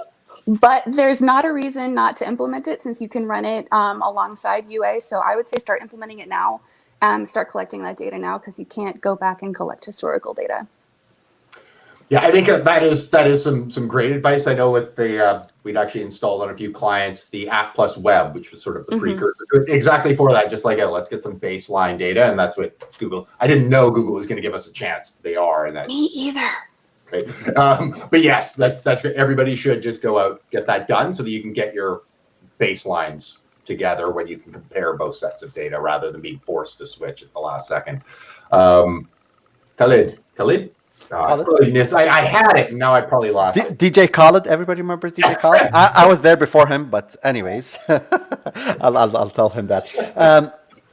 You know, I'm looking at, so we're always kind of looking at the impact of the changes that Google does and their impact on conversion, and it's sort of like kind of understanding those user interaction signals that you see on a site and how users are actually how they're feeling with the site, whether time on page, the bounce rate, kind of the signals that you're seeing, then how they impact the ranking. Performance is going to be a big deal, and I think it was a big deal, continues to be a big deal, but just how much emphasis of that in terms of ranking signals. We've just had a client, I typically have said, going from 4 seconds average load time to 3 seconds is no big deal. It's not going to really impact your ranking tremendously. I ate my words with large enterprise clients. Not only did they see an increase in conversion rates by going from 4 seconds to a 2.8, to, it was like, but it took a lot of resources to get to that point. But they saw their traffic increase by almost close to 20%. Now, the problem with these kind of experiments, correct? There's a million factors happening at the same time, and Google's always changing its algorithm at the same time. So, in my mind, it could be because of performance, but in Google's mind, it could be something completely different. I think understanding, kind of, and I always like to draw the distinction between kind of the AI side of the Google algorithm and the machine learning side. Those are interesting, especially kind of the machine learning and kind of understanding the models there and what we can draw to kind of make changes. When it comes to AI, I think Google is still they're making progress, but for us, kind of like on the marketing side of things, we're even probably like a few years behind what Google's trying to do. I'll just kind of finish with this last point. A trend that I'm seeing, especially with larger clients, of moving away from Google Analytics, which is sort of interesting. Where they're like, what, and going back to privacy and the cookie issues and all that, they're like, well, we don't really need to be giving Google that all of our data. Something that they didn't really care about a few years ago, but now I'm seeing this trend more and more where they're like, hey, what are the alternatives? How can we get the same data? And I've always said, from a conversion optimization perspective, Google Analytics is built with an SEO perspective, correct? It's like, okay, here's the page, here's how the page performs. When I do conversion optimization, I'm really rarely concerned about a single page. I'm looking at those kind of path, correct? How users are interacting, how they're jumping from one place to the next. And that has always been a challenge with Google Analytics. So it will be interesting to see how GA4 and how that plays out. And Ryan, with the closing word on this subject, and I know we're sort of rounding out our time here, so you might be the closing word altogether. What are you guys super interested in? I know you're constantly watching stuff because I follow you on Twitter. I know you guys are constantly watching stuff. What are you guys really excited about right now? Yeah, anybody else to follow me on Twitter? It's right there. Anyway, so I don't want to touch too much on what everybody else just said, but let's take it back to the beginning of the question of, where's Google going? What are we looking for? All that fun stuff. And let's remember, Google's stated mission was not to build a search engine. It was to organize the world's information. And they've always talked about wanting to be that little Star Trek computer on the chest that answers questions. And, in 1999, 2000-ish, well, Google went public, but when they started making Google, web pages with random information on it were the thing. That was how the information was organized in the world. And, with some of the machine learning and artificial intelligence and knowledge bases and stuff going on, the world's information is no longer organized in web pages. And so for many searches, a web page might not be the answer anymore. So we have to stop thinking about text on a page. As important as it is in the industry, we have to stop thinking about text on page. And here, I'll Joe Biden this for a minute, look directly into the camera. If your business model is built on putting random facts on the page that you don't own, you're going to go down. I mean, example earlier, I don't need a website. I just need, hey, Google, who's DJ Khaled? And it's not going to answer me, but I think I turned it off. But that's all I need, right? I don't need a website for that. If I want to know what time something starts or where it is, before in 1999, 2000, I needed a website for that. I don't need that anymore as a user. I don't want that. And so I'm still seeing that business model in the world where people are like, how do I rank for this random thing when Google's not going to show a website for a lot of stuff. So if you're a company, you got to start thinking about where your unique value is. And go back to my Bill Gates quote from the earlier answer is, how do I help that user accomplish that task? How do I help them verb, right? I don't want to just give them random text that I can't even claim copyright to. I need to help them do something and accomplish that task. And that's where we need to start putting our focus on. It's all on the user and helping them do something. And I'll end with that. Maybe we can squeeze in some more conversation. Sadly, I don't think we will, but one of the things that I think is a great sort of overview here is, they're not your visitors and it's not your site. So cater. Wow. Cater to the behemoth because they are faster. And we're 3 years behind on anything that we might be able to even ponder doing. So I want to thank all my guests. It has been a wonderful, wonderful session. I just know that all the attendees are also thinking the same. So thank you all so much. And now we're going back to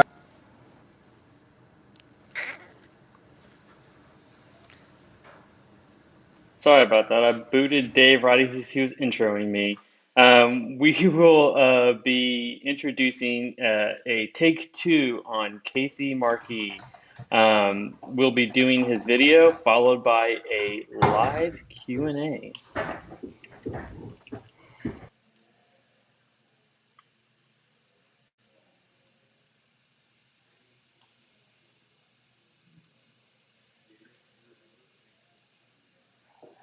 To the 2020 virtual State of Search. My name is Casey Markey. I'm the founder of digital consultancy MediaWise based in San Diego. Very excited to be with you today. I've been a loyal State of Search participant for many years.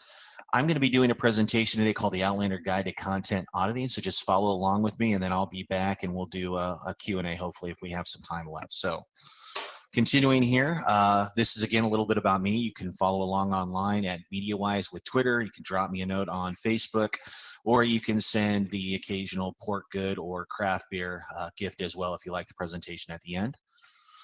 There are a lot of blogs and bloggers. A new WordPress blog is created about every half second. That comes out to about 172,000 blogs a day and bloggers. That is a lot of noise. There are over 600 plus million blogs worldwide, and there are over 31.7 million active bloggers in the United States. That adds up to an exceptional amount of content. The average user sees about 285 content pieces every day. So unfortunately, most of that content is crap. This is a great cartoon that talks about that in detail. I know many of you are familiar with content marketing, but we're going to be covering the topic of content auditing today.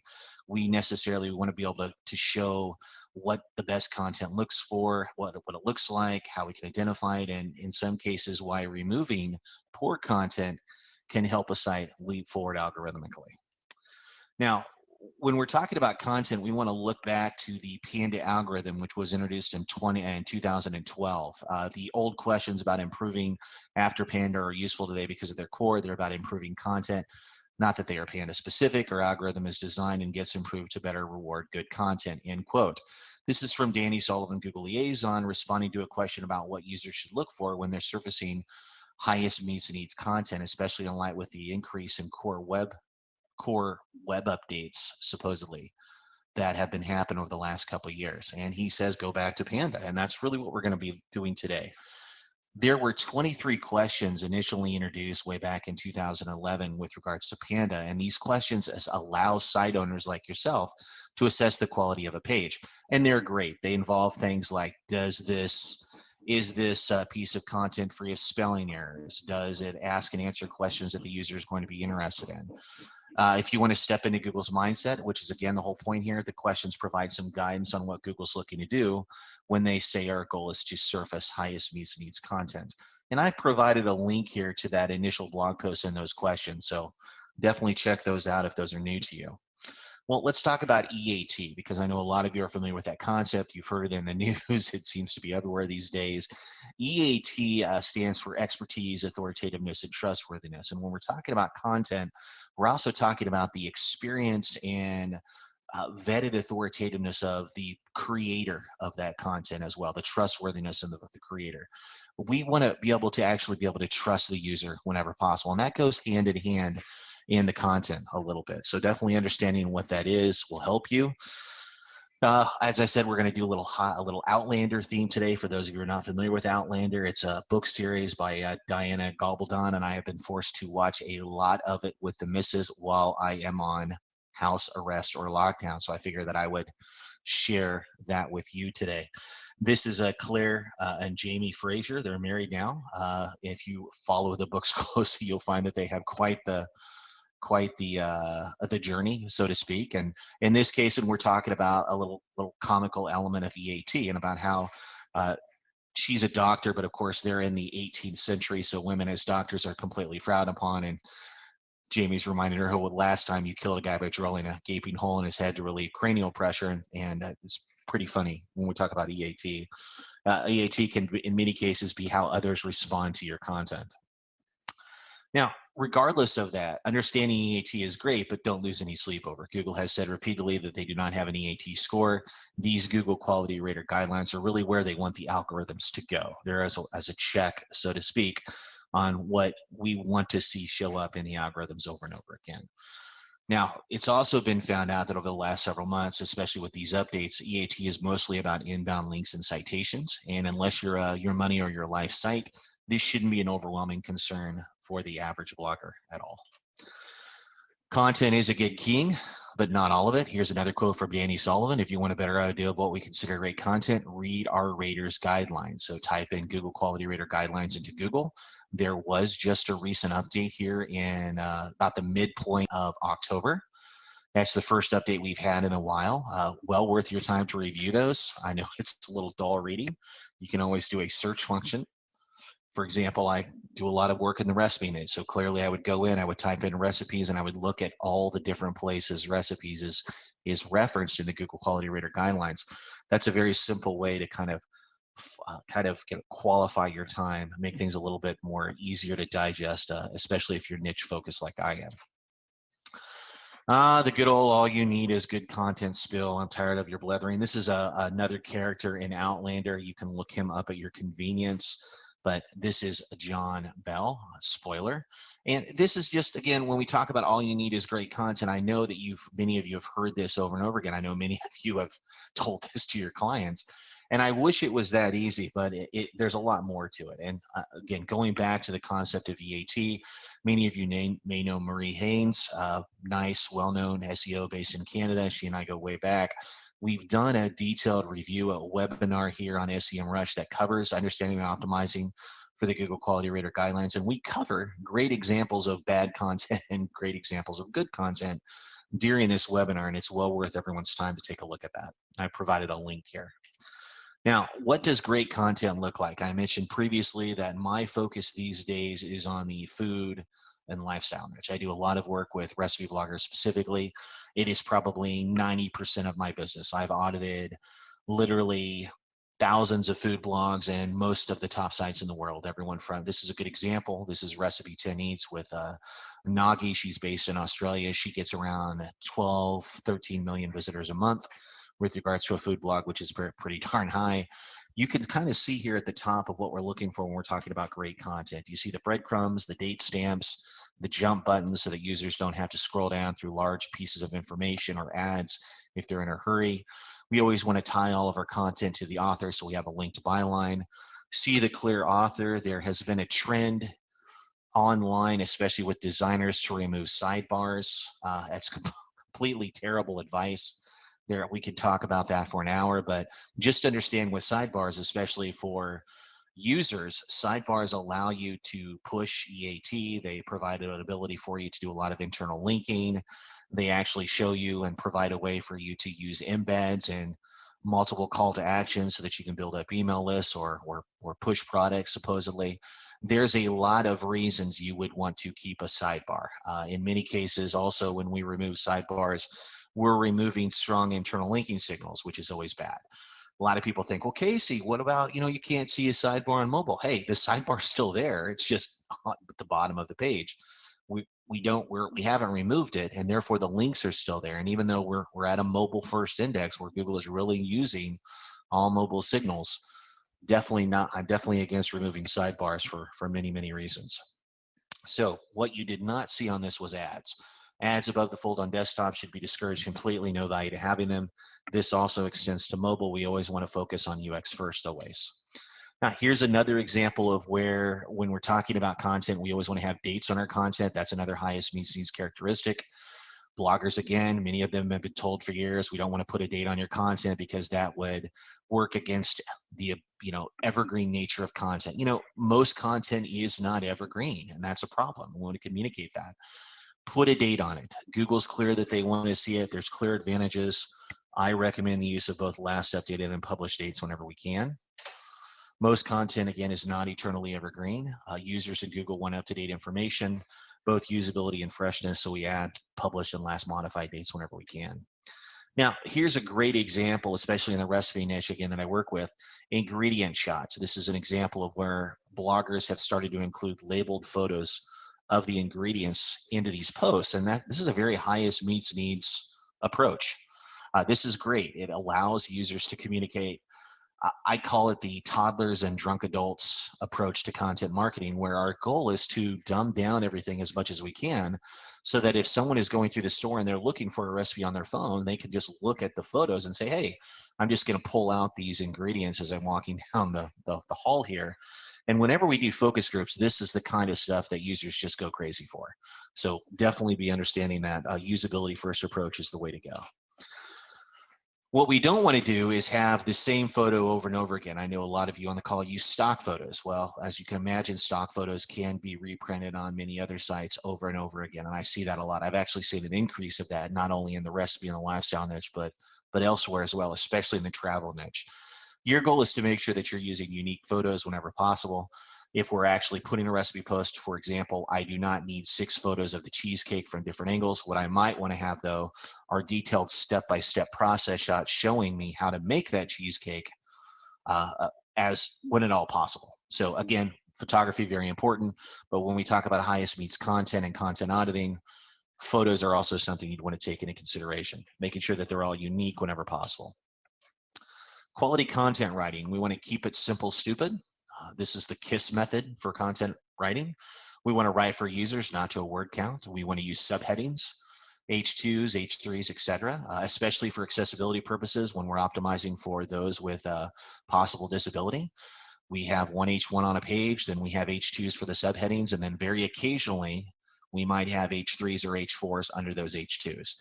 We get into a lot of trouble with bloggers who use headings incorrectly. They either try to use headings because of font size reasons, so they'll jump from an H1 to an H3 or H4 because those are smaller font size, but that's an accessibility violation. We don't jump H tags whenever we can help it, or H headings as we call them.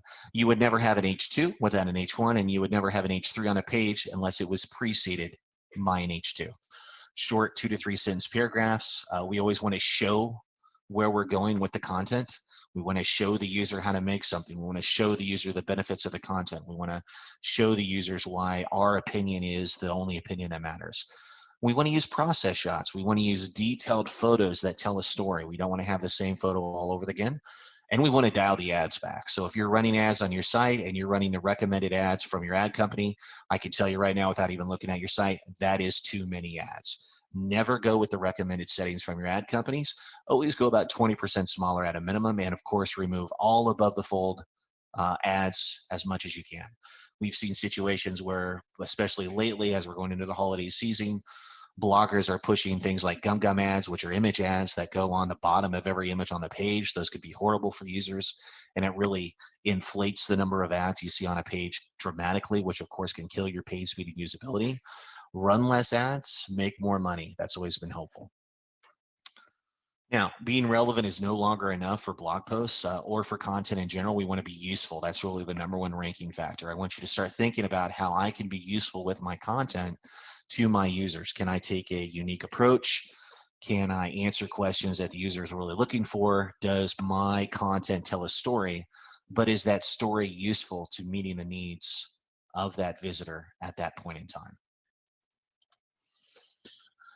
Using good tools is always helpful. Yoast is so hilarious because Yoast gets a lot of kind of an undue rap because of all the updates that it does and some of the problems it occasionally has. But there's a reason Yoast is 10 times the market share of every other SEO plugin out there.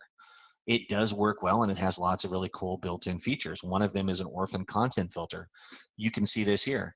For those of you who are not aware of orphan content filter, there's another version of it here in SEMrush. An orphan content filter or an orphan content tool allows you to see all the content on your site that is not linked from any other content on your site. This is orphan content. These are content islands. Those are bad. Whenever we can add links to our content internally, especially, that's one of the simplest and quick SEO wins you'll ever do with regards to content auditing. We want to make it easier for Google to find our content. And when we don't link to content, that's a poor internal signal. So there are 2 methods here, both with Yoast and SEMrush, that you can, of course, identify orphan content. And as I said, just by sending internal links to these posts, you can increase traffic dramatically. I've seen it. I am a site auditor by reputation and practice.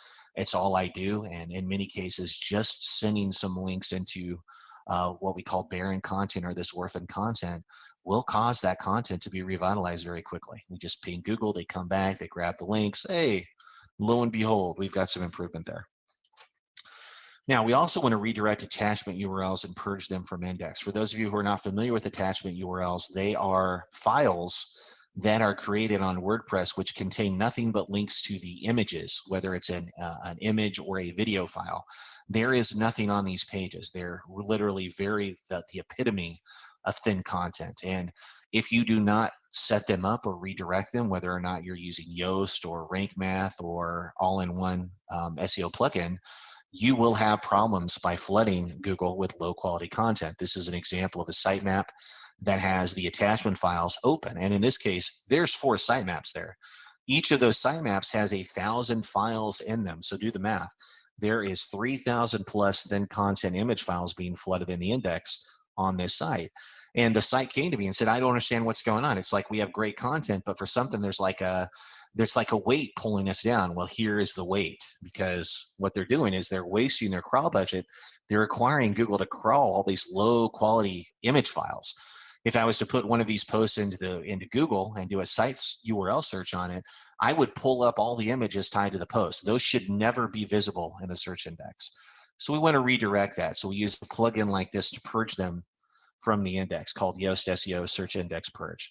Just removing this kind of thin, low quality content has really a very good advantages. It allows Google to find and surface our better content more easily instead of crawling the thousands of low quality results. I still see this in audits every week. Stop flooding your index. Now, a quick way for you to track changes is to use Google Annotations here. Here's an example of Google Annotations. I provided a link on the annotations how-to. It's amazing how many people never know that Google Annotations exists. Whenever we make changes to our site, we use annotations to provide a history of those changes in case we notice some traffic drops or we notice something's going on. We can go back previously, look at the notes, and maybe find out where the possible mistakes were made. I know, wonderful news. Jamie loves annotations, by the way. It's a fact. He mentions it all the time in Outlander. Definitely something you want to be aware of. Now, Google performs a lot of updates. I know many of you have seen this graphic here about Google makes over 3,200 changes a year in search. I can tell you right now that that number is substantially higher in 2020 already, so it's going to be interesting to see. All we have is Google's declarations about this. Otherwise, we just have to guess. Now, each day, Google releases one or more changes. Some of these changes help us, some of these hurt us. We have to accept that. We know that there's a lot of these changes. I hear this all the time. Casey, what can I do to insulate myself from these core updates or from these unannounced updates? And the fact of the matter is you can't do much at all. And that's just the world we live in. And it's just something we accept is that, as every year there's a new list of top movies and top music and top videos and top cars, there is always going to be a new list of top sites on page 1 of Google, okay? Now, here's the core updates that we talked about briefly. Core updates I mentioned before, they have wreaked havoc, especially in the last year and a half, 18 months or so. These are broad core updates by Google where they're big enough, they affect a large swath of sites that Google has to let us know that they exist. It's funny, Google says there's nothing we can do about these core updates, but as you can see here, that's not great news if you've been hit by them. We had an unannounced core update in November 2019 that decimated large swaths of food, lifestyle, and do-it-yourself blogs. Those same blogs were again hit in January when they have an announced core update, and they were hit again in May when they had the next announced core update. Now, here we are in October, and we have yet to have a new announced core update, although there has certainly been a lot of volatility. We've had issues with disappearing snippets. We've had issues with incorrect canonicals with Google. We've had issues where they've indexed different versions of content, and it's a shit show in many cases. So we're waiting. We're going to try to see. We expected to have a core update by now, but we're still waiting. And here's another character from Highlander or from Outlander who basically shares my opinion. It's been very bad, especially over the last month or so with regards to how Google is indexing content. There's a lot going on. They even had to remove the URL inspector submit your URL tool from Search Console, because people were using it so much. Things would drop out of the carousel, so they would go into Search Console and resubmit their posts, and they would blow through the quota, and it was causing so much demand at Google's end that they literally stopped that tool from working out. I have no idea when they're going to turn it back on, but good times for sure. Now, core updates have to have winners and core updates have to have losers. Over the last several core updates, here's a very quick list of sites in my niche specifically, where food, lifestyle, do-it-yourself. You can see that there's a trend here on the domains on the left-hand side. There's a lot of big sites there. Pinch of Yum, Well Plated, Simply Recipes. Some of the biggest recipe sites in the world had clear improvements. You can see below Betty Crocker, others. And then on the right, you can see that there's a lot of other sites here, mostly not as popular, but still very high volumes of traffic. And you can see that they have just been decimated. So what caused a lot of this? You can see Delish on there, Brown Eye Baker, others.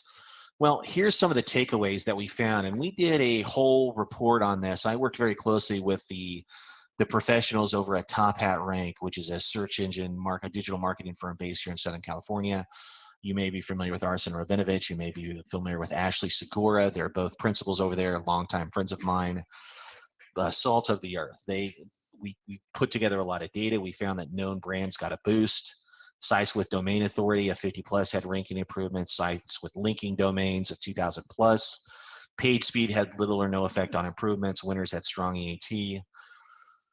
Yeah, again, bigger sites got a little bit of a boost here, which was very interesting to us. It seems like their backlink profiles and their earned EAT insulated themselves from a lot of issues.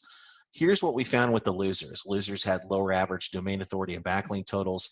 Please understand that domain authority in many cases is a novelty metric. Google does not use it, but again, it's a good comparison metric for our purposes here for StudyWise. Keyword over optimization, excessive on-page repetition, questionable backlink practices, excessive ads, bloated thin content. These are all things that as an auditor we're looking for and we're trying to correct, especially if someone comes to you and they said they've suffered a ranking drop, they're on WordPress, they're in a specific niche that's been impacted by these core updates. These are all things we're looking at. Here are what's been targeted by these core updates. First in November, again in January, and again in May. Huge keyword over optimization. See how keyword dense this is. I mean, whenever you hit a keyword at 4+%, you're going to be in trouble. It's hard to believe that here it is 2020 and we're talking about keyword density. Here's another example of a site that had overdone it with apple pie. We just don't want to do these kind of things in the environment that we're in now. Here's another one for ciabatta bread. As you can see, this is a great example of a big site that dropped from #1 to #5 for ciabatta bread. They probably would have dropped completely out of Google, except that they had a huge backlink profile. Now you can see here, look at the headings on the page, CDH1, CDH2s. This is an incorrect and outdated, antiquated way to use headings. No longer should you be loading up your headings on your page with keyword-rich phrases like this. That day is over. Google has, with the use of BERT, with the evolutions that they've done with natural language processing, with the ability to read forwards and backwards, with the amount of AI they're now using, this is unnatural. We do not want to be stuffing our headings with keyword phrases like this. And this is a trend that we're seeing evident in sites that have had clear and present drops in the search rankings. We just don't want to do this. So you should not be using your headers to repeat your keyword phrases, your focus keyword phrases in an overboard way like you've just seen in the example here. Yes, Claire, I know I don't want to have to tell you I like my content. I get it, but whenever we do a content audit and we find these over optimization triggers, removing them is always going to be our first recommendation. So what is it, some examples of thin, low quality and expired content? Here is an example of a site that had 225 expired giveaways. None of these had generated traffic in years. They're just a drag on the site. We do not keep them. These are the kind of things that we would probably no index or at most likely delete. We want to use a Google Site Operator to surface these. We can use your site in content or in text giveaway. We can use in text raffle. We could use in text raffle copter. We could use in text sponsored, whatever, to surface all these low content issues. You also want to go ahead and use your Search Console to surface low content here, or low again, low visited content. Here's an example on a site that we had where we would just pull up the last 6 months, and they have a startup blog resource. And as you can see, this thing has not had a click in 6 months. This is not the kind of stuff that we'd probably want to leave open to Google. Startup log resources are a dime a dozen. They're not going to help the site. Maybe we no index, but in many cases, we probably just delete it and get it off the site. Yeah, I know, Claire. This is no joke. Low quality content is bad. So let me give you a couple other examples here. Here is a blog that had a ton of best book reads. We're talking hundreds of posts here from 2016, 2015, older. This is like an albatross around your content neck. We want to remove all this stuff. It hasn't been read in years. People always think, hey, Casey, should I, I'm scared to delete this content because it might have backlinks helping me. Well, folks, if the backlinks were helping this piece of content, it would have had a click in 4 years. So understand that you don't want to slave yourself to the backlinks coming into your site. If the backlinks were really powerful, you would actually not be considering deleting the content at all. So let's talk about cultivating the content garden, which is the meat of this presentation, which is weeds, low quality content, flowers, high quality content. So I have a whole tutorial on this. Should I remove content? Here's a link to it. I wish we had more time today, but I'm already coming up on it here. So we're gonna plow through the rest of these slides. Low quality content does hurt you. Here's a detailed response where I lay it out, provide links to quotes by Google, all about it. So Claire, believing something doesn't make it real, I agree, but this is John Mueller, direct from Google. He says, yes, absolutely, you should remove content. If you don't want it in the index because you know it's low quality, then removing that does help us understand the rest of your site better. Can't get any clearer than that, folks. Content auditing is the real hero. We don't want Jamie to die. He seems like he's always dying at least once or twice every season in Outlander, but hey, we don't want him to die on us because it needs to help us with content auditing. So the two truths about content auditing: not all existing content is relevant to your audience, and don't expect every single page on your site to rank. Now, here's an example of a site with we'll just use I believe it's an accepted term. The term is shit ton of content on their site with no organic traffic. You can see that there's 5,700 URLs here. Look at the small amount of content on their site that is absolutely generating traffic. And many times, in many sites, we want to look at the 80-20 rule. Usually 80% of our traffic is generated by 20% of our content, where in this case, you can see that it's more like 5% of the traffic, or 5% of the content is generating 80% of the traffic. So we really need to change that, and that involves going in and removing this plethora of low quality URLs. Here's an example of a site that we've done the content auditing on. You can see here that only 113 URLs are receiving no traffic. Most of those URLs are paginated content, or maybe they're seasonal in nature. And in this case, you can see that the vast majority of the content on the site is generating URLs. This is a natural looking example of organic traffic overview. This is what we want to have for the average site. Now, let's talk about content auditing using buckets. Bucket number 1 is content we want to update or republish as soon as possible. Seasonal content bucket 2, update or republish when seasonally relevant. So right now we're in the fall, we're in the harvest season. Anything that would be related to Halloween, anything that would be fall related to, or pumpkin, or anything that's coming up on the holidays, that's content we'd be looking to update and republish right now. Then we have the low quality content bucket number 3. This is content that we know is not doing anything for us. No clicks, no positive signals. We no index content, or we delete it. So let's talk a little bit about the difference there. First of all, let's sort the content by no clicks. And you can see how we can do this by going into Search Console. Here's an example of where we can sort content by the last 3 months. And if they have 1,000 pages or so, or less than 1,000 pages, this is really easy. Then we can download all this content, and then we could start sorting it. Maybe I can pull the the information from Google Analytics, see if they have any social shares. But in many cases, this is a quick and dirty way for you to export your content from GSC, Google Search Console, and start auditing it. Now, in this case, I've exported it out. I can export out to 1,000 URLs. I can see that there's no clicks. This is all content that I probably want to start looking at. We can also add an Analytics Edge add-on. I provided a link to analyticsedge.com, which will allow you to expand up to 2,000 rows of Google Search Console data that you can export. That covers most smaller sites especially. If you want something bigger, then you have to use something like URL Prospector, or you're going to have to look at Screaming Frog or another piece of software that's going to allow you to do a full content on it. Once you have a full export, I look at 90 days or about 120 days. I do a cross-reference, anything that has no clicks. I want to see, maybe I no index it, maybe I delete it. Here's some content auditing pro tips to make this easy. Never no index something you think you'll eventually re-index, because that's a confusing signal to Google. If I've got something that's been no indexed for 6 months, it might take a while for Google to trust it. A 410 is always better than a 404 to remove indexed content fast. We have data showing that a 410 does get out of the index about 20-30% faster. There is no limit to how much content can be deleted at one time. This is a very popular question. Doesn't matter. Google doesn't find all that content at the same time. They crawl it at different times. Doesn't matter if you have 1,000 posts to delete or 100 posts to delete. I found that there's no difference in how Google treats that deletion. Just get it off your site when it's easier for you. Once you delete content, run a broken link checker to remove previous internal links.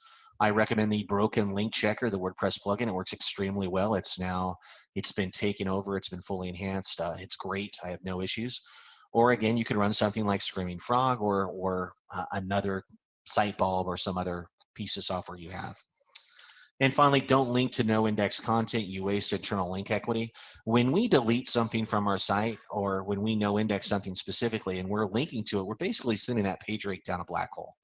This is why we tend to no index tags. But when we no index tags, we don't necessarily want to have site-wide links to those tags on our website. And I find that when we remove those links, we recover more link equity to flow back to the original page itself and the other more important internal links. Removing content can result in big traffic changes. This is just a very simple example where we started content auditing in March. We deleted almost half their content. Traffic immediately went up 81%. This is probably influenced, of course, by quarantine traffic as well, but nevertheless, they were very, very pleased. We had a small seasonal dip, but traffic is still up 67% year over year, even after the quarantine lifted up. Wish I had more time today. I've got a whole full webinar podcast on content auditing. You can see the link here. I definitely urge all of you to take a look at that. I know that this presentation will be available to everyone after. And now we drink.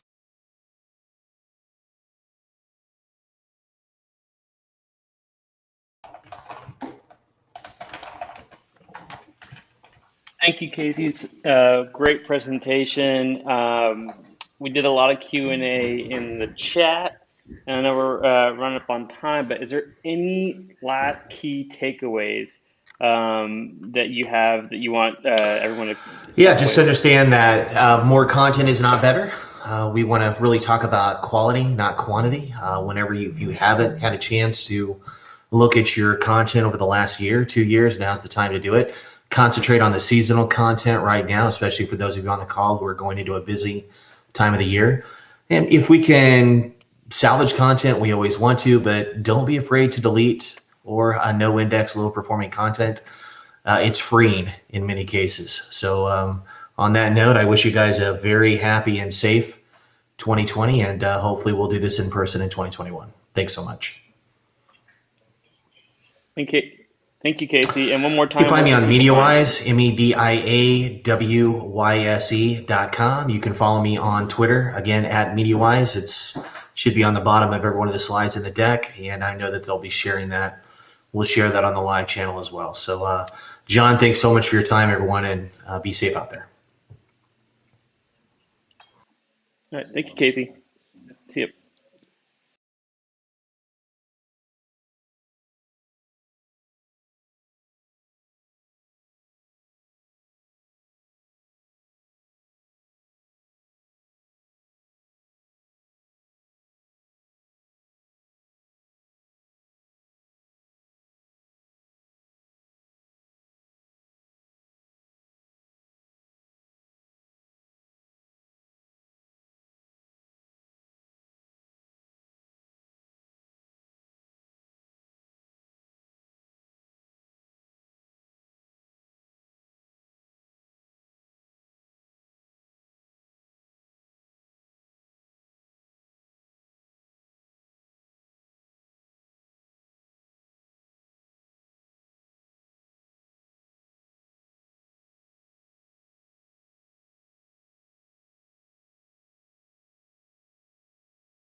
I don't think can hear. Hey Bart, I don't think we can hear you. By the way, you're on mute. That's my favorite thing to do. It's if we had a bingo card, that's what people should be checking. And we're about to go live, and luckily we have one of our great speakers who's going to be doing this live. We had Troy, who was in a panel earlier, did a great job. Happy to have him again. Sir, I'll leave it to you, founder and CEO of Invest. Thank you for presenting, and we look forward to your presentation. Awesome. Ooh, not a very good idea to have a screen share while you're like, also at the same time on StreamYard. Hello everyone. I hope everyone is doing well. Can you guys see my screen? We can. You can. Okay, perfect, awesome. Exciting and interesting topic. I'm going to talk about social media, how you can actually win at the battle of social media, and it's sort of funny and / interesting that we have to still have a session about this in 2020 because social media has been around for a while, so we should have as marketers have figured it out a long time ago. But what I see is that we're still experimenting, which is not necessarily a bad thing. Let's jump right in. So my name is Khalid Saleh. People always struggle with my name until I tell them DJ Khalid, and then they'll remember. I am the CEO at Invest. We do conversion rate optimization, the second company in the US to do conversion rate optimization. We also have our own A/B testing / heat map / video recording platform, FigPi. I'm a recovering software developer. It's been about 17 years since I've touched any line of code, but I still have that addiction. About 16 years of marketing, and I love to play on LinkedIn. So this is me back in 2000 actually. Big believer in data, and I would always say my data is better than your anecdotes. And I've always been fascinated at that point in time in my life from looking for growth hacks. And you can tell, by the way, look at this phone. My kids wouldn't even recognize what that is, or the large monitor they have over there. Fast forward to 2020. As you see over here, I have very strong opinions, and they are weakly held. I always tell my team members, you can always change my mind. Just let's just have a conversation. And I'm no longer fascinated as much by data. I think data has its place, but I'm looking for magic, and we'll talk about that a little bit later, because I've been humbled by users one too many times. I think something is gonna work this way, and then users have a completely different opinions. So let's talk about how you can succeed as social media. And I'm going to just kind of put a groundwork. Then I'm going to share with you the 6 laws of successful social media marketing. The 6 laws of social media marketing, or 6 laws to win as social, are very practical. So I'm going to show you exactly how people do them and how they succeed, how brands do them and how they succeed. But let's start by putting some of the groundwork. I believe that marketers are predictable, and that's the biggest problem with marketers. Best example, if you have ever stayed at the Westin when they released the Heavenly Bed, it costs them $30 million to put out the Westin Heavenly Bed, which was absolutely incredible and it was just absolutely comfortable. But not to be outdone by competition, a year later, Hilton releases the Serenity Bed. Marriott invests $190 million in their Vive collection, and Hyatt, of course, puts out the Grand Bed. The Sleep Number is by Radisson, and Crowne Plaza puts out the Sleep Advantage. And what you have over here is a herd mentality. What marketers do, and what we are really good at doing, is copying other marketers. So we are very predictable, which is a huge problem whenever you're doing marketing, because people get used to marketing. And guess what? When people are used to your marketing messages and you're doing the same thing that everybody else is doing, you get drawn out in the noise. There's a lot of noise, and humans deal with noise the best way that they can, by ignoring it. And that's one of the biggest challenges that we have with marketing. And that is one of the biggest challenges that you have whenever you're looking at social media, because I always give an example of social media, especially of Twitter. It feels like you're in a skyscraper. You open the window and you're screaming out loud, but you're on the 100th floor and no one can hear you. So it's almost like you're having a conversation with yourself. So one of the biggest questions that you want to fundamentally ask yourself before you get into probably even social media, before you come up with your social strategy, is what is the difference that makes the difference? What is the difference in your business that will make the difference in the eyes of your customers? I think that is very important to think about this question and its answer. You can come up with many things that you're different than compared to your competitors, but if those differences don't matter to your end customers, then who cares? The next thing that you want to ask yourself is, what are you hired to do? So I'm going to give you a tale as old as time, the Snickers versus Milky Way. So basically the marketing team at Snickers was sitting around and they're saying to themselves, you know what, we need to capture a bit more larger market share and we should take it away from the Milky Way chocolate bar. They're coming up with all these different strategies, and then a smart marketing manager told them, well, why don't we do this a bit differently? Why don't we, instead of jumping and creating a new strategy, let's talk to our people and let's talk to our customers and let's ask them, when do you typically have a Snickers and when do you typically have a Milky Way? Lo and behold, they discovered that most people have a Snickers bar anywhere between 2:30 to about 4 p.m. That's when people have a Snickers bar. And people typically have a Milky Way after lunch or after dinner, mostly after lunch. When you're between 2:30 to 4 o'clock to 4 p.m., typically when you're having a Snickers, the alternatives are a cup of coffee, a Red Bull, or maybe a banana. Because basically around that time you're feeling the slump and you're tired, and if we remember those days when we were working from the office, that's when we were like, I'd love to have a Snickers. Milky Way, people usually have it as a way to reward themselves. They just had lunch and they want to have something sweet.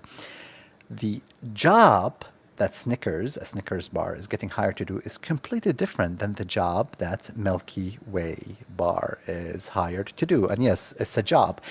Everything in life, whether it's a physical product or service, everybody gets hired to do a job.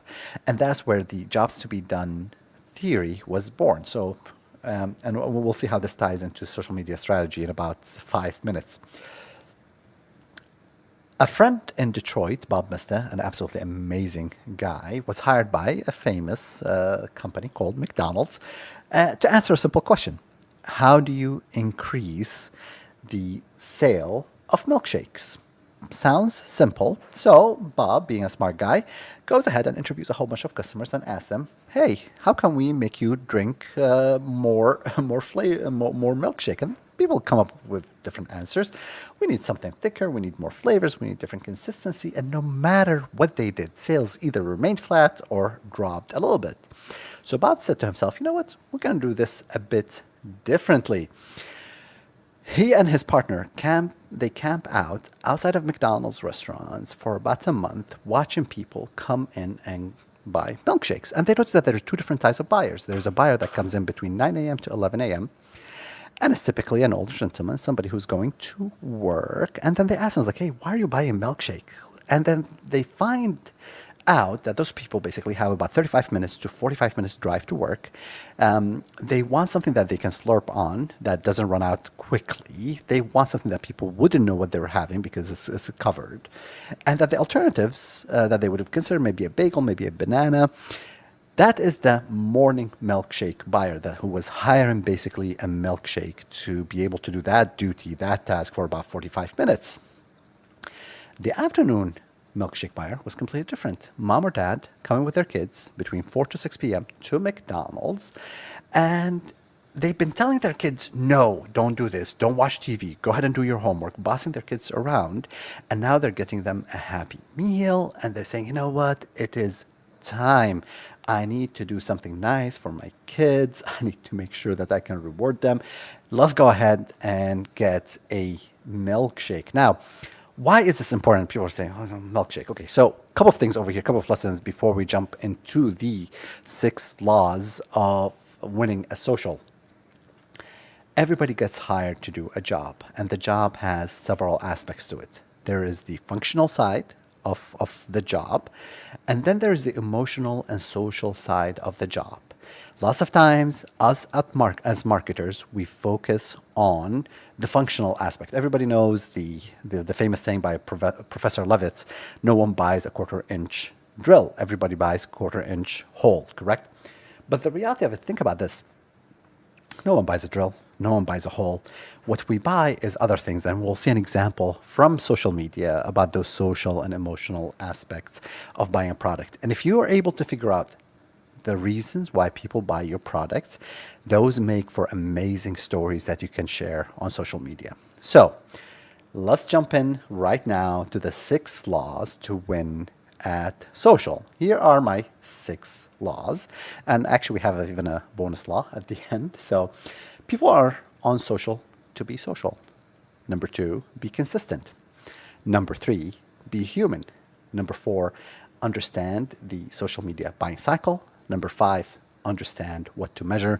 And number 6, create once, distribute forever. Let's jump in and we'll see examples for each one of those. The first rule of social media, people are on social to be social. And lots of times we forget this because we're trying to sell and we're trying to sell really hard. And of course, this is propagated also by social media platforms that are trying to generate money. Here, put on your ads. And let's see how this works. So look at this tweet from Kim Kardashian, where she is mentioning a new product that's going to be releasing, Skin Perfecting Body Shimmer in Rose Gold from our new Glisten and Glam collection. Shop on Friday, 12:06. And as you see, people are interacting. They're like, okay, great. Now, I want you to compare this one to this tweet from Rihanna. And it's just absolutely... Notice the difference in language and then notice how people interacted with this. I'm going to try my best to be humble about this, but Fenty Skin is coming July 31st exclusively at fentyskin.com. Y'all ain't hear it from me, but you can shop it early if you drop me an email. Notice the language that Rihanna uses versus the language that Kim Kardashian uses. You know that the language that Kim uses is not a normal language. It's not the language that you would actually use in your day-to-day, versus if you compare that to the language from Rihanna, this is exactly the language that we should use. So before you write a tweet, before you share anything on social, read it out loud. Would you actually say that? This is a simple rule, but it will really, because remember, people are on social to be social. And regardless whether you're a brand, you're an individual, sometimes I was sitting once and typing something to share on LinkedIn, and I was reading it out loud, and my daughter says, no one speaks like that. I told her, well, yeah, and where I am, like, people speak like that. She's like, where's that? I told her, the land of marketing. And she laughed. She's like, no. She's like, it's weird. It sounds weird.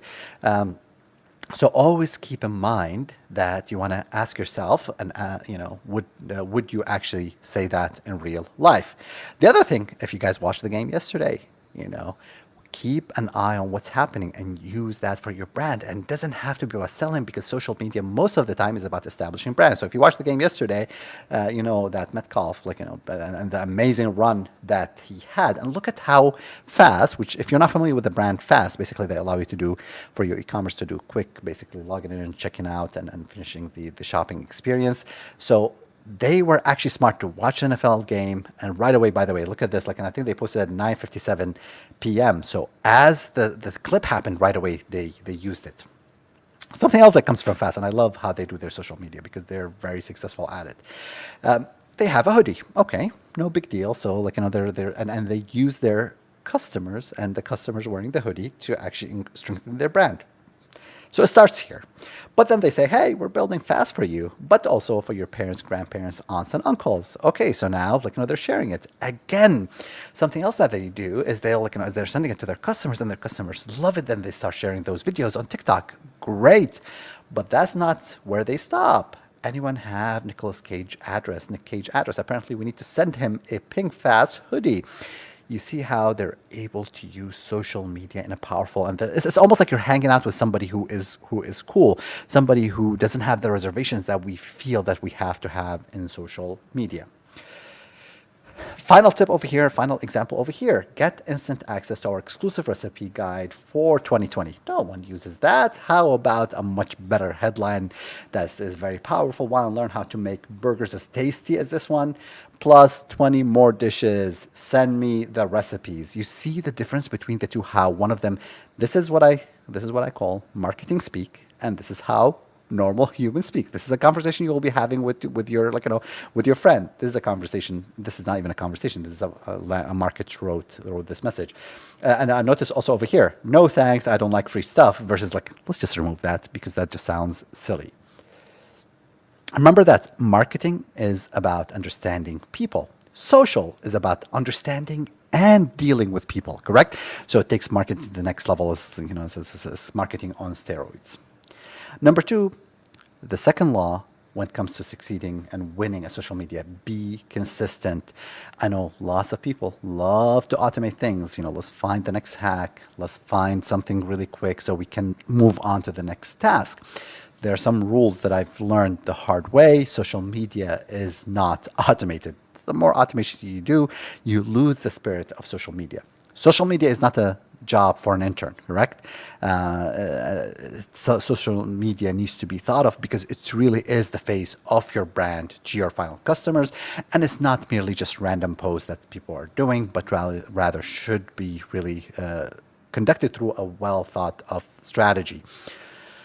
So let's talk about, we talked about the jobs, and let's take an example of the drill. Here is a sample of how Home Depot basically posted for the drill. Basically, they've said, it's a 20-volt lithium-ion cordless half-an-inch drill driver. That's how Home Depot thought they should sell a drill. Now, notice how people actually use the drill. So in this case, this guy basically saying, oh, this would be the best gift for my dad. Again, the emotional side of the drill, correct? I'm buying something for my dad. Oh, look at what this guy is saying. Love this. Could be the wife would broke, because something has broke and the wife is nagging him to fix it. Again, this is the social. This is the emotional side.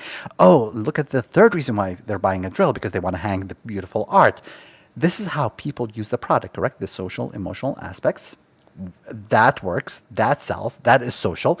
And here is how the brand is trying to sell the product. No, it's imagine you having a conversation. I would like to get the 20-volt lithium-ion cordless. No one has that. The third law of succeeding as social, be human. The more human you are with your weaknesses, with your mistakes, the more powerful you are on social media. Let's take an example from Morning Brew. Call up your friends, your uncles, and maybe even utilize your LinkedIn connections for once.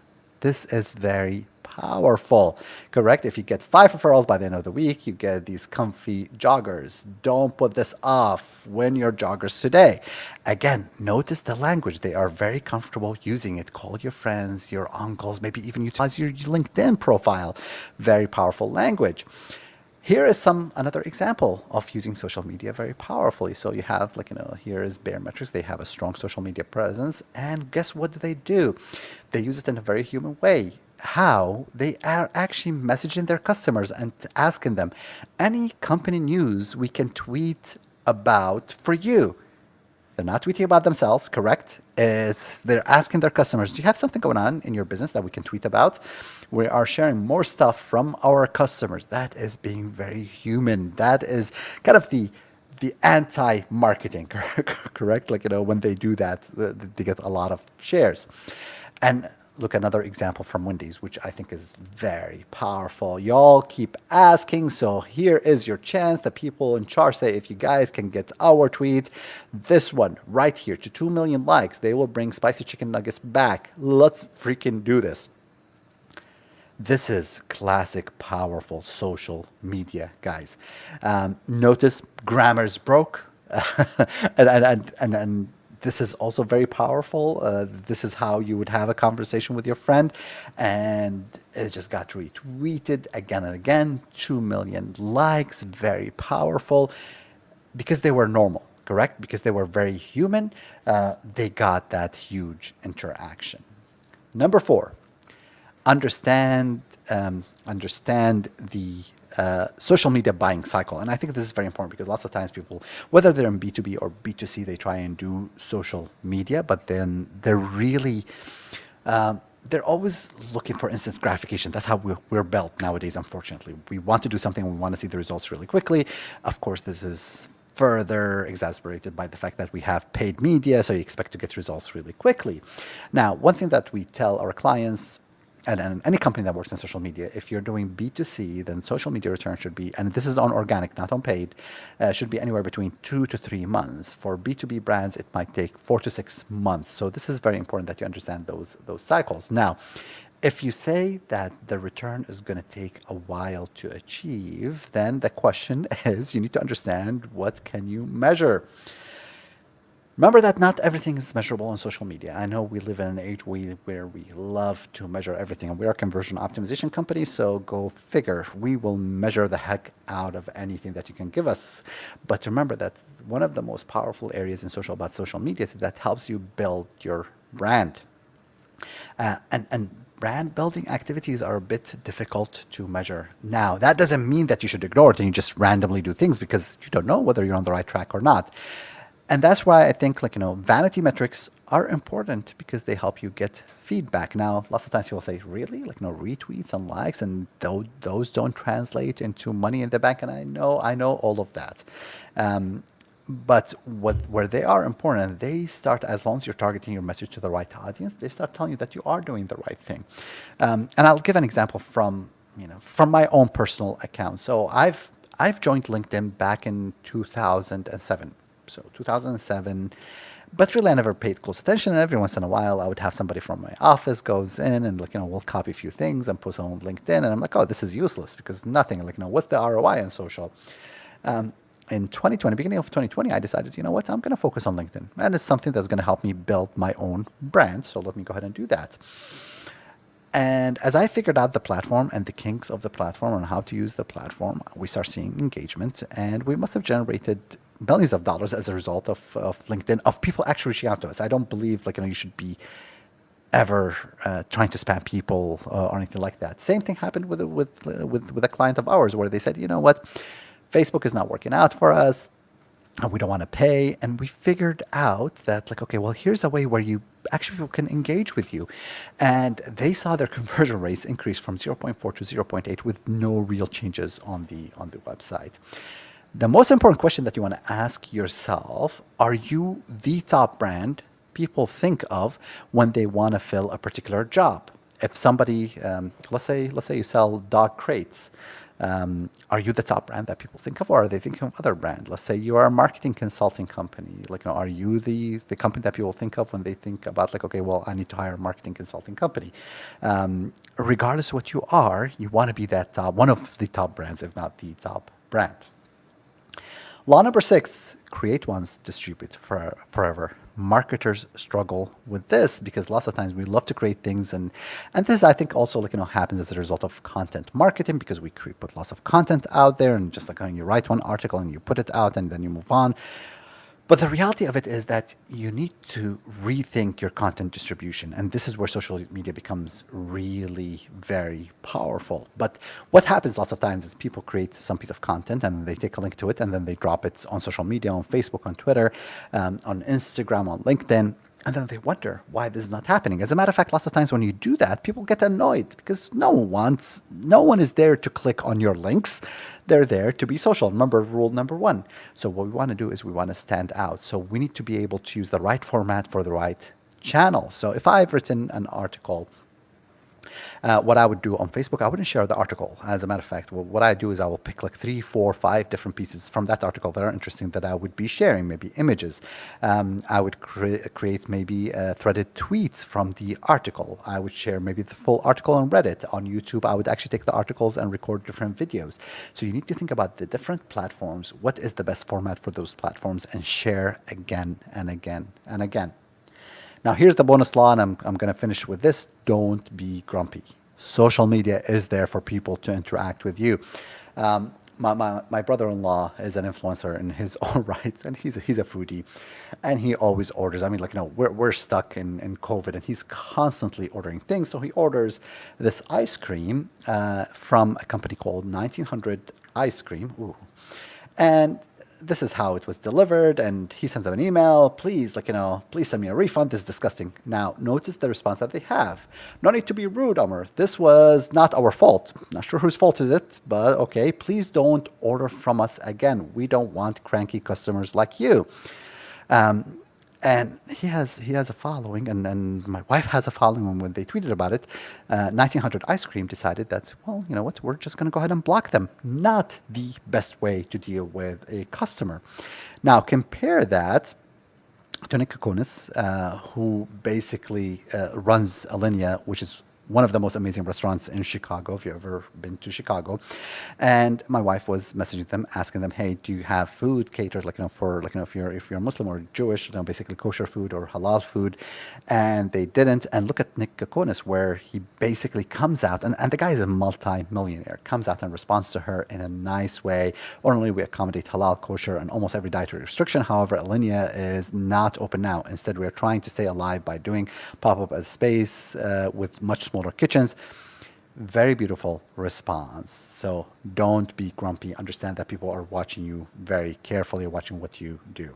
Let me finish with this. Like I mentioned, FigPie is our software that we released earlier this year. We released it actually beginning of February, and our goal was to have 100 paying customers by the end of the year. We've just crossed 1,000 customers. We would love to have you guys try us out. If you're doing any type of A/B testing, polls, recording, session replays, heat maps. It gives you all the opt-in forms. We're still working on that, but you'll get a free trial. Would love to have you guys join. Having said that, let's switch back over here and stop sharing the screen. Did it in 25 minutes. I tried to do the recording, by the way, and it was like 50 minutes. I'm like, oh my God. Live pressure helps. Oh, definitely. Again, thank you. I just asked the audience to see if there are any questions that we might be having. What's kind of the differentiator for FigPie that you have? Sure. So, one of the most powerful thing about FigPie is with a single line of code, you will have all these things. So there are things that do A/B testing. There are things that do heat maps and video recording, but to combine them all, that's number one. Number two, when it comes to performance, and performance is really big. I almost got sued by using a competing tool, and that's how actually the idea of FigPie was born. Target's website, Target, the huge company, went down because we recommended a tool, and I'm like, are you kidding me? I've been in business for like 15 years and now I'm going to get sued because I recommended a tool. So FigPie has the minimalist impact on page load time, 115 milliseconds to 100 milliseconds, which is very powerful. Okay. I think we're still waiting on some others. So here's kind of an interesting one. What do you consider the best other channel than social media to kind of go together to help? Or is that is that too broad? No. This is an excellent question, by the way. So I think whether it's social media, and I've said this a little earlier, or Google, or whatever it is, by the way, I think of them, which is sort of funny, as rented platforms. You don't own them. Yeah. They can change their mind at any point in time, and you're just constantly catching up, which gets really tiring. I mean, on the positive side, it keeps some people in business, correct? It keeps SEOs in business. But if I'm the company owner, I'm like, okay, this gets old, man. You're constantly changing the rules. So I think whether it's social or Google, I want to build my own platform, which means my email is the most valuable channel. I want to grow my email list, and I want to grow it continuously. I want to bring people to my site. And I always look at this metric that I think is very important. And that metric basically is what is the percentage of direct traffic that's coming to my site? The higher, the better. 50, 70%, great. I have a strong brand. 10%, I have a lot of work to do. Yeah. I agree with that. I work with a lot of hospitality, and you get people coming in a lot of different ways, but when they're purchasing, it's more direct. There you go. So we have a little bit more time. So one question I do have for you is, who do you listen to or follow to get some of your ideas? I mean, you're actually an expert, so it's fun to see who you actually follow. Yeah, so I love, by the way, and I highly recommend Rory Sutherland. He has a book, Alchemy. Highly recommend. I mean, the guy, where he talks about kind of magic, and then how lots of our marketing nowadays is based on numbers and how it's performance driven, while the reality of it, most of marketing should be based on magic, where just strange things that happen, because we love to put frameworks for how people behave, but people are just very strange. They do random things. You can figure out a Google algorithm, but try and figure out a human psychology algorithm. So it's a whole other thing. And I also loved listening to Dave Gerhardt, DGMG. Absolutely amazing. If you're in B2B space, he's an excellent guy. So I follow him regularly. So those are kind of like, otherwise I'm just listening to podcasts, constantly reading new books. So Awesome. Well, thank you so much.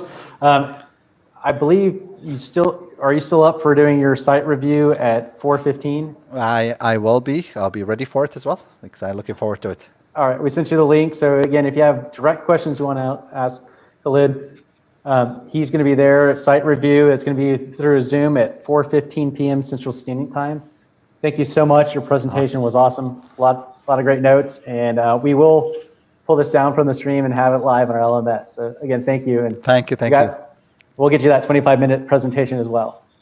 Thank you, Bart. Bye. All right, so just hang tight. Our next presentation will be starting at 6:35. Jeremy, sorry that you hopped. I think your question hopped on just as he hopped off. So either shoot him, I guess, be social with him, shoot him a tweet, or try and maybe get that answered at 4:15 in his site review. Again, thanks everybody for being here. We will be starting shortly at 3:35. Next person we have is Ruth Burr-Reedy. She probably will be. She should be there to answer questions in the background. Otherwise, I hope you're having a great day. We hope you're getting tons of notes, and we'll see you soon.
Hello, everybody, and welcome back. This is Bart Peters. Hopefully, I am not muted. I have been having that issue recently. Again, we're so excited to have you. I have the pleasure of reintroducing Ruth Burr-Reedy, a longtime supporter of DWSCM and a longtime speaker at State of Search. We're so happy to have her. She is the Vice President of Strategy at Upbuild, and she will be about to go live with her presentation. I hope you enjoy it, and hopefully her power's back on, and she might be able to respond to some of your questions at the end. All right, here we go.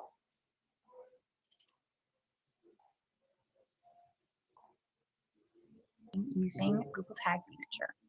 So, how is everyone's October going? Mine is going okay. I was feeling really good about this talk. I had a lot of really fun event tracking via Google Tag Manager that I was going to share with you.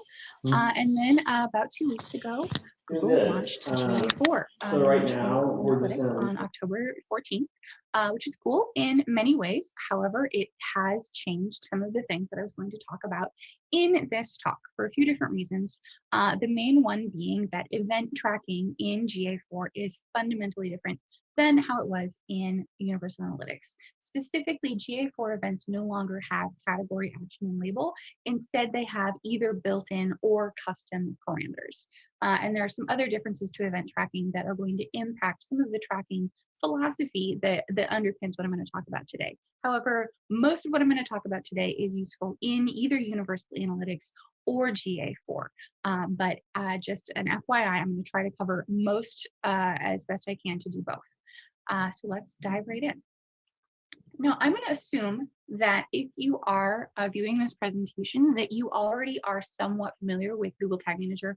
So I'm not going to go super in depth on basic Google Tag Manager uses and terminology. But one thing that I do want to make sure to define up front, because we're going to talk about it more later, is the document object model, or the DOM. The document object model is basically a representation of all of the objects that make up the structure and the content of a document on the web, such as a web page. So that's the code, it's the content, it's the scripts, it's the fonts, it's all of the different pieces that make up a document on the web. The DOM is sort of a tree-like visualization representation of those objects. And we talk about the DOM a lot in Google Tag Manager, so I wanted to make sure to cover what that is up front so you're not confused in case you didn't know. Now, when we're embarking on a new tracking adventure, I think a lot of times it's really tempting to start out and say, okay, what are the metrics that I want to track? Especially as marketers, we get really into kind of a groove with what we're tracking, and we start thinking about tracking from a KPI perspective. And I find it really valuable to actually take a step back at the beginning of a new project and say, okay, what information do I need? In a perfect world where I could know anything about how people use this website, what would I know? And then what would I do with that information? And if I don't have a clear answer to both of those things, especially what am I going to do with this information, that's a sign to me that that KPI may not actually be that valuable to me to track. So start out with what you want to know and how you want to use your data. Then reverse engineer back from that the pieces of data, the KPIs and metrics that you're actually going to track in order to answer those questions and do the things that you want to do. So you sit down, you do this, you think about everything you want to track, and then because you're a marketer, you create a beautiful spreadsheet. We're SEOs, we all love spreadsheets, myself included. And what you're going to want to do at this point is really think about your data hygiene and your data governance. You want to plan out all of the events that you're going to track and the parameters you're going to pass with them. So in UA, that's category, action, label, and sometimes a value. And what I like to do at this stage, and I think this is going to be valuable in GA4 as well, is establish not only what the parameter values are going to be for the things I know I want to track now, but also some rules for how anyone else in my organization could figure out what those same parameters would be on new events in the future. The more you can make it really specific, okay, our category is always this, our action is always this, etc., the higher likelihood that someone in the future who's not you is going to implement events correctly, and that events are going to be implemented consistently enough that you're able to compare them and derive insights from comparing them to each other. Now in GA4, there are a lot of built-in events. And so a lot of that is going to be way easier to do because you're not going to have to custom implement everything that marketers now use event tracking to track. There are a lot of automatically collected events, and then there are some, it's called enhanced measurement, and some recommended events, all of which come with built-in parameters. So implementing those, you know that you're going to be on the same page, not only as anybody else in your organization, but also anybody else using GA4 at other organizations, which is cool and will result in a lot of great new methodologies, I'm sure. The trade-off there is that whereas Google Universal Analytics has just the 4 parameters you can populate, GA4 has up to 25 custom parameters that you can pass per event. And those can be anything. So your custom parameters can go off the rails if you're not careful. So this kind of planning and data governance is important. The other thing to keep in mind is that in UA, you can track as many events as you want. The only real limit is that as you're tracking more and more events, you are going to start running into some performance issues with latency. So you do want to be aware of how much information you're passing on a given page view or click, etc. With GA4, there actually are now limits on the number of custom parameters you can have. It has 50 numerical and 50 text custom parameters per project, which in this case is a property in Google Analytics. What's really a bummer about this, although I understand why they're doing it this way, is that the same parameter for 2 different events counts as 2 custom parameters, not 1. So again, this planning process becomes even more important with GA4, both because you can call your parameters whatever you want, so you need to figure out what those are in terms of custom parameters, and also because you are limited to how many you want to track. If you want to read more about this, there is a link to, went too far.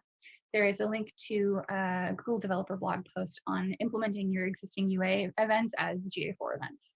And as you can see, even just from this documentation, it's clear that they don't really want you to create custom events. Then that's part of why they've created these new built-in events. So check it out. It may be that GA4 already tracks everything that you want to track, but if not, we're going to talk about what we can do next.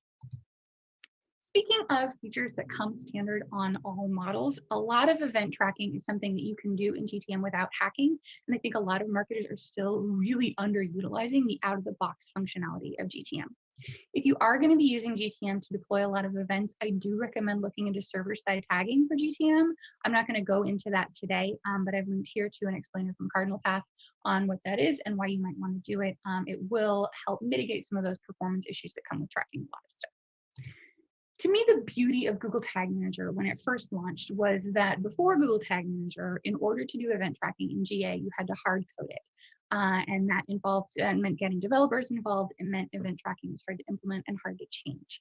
Now, and I say now, it's been years at this point with GTM, event tracking can all be done within the GTM interface. And the other thing that I really like about GTM is that instead of hard coding or having static values for things like your category, action, or label, you can actually use dynamic parameters, variables, in order to populate these parameters. So a variable is the same thing in GTM that it is anywhere else. It's just a piece of data with a name. And in this case, the piece of data is category, and then you just tell it what the variable is.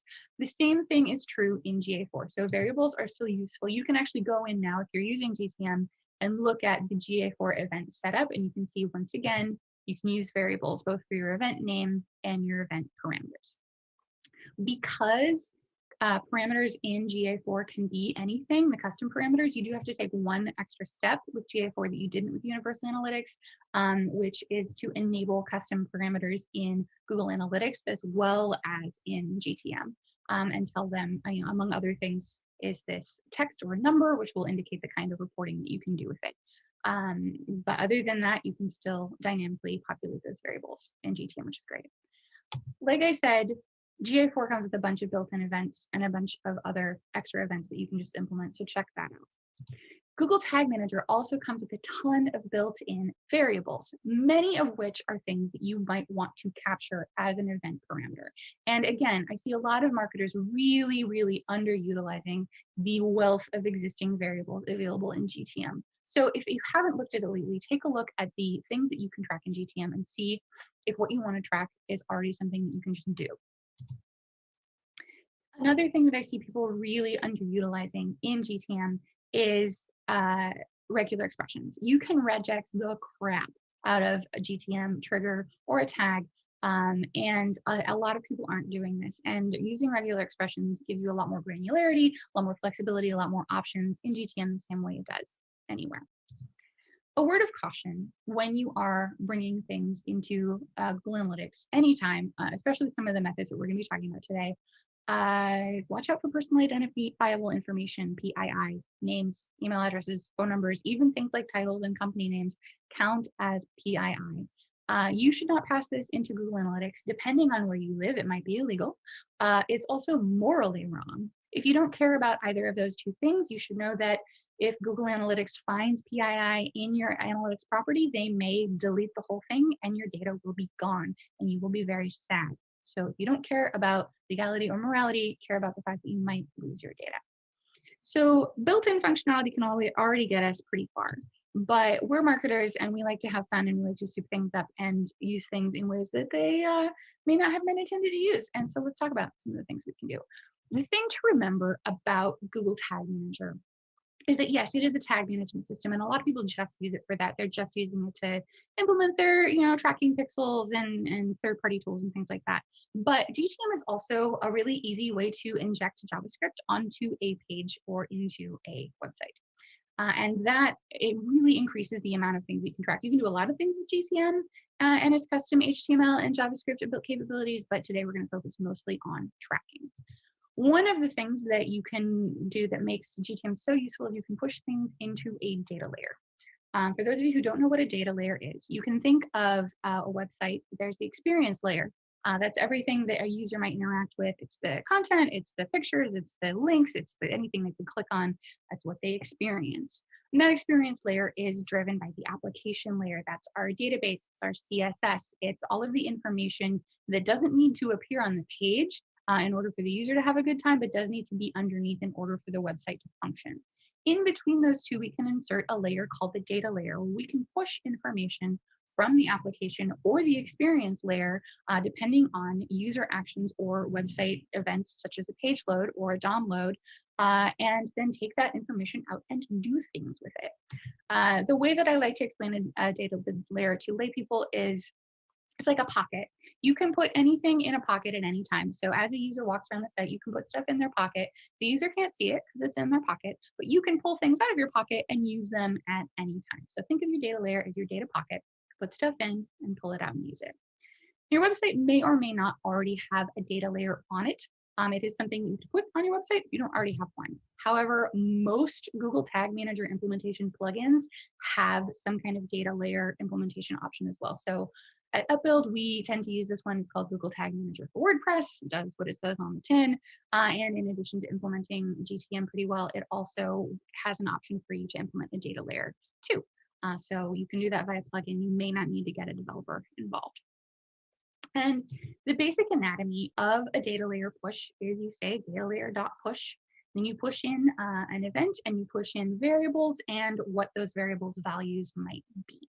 You can push whatever you want into the data layer, but if you want to get it back out of GTM, you need to use an event key in order to trigger the tag in GTM. Also, otherwise GTM is not going to know where to find or what to do with this information. So as a best practice, always use an event key when you're pushing things into the data layer for GTM.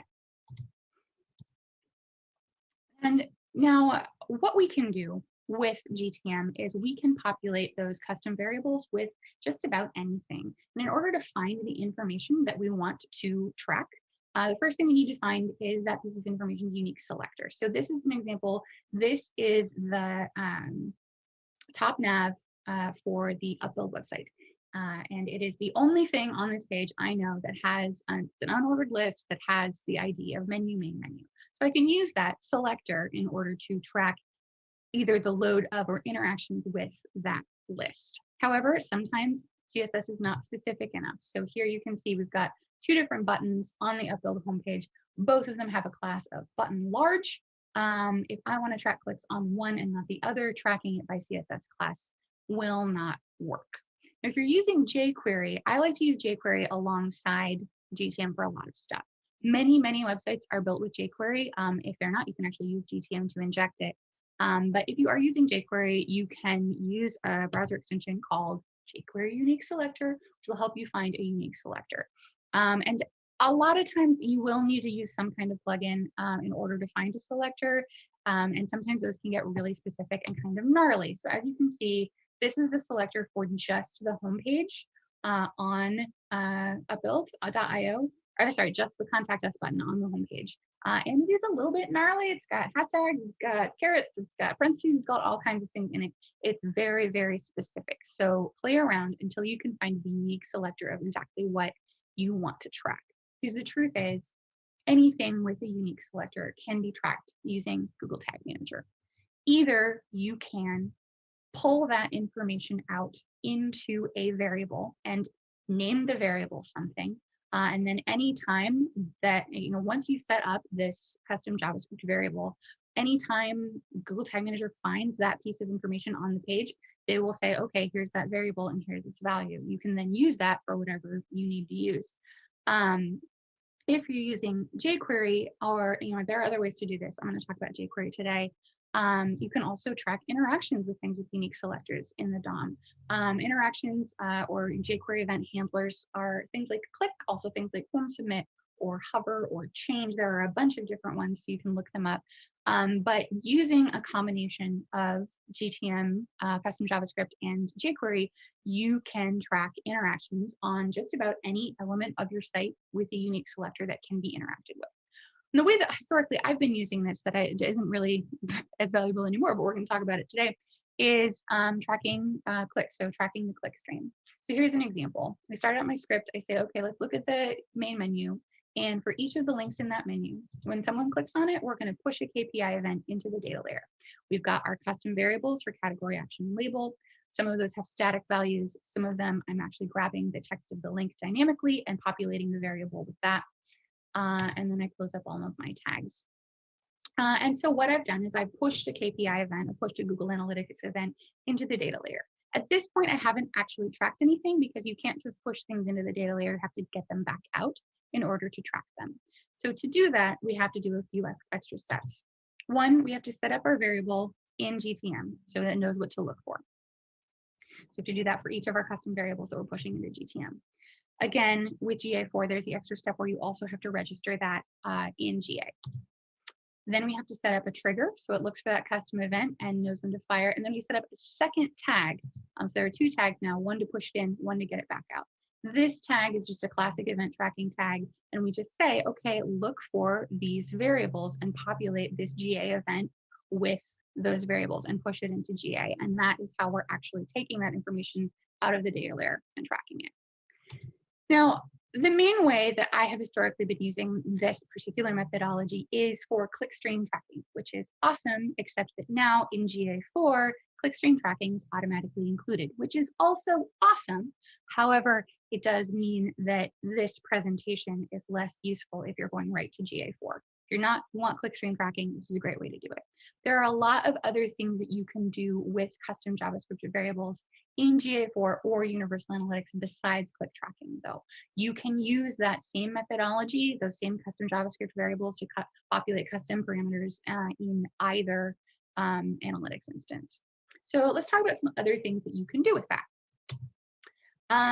One thing to keep in mind is that because we're using JavaScript, we're not limited to an individual value when we're populating a variable. It's actually possible to populate variables with a JavaScript array and have multiple pieces of information rolling up into one variable. I've linked here to a great explainer on how to do that over at Mixed Analytics. Check that out.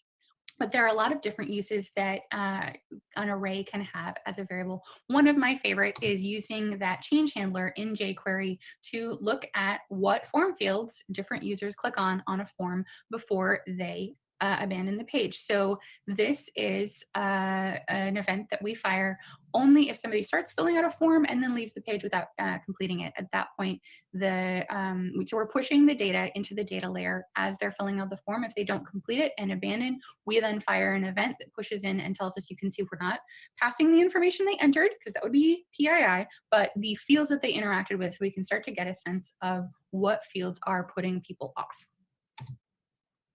Another thing that you can do using custom JavaScript variables is set not only event parameters, which I know I've talked about a lot today, but you can use variables because they're so tied into GTM to configure things like your triggers as well, things like your event names, all kinds of different things. What this is great for is if you only want to fire an event sometimes, for example, based on the value of a variable, you can set that trigger to only fire that event if the specific circumstances that you want to fire it under happen. So in this case, it's only if somebody enters a number between 1,000 and 49.99 on this form. And this is from our example of how to score leads in Google Tag Manager, which you can read if you feel like it. I know a lot of people are using GTM to set custom dimensions in UA. I think that's really great. I think a lot of people are still underutilizing this functionality. It's so easy to collect a piece of information and set it as a custom dimension in Universal Analytics. And there are a lot of applications of this. My favorite is that it is a really easy way to track whether or not users are logged in. Those behaviors are so different. It's really nice to track them using a custom dimension. Now you'll notice here that when I'm pushing something into the data layer, I am pushing an event called page view. You might be thinking to yourself, okay, well, page view is a built-in trigger in GTM, and this is not how it works. When you are using something that you're pushing into the data layer to set a custom dimension, you might not want to use the built-in page view trigger to pass that dimension because the data layer push is often going to happen after the page loads. So if you trigger that custom dimension on page view, the data layer may not have had a chance to push that information in, and you'll see a lot of like not set values in your reports. So instead, create a custom page view event that you're pushing into the data layer along with the information that you're going to set as a custom dimension, and then use that as the trigger to get it back out and set the custom dimension. One thing that you can do with GTM is you can overwrite fields in Google Analytics. And there are a lot of reasons to not do this because it can mess up your data. But one really great way to do this is, one really great use of this is to strip out personally identifiable information. So what you can do is create a JavaScript variable that receives the query string, and then instead of just saying, okay, you may have noticed earlier with setting up a JavaScript variable, you say, okay, go get it, and then return it. Instead, you say, go get it, and instead of returning it verbatim, you are going to return it verbatim unless it contains an @ sign, which means it probably has an email. You're going to replace that with email removed. Or if it contains a 13 to 16 digit number, which is probably a credit card number, you can replace that parameter with CC removed. And that will strip out those two parameters while keeping the rest of the query string intact. So that's the most common source of PII in Google Analytics, is information that's been passed along in the URL as part of a query string with a form submission. If that's happening to you, you can at least strip out email and credit card. And if you start seeing these, then you can go in and see what's happening and try to remove that without already having stored that PII in that property. So that's really nice. I mean, you can use that to overwrite the page field in your Google Analytics tag. So it'll be returning the same thing unless these parameters are present, in which case it'll strip them out. It's really fun. In that same vein, you can use custom JavaScript via Google Tag Manager to put in, if your site search functionality doesn't use a query parameter, you can't track it out of the box in UA. I don't know if that's going to be the case in GA4 or not, but you can use GTM to sort of trick Google Analytics into thinking that you do have a query parameter, and you can then optimize that site search tracking in Google Analytics. These are just some of the many things that you can do with GTM. You could go on all day, and a lot of these aren't even new. They're just cool. And what I really want for you to take away from this is that Google Analytics is something that you can pass a lot of data into. And by using GTM and using just a small amount of JavaScript, you can really have a lot of granularity over what information you are tracking and how you're tracking it. And the last thing I will say is I know a lot of you are using GTM to set cookies. And that's great. But don't forget, you're allowed to set your own cookies. I see a lot of people using GTM to set third-party cookies. You can set first-party cookies too. If you want to dabble in personalization, if you want to start setting cookies and you've already got your GDPR protection set up because you're already setting cookies for other tools, start setting them for yourself and see how you can change your website to better serve your users' needs. So there's a lot of information in a short amount of time. So I will be around in the eventee to answer questions. I love geeking out about all of this stuff. So thanks for having me, DFW SEM State of Search. Holler at me here or at Upbuild or on Twitter, and have a wonderful day.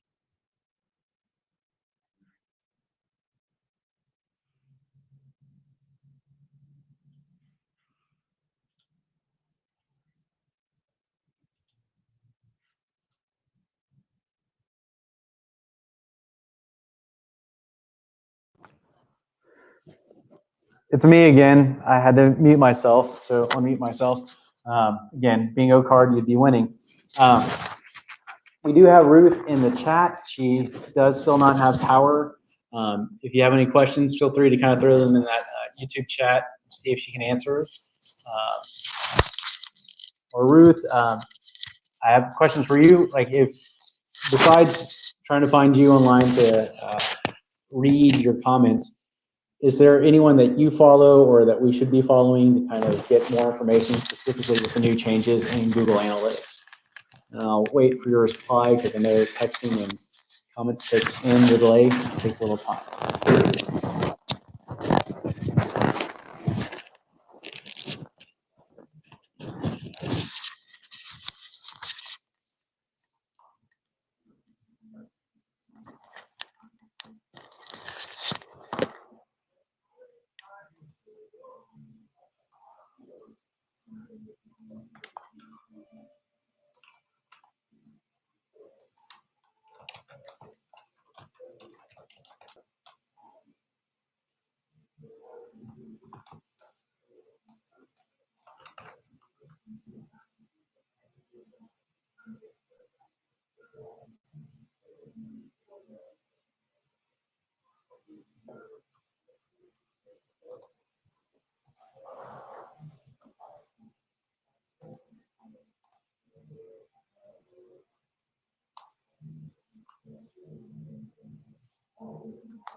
All right, thank you, Ryan. That's a lot of data to set. So there's a lot of information in a short amount of time. So I will be around in the eventee to answer questions. I love geeking out about all of this stuff. All right, so Ruth, thanks for responding. DFW Some SEM State of SEMO, Search. Holler at me here or at Krista Upbuild or on Selden's Twitter. blog. Have a wonderful day. Awesome. So kind of even since you did this presentation, anything else that you found new that you're digging into? Anna Kravitz over at Mix Analytics writes great explainers as well. Thank you. Great. Do you have any questions about Brian's session and or on site audits or anything in particular? Feel free to ask away. Personalization. If you want to start setting your GDPR eventee to answer. I'm also leaving up Ruth's contact information in case anyone has any questions that they'd like to shoot her.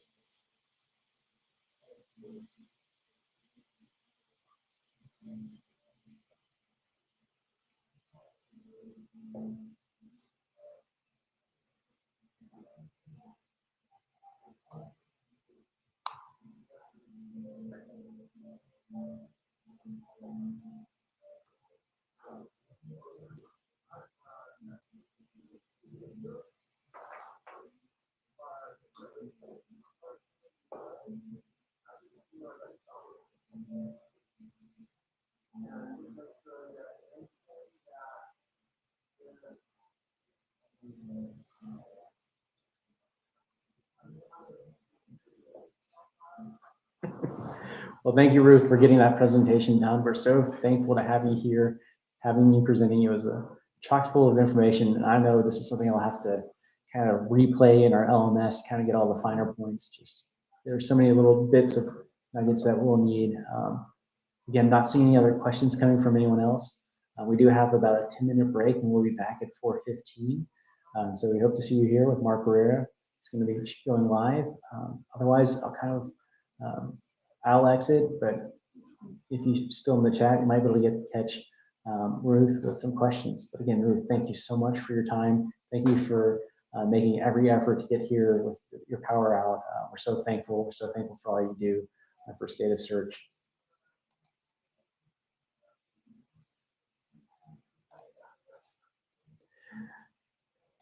Yeah, and weekends and little children don't normally give you that much time to do a lot of stuff. So again, Ruth, thank you so much. This was such a help, and I know everyone's going to be happy to kind of keep on going back and getting some more of these nuggets. I'm going to hop off, but again, thank you guys for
All right, hello everyone. We're back and we are about to have another live speaker. It's going to be Mark Barrera, one of our past board members and someone who's definitely been very helpful to the state of search.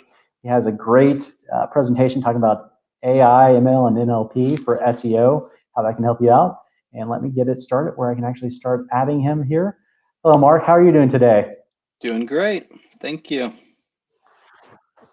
All right, well, we're excited for you to go, and I will hop off and let you start presenting. And again, we're looking forward to this.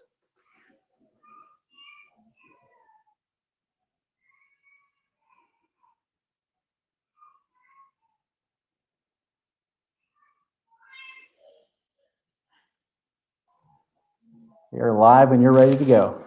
All righty.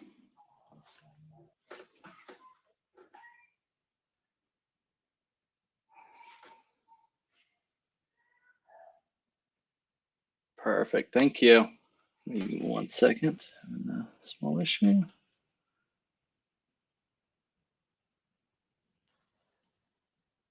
Okay, let me get going here. Perfect. All right, can everyone hear me? All right, I'll get going, assuming all is well. So wanted to just kind of talk about AI, ML, and NLP for SEO.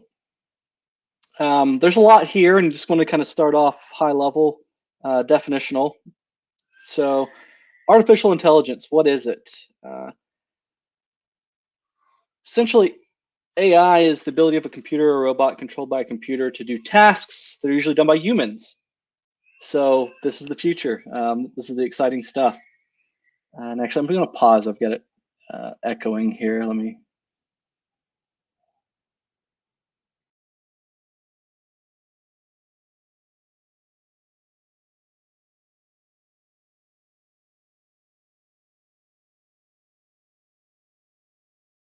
All right, sorry, I'm back. Okay.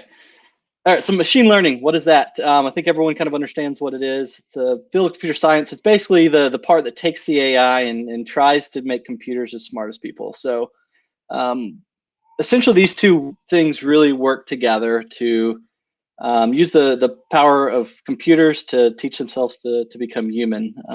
Quite a scary thing. If you haven't seen it, one of my favorite movies, and it just keeps getting more and more my favorite, is Minority Report.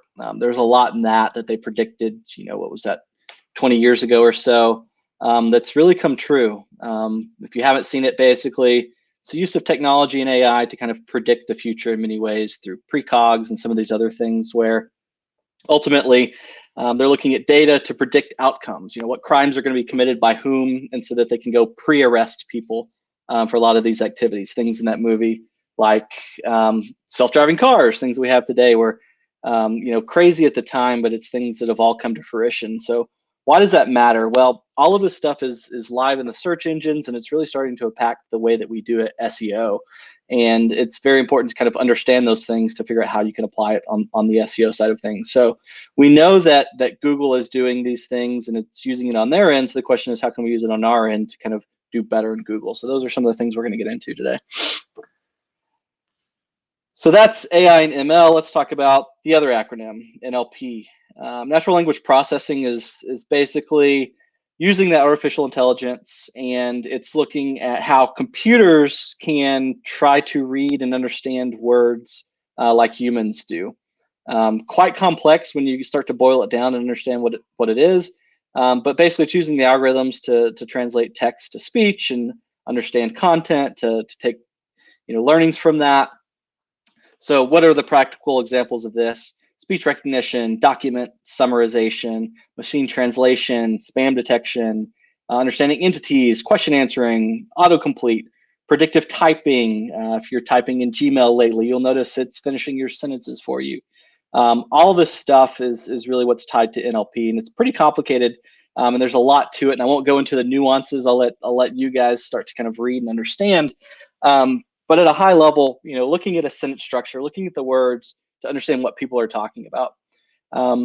It's not easy, and again, a lot to unpack there, but we'll kind of get going as to what the practical implications are for the marketing side of things. So the fourth acronym I really want to talk about here is NLG. This is one that is really coming to the forefront. And what this is, it's just the natural language generation. So what this is, it's using that same technology we've talked about, but it's actually creating content for you. So if you haven't heard about GPT-3, this is kind of the new hot term that everyone's talking about. And what it is it allows you to really create content. So it's a machine creating content based on all the information that it understands to write content for you. So why is this good? Why is this scary? Well, basically, it's a way to create content for free. So back when I started doing SEO in the late 90s, early 2000s, one of the common things back then to kind of manipulate the search engines was content spinning. You would grab content, you would switch out synonyms, do things like that. Imagine that, but nowadays on steroids and in a mode that even the technology can't understand and decipher and know that it was spun in some certain way, or was it written by a human? That's what we're really talking about with natural language generation. So what does that look like today? How is this being used? This is kind of all around us. So you'll see the Press Association, they're using this AI and natural language generation to automate local news. What types of local news are they automating? Your high school sports, your election coverage. Back in 2016, a lot of the election coverage in local race was actually written via the AI bots. So no humans actually involved in a lot of the content you're reading on that. And that will likely be the case as well next week with our elections. A lot of the content you can see, at least on the local level, will be generated just from the data they see that's fed into these machines and then spit out as text by the computers. Here's another article. A GPT-3 bot was posting comments on Reddit for a week and no one even noticed. So this kind of just talks about how natural that language is. There was this person who just thought, hey, it's interesting. I'm going to go unleash this bot I created onto Reddit and see if people even notice it. And it took about a week for anyone to actually realize that it was a bot based on the way they were writing and kind of call it out and make some headlines there. There was another college kid who created a AI-generated blog that fooled tens of thousands of people, made it to the very top of Hacker News with content that, again, was not generated by a human. All this person did was go in and create this tool that was able to leverage GPT-3 to write whatever he wanted, feed it instructions on what he was wanting it to talk about, tell it to go write those things, and it did. And he posted on a blog, and again, a lot of people not realizing until later on that this was all auto-generated content. So a couple of things to take from that. That one, people are having a hard time understanding this auto-generated content. So bots are as well, and a lot of this content is actually ranking very well in Google, for better or for worse. Google would argue that if the content's accurate, it's high quality, and it interests users, they probably don't care if it's necessarily written by a human or a bot. They're looking for that quality and that validity, and if a bot can do it, there's no reason that they wouldn't rank that content. So summarize all of that is that yes, we are competing against bots now, and it's a whole new world. So what does that mean, and how does that take place in the world, and who's doing what with that? So some examples of sites and what they're doing to use this content. So Forbes, as SEOs, we all know about them. They rank all over the place. We want to get cited and get links from them. They're really great. You see them all over the place, for better or for worse. They have a system, basically their custom-made CMS that is built. It's called Birdie. What it does is, oh, looks like that was the wrong content. Sorry. Ultimately, what it does is it takes a look at content, trending topics, things that are popular. It's scanning the web. It's grabbing things, and it says, "Hey, let's tell you what to write based on what we see out there and gaps in content." And not only are we going to suggest a topic, but we're actually going to go in and pre-write the article for you. So once a content writer logs into Forbes, into the CMS, they're not having to think about what they have to write. The topic's there. And in many cases, they're not even having to fully write the piece of content because it's a pre-posted piece of content. And what they're doing, they're acting more as an editor. So they're going through that to validate what was written by the CMS to say, is this right? Is it referencing the right things? Is it linking to the right places or not? and then ultimately the editor frees up their time and they're not having to write the full content. So Forbes has been using this a lot, as well as Washington Post. They have this thing called Heliograph, and it's basically the same thing. And what it does is it allows people to go in and, again, identify topics, write that content. So essentially taking the place of a writer and turning people more into an editor to, one, have better written content to do better in search, but also to then increase volume. So there's others doing this. Bloomberg has a thing called Cyborg, Reuters, AP, The Guardian. They're all using this. And ultimately, the AP said that it's freed up 20% of reporters' time. Example, this case I just talked about, where people are acting as editors, not full writers, because content is pre-populated. So freeing up 20% of their time covering corporate earnings and other reports, because AI is moving the needle on the accuracy. So in financial news, the error rate in the copy decreased even as the volume of output increased more than tenfold. So that just goes to kind of speak towards the benefits of doing this, and some of the results that have been achieved from that. So another example here, looking at Forbes and this Birdie CMS I was describing. So this is a quote on the left from them and kind of how they view it. But they look at this AI as a bionic suit, providing real-time trending topics, ways to make headlines more compelling, and suggesting relevant imagery. So beyond just identifying the topic, they're even doing headline testing. So inside of this system, they can take a look at a couple of different headlines and predict, based on past user behavior, things that have happened on Forbes as to which one would lead to the best outcome from them. And they could sway that towards social sharing if they want to know which one's the most clickbait. They could test a page title as well on the SEO side to understand which one's going to drive better keyword rankings. So there's a lot that can be done there just on the testing side within this. So they're rolling out new AI features all the time to, again, allow their writers to write in a way that they've never been able to by using this AI. So this quote here on the right comes from November 2018. And at the time, they just rolled this feature out back in July of 2018. And from July to November of 2018, they doubled the traffic, basically just by upgrading their CMS to be AI driven. So 65 million uniques, doubling their traffic again, just from adding this AI, this NLG into their CMS. And that was 2018. So, what does that mean now? Well, they are now over 100 million. So they've more than doubled again 2 years later. 70% of that traffic coming from organic search. So back to my point earlier, yes, this is definitely working. Google is ranking this content. People are not aware of what they're reading on Forbes if it was created from scratch, written by a machine, or a blend of the two. So a great example, and probably the most large scale piece of content consumption that people are getting from AI that they aren't aware of. So again, this works. It's been in place for Forbes since 2018, but they're not the only ones using it, and it can do great things. So another example of someone who's using this, so WWJB, who's JB? That's Bezos, of course, sitting there inside of his little robot, and this is kind of the world he's moving into. So if you weren't aware, he bought the Washington Post. They're also a heavy user of AI in their writing. And so this quote from the director of data science at the Washington Post, he's basically said, the future of automated storytelling is a seamless blend of human reporting and machine generated content, very similar to what Forbes is saying. And what the Washington Post has is sophisticated article intelligence that allows them to combine the different sources, power this heliograph, personalized stories for journalists to be happy and readers alike.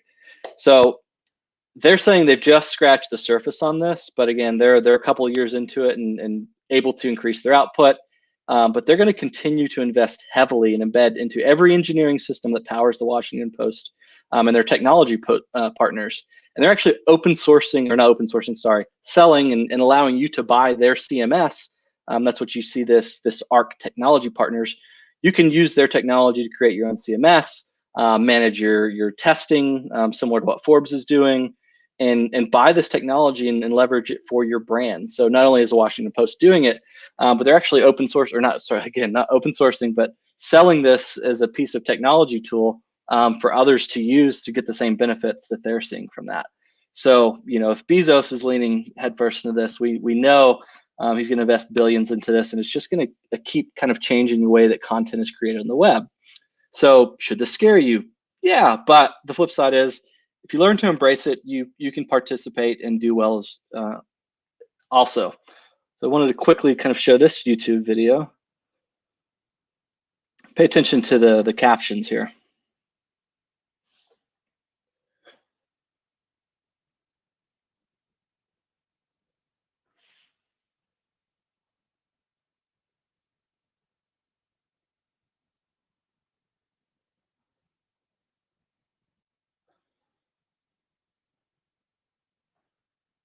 All right, so what was that? Why did I just show you that? That was out of China. One of the government and a search engine there have partnered actually, and not just doing what we're talking about with Washington Post and Forbes and writing content. They've created a bot to be the news anchor as well. So this is not a real person. This is AI generated voice as well. So, you know, we're not just talking about people creating content for the web, but video content as well. And so this is a whole new level here. I don't know if you've heard about deep fakes or things like that, but you can take that AI and move it into a video realm where you don't have real people talking to you anymore. So not only can we create the content via AI, but we can also create the people sharing that content. So this just kind of foreshadows back to that Minority Report, where we're really heading and what you've got to prepare for, and the strategies that you've got to start to put together to operate in this future world. So where else is AI playing? Take a look back. This is looking at 2014 from Google. They'd done some AI research on images. Back then, you know, they were able to describe some things without error, some with minor errors. And then some of these they weren't doing too well. But what does this mean for us as SEOs? Well, alt text, is that something you enjoy? Probably not. But this is one of those things where technology is going to start automating all of that for us. In many ways it can. The error rate on image identification is going way down to the point where machines are now better able to identify in an image. I think it's about 85% of the time than what a human will. And the more complex the image, think breeds of dogs or type of animals, things like that, the AI is going to do way better than a human to identify all of that. So we're getting to a place, and this is kind of what it looks like. And if you've not played with Google Lens or Google Photos, it's scary in many ways what it can do, but also exciting from the marketing angle. Anytime I'm looking at a bottle of wine, I pull out my phone, look through Google Lens, it can identify all of the text on a label. It knows the look of the bottle. It can pull up that inventory from wine.com, tell me a price, and they do that in a fraction of a second based on some of this image technology they have. And so, you know, down here on the bottom, you see kind of what this looks like and how many machines and the flow of this. And it's kind of crazy, but it can pull out each object and know everything about it. And so then what are they doing with this? So what Google Lens and Google Photos, identifying people, same thing. Google allows you to buy that technology. So you can use Google Cloud Vision AI and do things like that. You can now detect printed and handwritten text. So they use OCR and they can identify language. You can leverage all of the same technology via their API and through their cloud to do this yourself, depending on what your need is. You can detect faces, identify places, product logos. Do you have a picture of a building? They can tell you exactly where that is. General image attributes, web entities. So they're doing entity extraction, not just on web content, but they're also doing the same thing inside of images and can identify everything within that. Moderating content, detecting, you know, is there something adult in there? Is it violent? Things like that, or even, you know, certain people, is there celebrity in here? So again, the technology is just, you know, above and beyond anything we can imagine, and they're selling this to anyone to use. So, you know, how can you use this as a brand? What do you need to do to make this real for yourself? So what are these practical uses of AI, ML, and MLP? So I've kind of talked at a high level about, you know, where we've gone, where we're at, what we can do, but now it's like, well, okay, how does this apply to me when it relates to SEO? This is just a small list of the things you can do with that. So automating of title tags. Through natural language processing, you could look at your page, run it through Google Cloud NLP, and have it spit out the synopsis of what that page is. So humans aren't necessarily needed to do that type of thing anymore. We talked about alt tags, 404 mapping. This is a cool one. Quora does that. You can go Quora.com/whatever you want, and they'll actually know it's a 404 and direct you back to the closest thing they think you're talking about, the URL that's correct for that. So this is using AI and NLP at a crazy level to map 404. So, the death of the 404 page, because we'll now know based on, how you 404 what you're actually looking for and get you to that. So Core is a good example of that. Structured data markup, you see things like inlinks and other tools out there that will actually analyze your page and automatically inject structured data back into the page based on the entities it's recognized and other information on that page. Internal linking. So what entities do you have? What content do you have? Are you storing all of your content library? And if so, sites can inject that internal linking and make sure you're referencing entities back and forth like you should. Again, inlinks, and there's others that are doing that. Tons of tools that do content analysis. There's even the ability to do traffic predictions. There's some of the data tools in Python and other places. You feed it your data, it's going to show you, week by week, day by day, the estimated range that each of those is going to get based on the prior data. So hook your Search Console into some of those repositories, and boom, you've got an easy way to predict traffic. Content discovery, content creation, entity, salience, how strong are you talking about the right things? Keyword intent, analysis. All of this type of stuff, 10, 20 years ago, we were doing by hand. It was SEOs, it was the art and the science, and that's something I always like to say about SEOs. It's an art and a science, but now it's becoming so much more of a science because the art is kind of leaving based on these tools that we're talking about.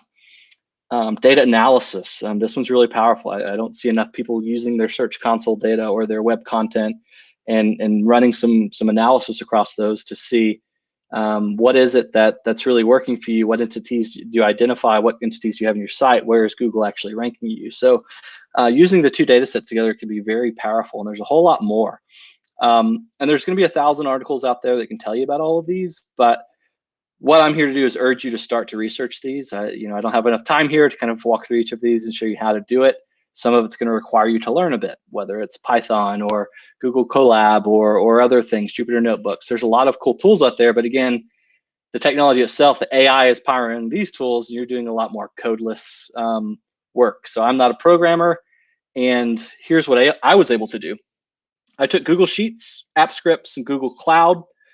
Google Cloud gives you, I think, $300 or $400 a month in free credits. So you can get running there with their natural language processing tools, their image recognition that we talked about. All of that stuff is very easy to connect directly into Google Sheets. So in less than half a day, I was able to build a Google Sheets plugin that analyzes sentiment and that identifies primary keywords. And so what I did, and you just kind of see here, is we took certain review content for our hotel and said, pull out the keywords and then tell me if the sentiment is good or bad on those. So at scale, someone could look at all of their reviews and say, okay, these are the things that are good about our business or bad. In this case, it noticed that food was rated as a negative thing in this piece of content. And the rooms and the services were rated good. Here, the food, rooms, and services were all definitely, something's negative, and there are more investigations. So all of this to say, again, I'm not a programmer, I'm not an expert, but in less than half a day, I was able to leverage the Google Cloud NLP, attach it to Google Sheets, ingest a bunch of data, and pull out sentiment and keyword analysis like that. So there's a lot to do there, and this is just an example of how I did it, just in kind of a few hours of work to put it to power. So how does this relate to what Google's doing today? Some of the most recent things you've heard about: passage ranking. They're pulling out passages in search in a means to expose better answers in Google. They're saying this will affect about 7% of searches. That is all due to AI and NLP. So I've got some resources on the next couple of slides that talk about how you can write better for that in order to trigger these, because really passage ranking, and then the other thing they talked about, subtopics, are really core to just writing styles. So that's how you're going to be able to rank for those. Just making sure that you're writing the best way so that natural language processing can understand what you're talking about.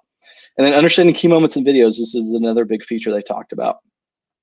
So I was curious to learn more about passage ranking, so I went and Googled passage ranking. And what did I see ranking in that search result? Well, it was a nice little video carousel, and one of those, as you can see, was already using some of that technology we were just talking about, where they're breaking a video up into chapters to identify the different things that are being talked about.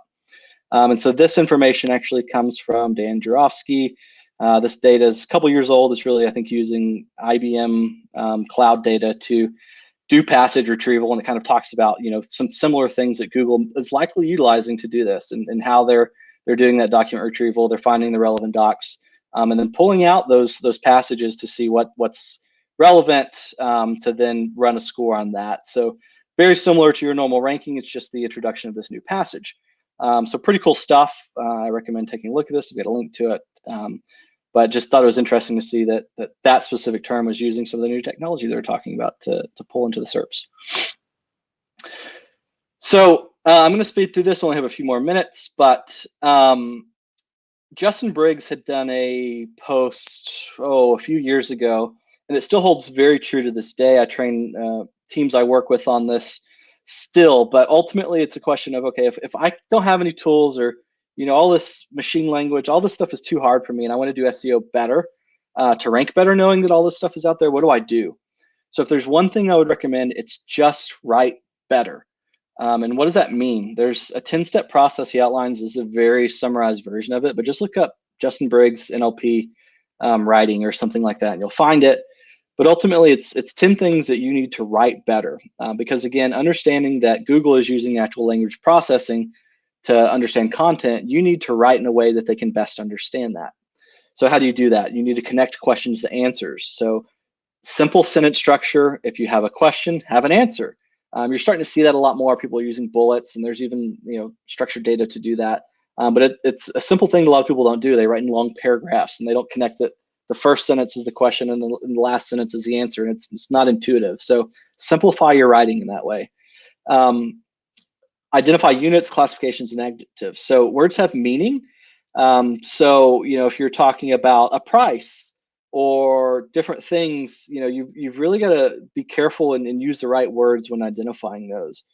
Dependency hops. If you haven't played with the Google Cloud NLP demo tool, it will actually show you sentence structure and show you if you've got a long sentence, how many hops does it take for them to attach words and understand what they are. So simplified, shortened sentences is how you reduce dependency hops. So again, it's just simple content, because the more nuanced you get, the harder it is for that NLP to understand what you're talking about. That kind of ties into the next one. Don't beat around the bush. Simple content. So one of the things I like to use is just tools like Hemingway and others that analyze the reading level. Bring that down. If you're talking in college level, it's going to be harder for Google to understand that. If your content is geared towards that audience, it makes more sense. But if you're talking to the mass populations, 5th to 8th grade writing level isn't too bad, and something that's going to be more comprehensible both for Google and for the user. Be correct, boost your salience. Again, back to natural language processing tools. They will tell you what the salience is. Drop your content in these tools. You can set up a Google Sheet that will measure salience, very similar to what I did with the sentiment. So you can drop your content in there. It'll pull out all the entities and tell you what the salience is. Free tools you can tie into Google Sheets, easy to build. Follow the query through. This is also very relevant. I feel like Justin Briggs foreshadowed what we see now with subtopics that Google announced. That's what we're talking about here. Answer the questions that people are going to Google later, all in that same piece of content. Google's going to like that content better. And be clear about who you're talking about, disambiguate entities, use structure. So just simple writing advice. Down the last minutes, but just wanted to talk about, okay, I do have some money to invest, and you're ready to do this. You don't just want to use your brain. You've played with it. It's out of your hands. What tools are out there? Here's just a quick list of kind of the content tools that are going to help you write better.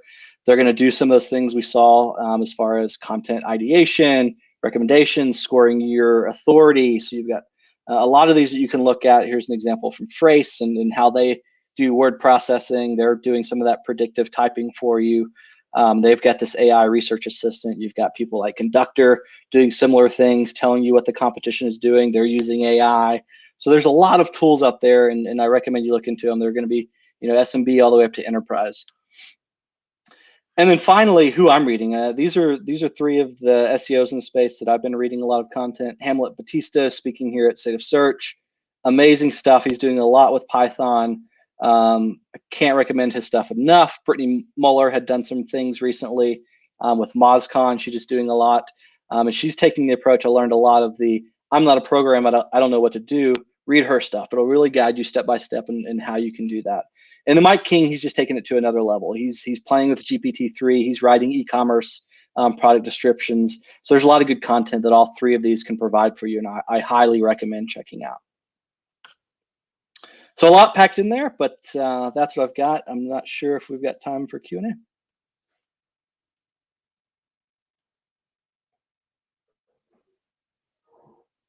Hey, Mark, that's a great presentation, and we look forward to seeing that. That's kind of my question I normally ask: is who do you follow? Who do you read? So that's great. So much here, and I think that is something that's going through is kind of adding all that content. Um, I did have asked for questions in conference. Haven't heard anything, but is there? You had your one template. Is that something that's shared within your presentation that we might be able to share later to people, or what are some of the templates that you like to use and start kind of taking from? Yeah, I'll include that one in the presentation. I'll link out to it. But that is one. But there are tools within Google Colab or Google Cloud NLP. They all offer kind of these courses. They're all free, and that's where I was able to create that sheet. So it walked me through a couple of hours of course, and you come out of that at the end with things like this. You can then tweak it to your liking. But all free tools just takes time. But I'll add those resources in here as well, because again, it's kind of what got me here, and great resources for sure. That's awesome. Are there any other tools that you like to use that are maybe less technological, like the AI, that you feel like that we should have? I don't know, kind of. Or that you're pulling in information from to kind of scrape the information so you can do the sentiments. Yeah, there's been some cool things. I would say I go back to Google Sheets. You can use Screaming Frog or other tools to grab a bunch of data, dump it in a sheet, and then use these tools to kind of analyze it. An example: when I used to work with Ziff Davis, PC Mag, we were redesigning that site, and we wanted to do content categorization, and we leaned on Google's NLP Cloud because they'll actually pull back the categories for you, entities and things like that. So just grab your content, store it in a sheet, and then run it through some of these. And you'll be amazed at some of the insights that get pulled out of it. Awesome. Why don't you just let us know how we can find you, follow you again, and then I think it's going to be our time. Perfect. Yeah, Google me, Mark Barrera. You'll find me. I also work at Trust Radius, and we're doing, for anyone in the B2B space, a webinar, I think this Wednesday, talking about B2B SEO and tactics there. Awesome. Thanks so much, Mark. You have a great day. Thank you.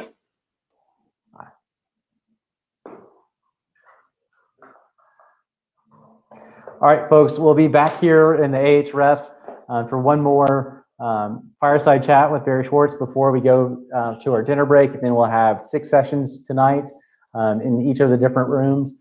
Again, some great speakers. Happy to have them.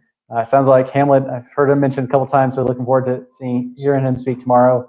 But we'll be back here at 4:55 to have the fireside chat with Dave Davies and Barry Schwartz. So we'll see you soon.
Hello, everyone. So I made sure that I did not have myself muted. Dave's giving me the thumbs up because I've been doing that all day. So if you have that on your card for this one, I am sorry to disappoint you. Next up, we actually have Dave Davies, our international man of mystery from Canada, who will be doing the fireside chat with Barry Schwartz. I'm happy to have him. He's the one answering the questions, and I know he is not muted. So here we are, adding him to the stream. Dave, welcome to the stream. Thank you so much. How are you? Doing well. This is our last session before dinner, so we're hoping you're not hungry, and if you know what that's about. So here we go. I'm hopping off, and let you do your thing. Perfect. And there's Barry. There we are. How's it going, Barry? Hey, how are you? I'm doing fantastic. Doing fantastic. It is so exciting. I have been looking forward to this for, I don't know, since I was given the privilege to be the person that got to do the fireside chat. Just slightly wishing that I was able to sit down with you and on a stage and actually chat with you in person. But this is just as exciting. Well, no, it's not even nearly as exciting. But it will do. You're better off this way, I think. You know what? I just, for the one person who might stumble on this in YouTube, I'm just gonna rattle off. You're the contributing editor to Search Engine Land. You've been running Rusty Brick since what, 2004, 2006? Rusty Brick, 1994. 1994. Okay, Search Engine Roundtable. Since 2003. That was 2003. Okay, there we go. See, I mean, you've been around since we could call it search engines, and people actually cared about the plural. And now then, just a bunch of search engines, right? Alta Vista, Excite, there were so many of them. Google was like nobody. Well, I know. I remember, reading probably one of the things you published on and here's Google getting to actually feed the search engine results for X, Y, or Z, right? And that was a thing that we actually cared about at the time. So, I mean, you've been covering this day after day after day for years. Let me start with how.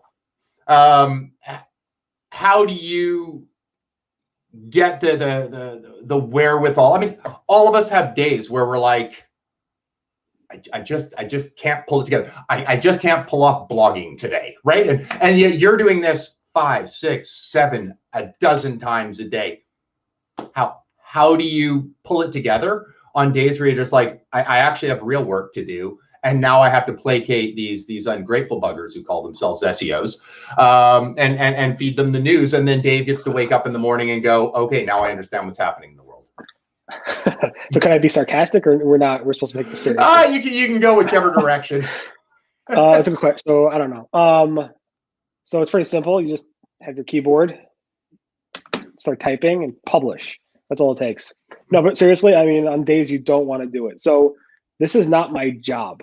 SEO is not my job. It's a hobby, and I just really love doing this. I love watching the industry change, and I love pretty much documenting that change. So yeah, of course, there's some days you're tired, you don't want to do it, but I'm very consistent, as you know. I have a very strong routine, and I stick with that routine pretty much no matter what. I've had the flu with it. I've been sick with it. I think I only once took off a couple days because I was pretty sick with some type of infection that was really getting me down physically. That was probably several years ago. I don't even remember. But hopefully none of us will go through COVID with it. So we'll see. But I do enjoy, writing about it. And because I enjoy it, I do it consistently, but I do everything consistently in my life. My whole life is very structured and routine and very consistent. And I believe strongly in that consistency. See, and that's always been a bit of a curiosity to me, how you pull that off, because there are so many days that you're sort of what I would view as slogging through. Now, this got you, and I mean, I remember I was on the judging panel, and for listeners, here's another thing you might not know about Barry. You ran, and speaking of another thing that you just did, is you ran a series, Honor and SEO. And I remember that well because I sat on a judging panel for the US Search Awards.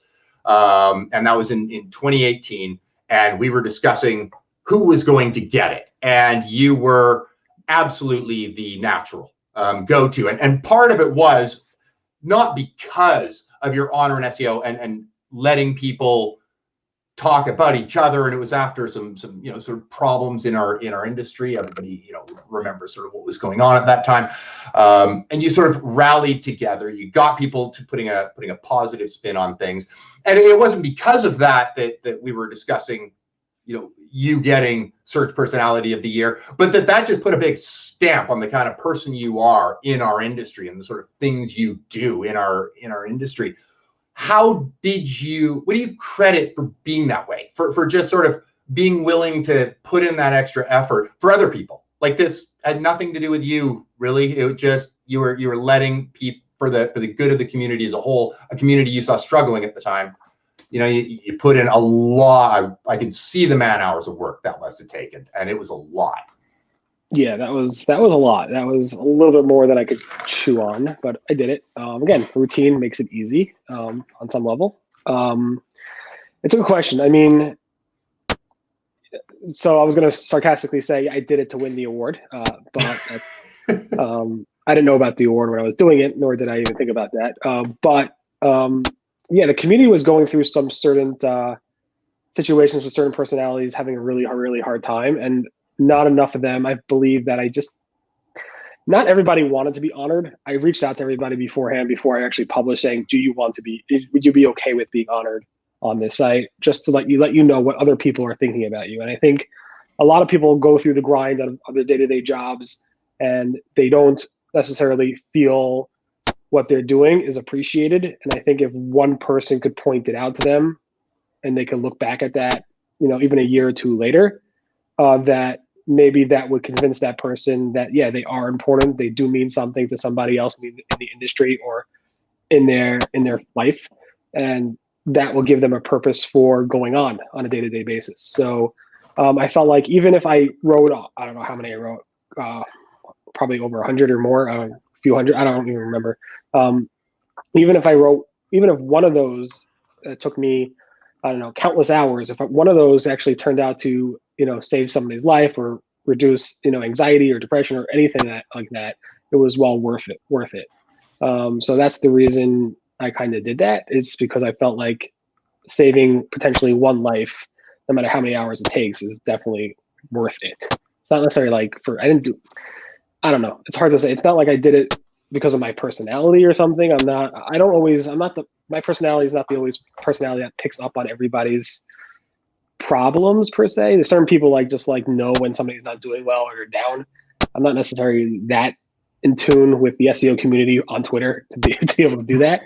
Obviously you could do it with family members and so forth, but I just felt like if I could do it on a larger scale and help people out that way, that might work out, to help somebody. And I kind of did something similar for Matt Cutts, but the community came together to do that. I created a website for Matt Cutts when he was going through his hard period of time. Not that I think he dealt with it very well, as well as you can, obviously. It's a horrible situation he had, but I think he told me that his dad used to read the site every day. And for me to know that at least it helped his dad, out, that was, made it worthwhile.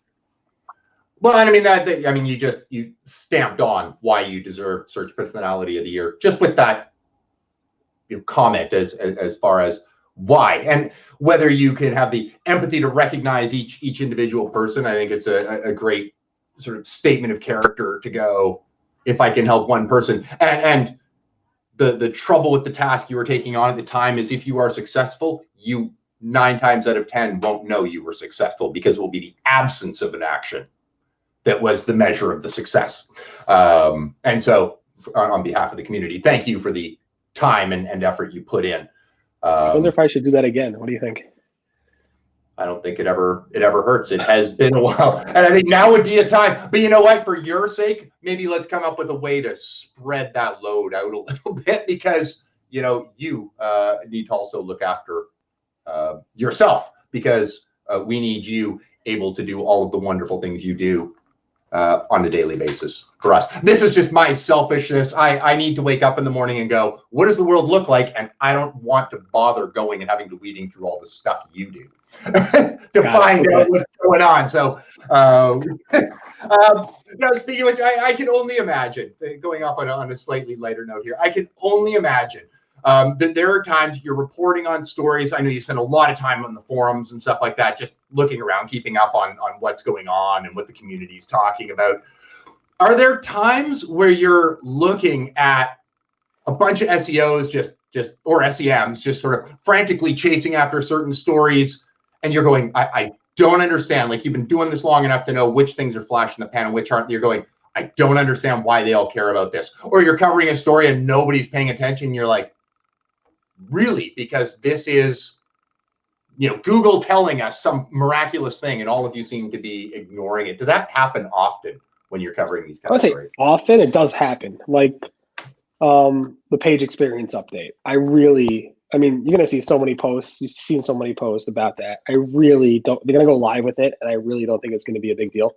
I really don't think you're gonna see massive sites getting hit by it. But yet, Google says these are the metrics you have to hit in order to do well with the page experience update. Core Web Vitals, page speed, HTTPS, all this type of stuff. But as you know from practice, they all don't make that much of a big difference right now. If you think about it, remember the mobile interstitials thing went live. We couldn't find even like a handful of sites that got impacted by that when it went live. Right. Page speed really didn't make a huge dent. HTTPS, it got a lot of people to switch over to HTTPS, but did it actually impact the search results? Probably not. And Google's going to reward and rank content that's the most relevant. And only then, if you you can't say like there's equivalent. Like if page A and site B have exactly the same link level of quality and content, then okay, HTTPS might be that benchmark, page speed might be that benchmark that pushes one above the other. It's obviously metrics SEOs could focus on, and they're all good in terms of the bottom line, in terms of like conversions and usability and all that other stuff. It all matters for conversions and making users happy. But in terms of core rankings, do I think page experience update is going to be a big deal? I don't. But yet it's easy to write about because Google laid it out. So I wrote about it a bunch of times, and every single time I wrote about it, I'm like, don't think it's going to be a big deal. On the flip side, I'll credit Danny Sullivan. He's like, well, Google's launching AMP whenever they launched it, and it's going to be a big deal. You got to write about this. And you know, could you please write about it, Barry? I'm like, I'm not into this. I don't want to start making people do this. They're going to launch it. It's not going to be a huge deal, and I didn't think it was a huge deal, but it turned out to be a huge deal for a number of years. Without it, no top stories, you name it. I mean, Google was doing really big things with AMP pages. Now, obviously, when page experience update launches, it's going to be less of a big deal. It's going to be almost nothing. But yeah, there's times that I miss it. There's times that other people miss it. And there's times that people get the story wrong. I've gotten the story wrong many times. And there's other people that get it wrong. And it bothers me when I see somebody get the story wrong and have too much pride in themselves to not update that story, to say I was wrong. I mean, I don't know if you've seen, I've written stories that were wrong occasionally. It happens. I've written, I think, close to 30,000 stories on search in my career. And if I get it wrong, I will put at the top in bold characters, I got this wrong. Here's what the real thing is. So, we're all human. We get things wrong. But if you get it wrong, just document it. Make sure people know when they go back to that story that you got it wrong. So those three things. Yeah, definitely seen cases that I think people blow up certain things more than they should. Two is I've gotten it wrong in terms of saying the story is not going to be a big story, and it turned out to be a big story for the next number of years. And three, we get it wrong. We're humans. What do you think? There's a few different directions, and I know I'm just gonna, pull you on a podcast or something and continue this conversation if we don't get to everything. But which algo update? Like we've had flurries of algo updates over the years. You've covered, everything from Florida that was just catastrophic for some people, all the way to, all of them, right? I mean, you basically covered all of them. Which one do you think sort of wrecked SEOs the most? Now, whether it was right or wrong, we can talk about that as well. But which one do you think caught SEOs off guard? And Go ahead. I think it was Penguin, I think, in my opinion, was because SEOs were back then, it was less about content, it was more about links. A lot of SEOs poured in so much time, effort, resources, money into links. Yeah. And that really caused probably the biggest spike in terms of what I call chatter in the SEO forums, because while it didn't affect the search results even as close to what a Panda update did, or maybe even what's coming up with this passage insights update, 7%, Panda was like 12, 13%. Penguin was like 3% or so when it first launched of the search results being impacted by the Penguin update. But in terms of SEOs significantly focused on links. And I think that really kind of caught the SEOs, off guard. And yeah, I would say that probably is the biggest impact for SEOs. Obviously, Florida was like the first big quality update, I guess, whatever you want to call it. And that kind of took SEOs off guard. But there wasn't so many, the people in the SEO community back then in 2003, I think it was, they were built for that type of update. They were ready for it. They were just abusing Google badly, and they were just like waiting for something big to come down. Whereas Penguin, there's a lot more novice SEOs in the space, and they were like, "Oh, we should just build links because that's what we're told to do." And that really, really, I think, had the biggest impact on SEOs in the modern time of SEO. Outside of that, I mean, we have these core updates, but that's more recent.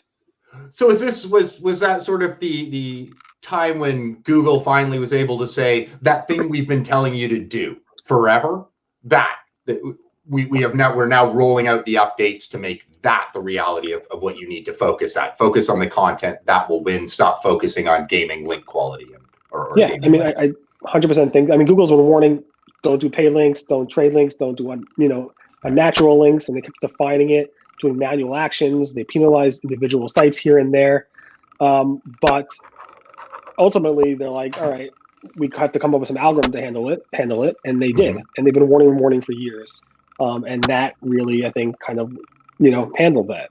On the content side, that was Panda, and then where it really got serious were these core updates, I think, starting with probably the Medic update. Now you've again, so many different directions. You've been involved in SEO as we talked about since we were talking about, I don't know, Ask Jeeves was a thing, right? Like we're going, sort of way back.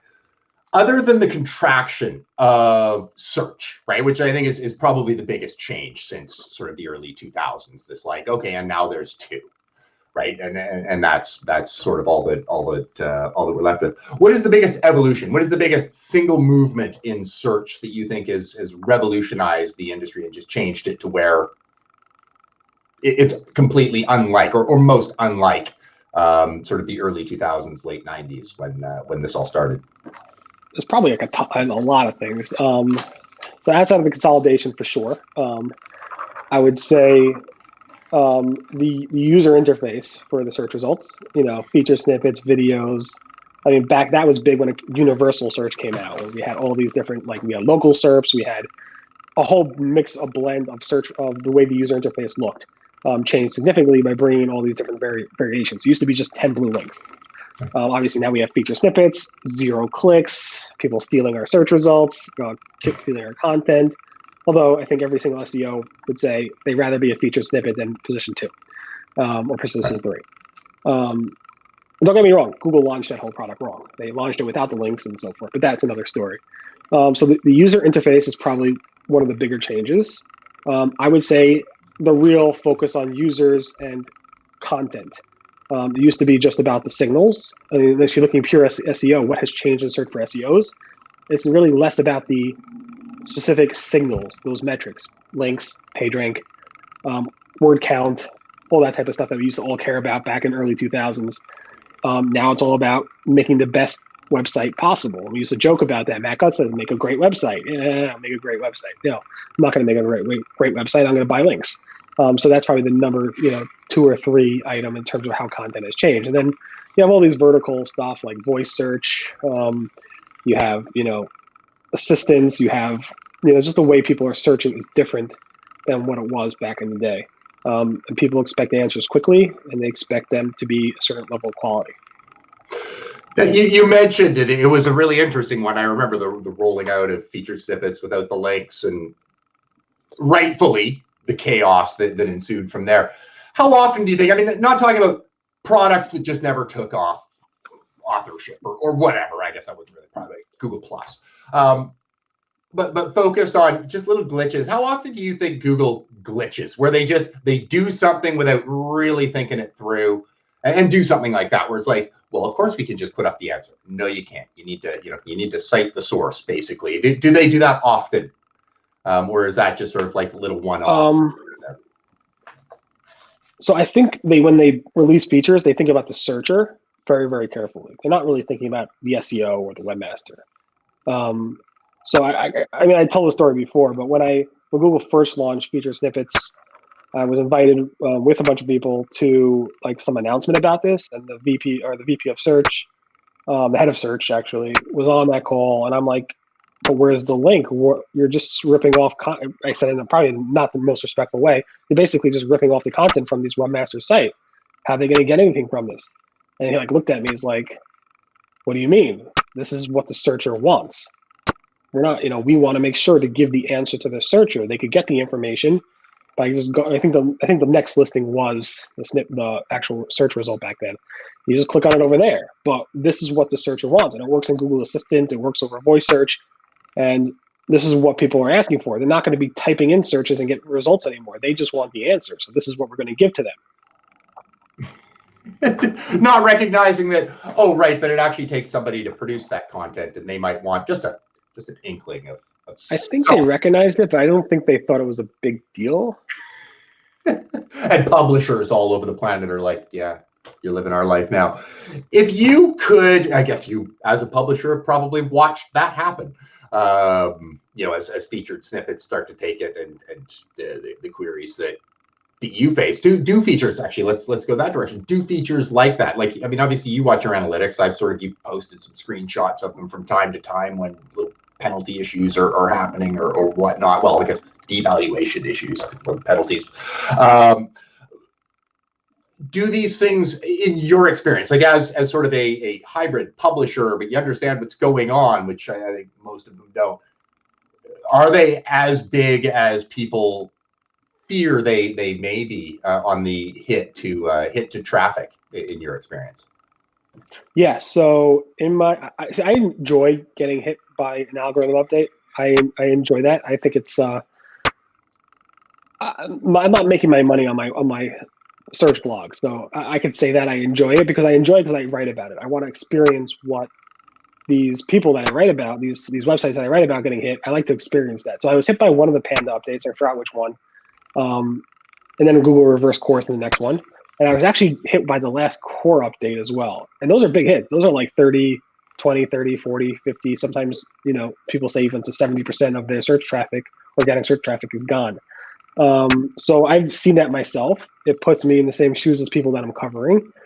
Do I know how to get out of that? Sure, yeah. But sometimes I want to see, Google could get it wrong. So not that you should ever do that. I mean, if you get hit by a devaluation or whatever you want to call it, you definitely want to take action. You want to hire an SEO company like yourself or whatever to try to make changes, because those changes are going to get you to think like you haven't thought before. Like a lot of people get hit by penalties or devaluations. It gives them a real sense that, hey, I need to step back and look at my website. I know I think my website's the best. I think I have the best content. I think I have the greatest user experience. But do I really? And sometimes that makes you step back and look at your website. Maybe it's adding a survey.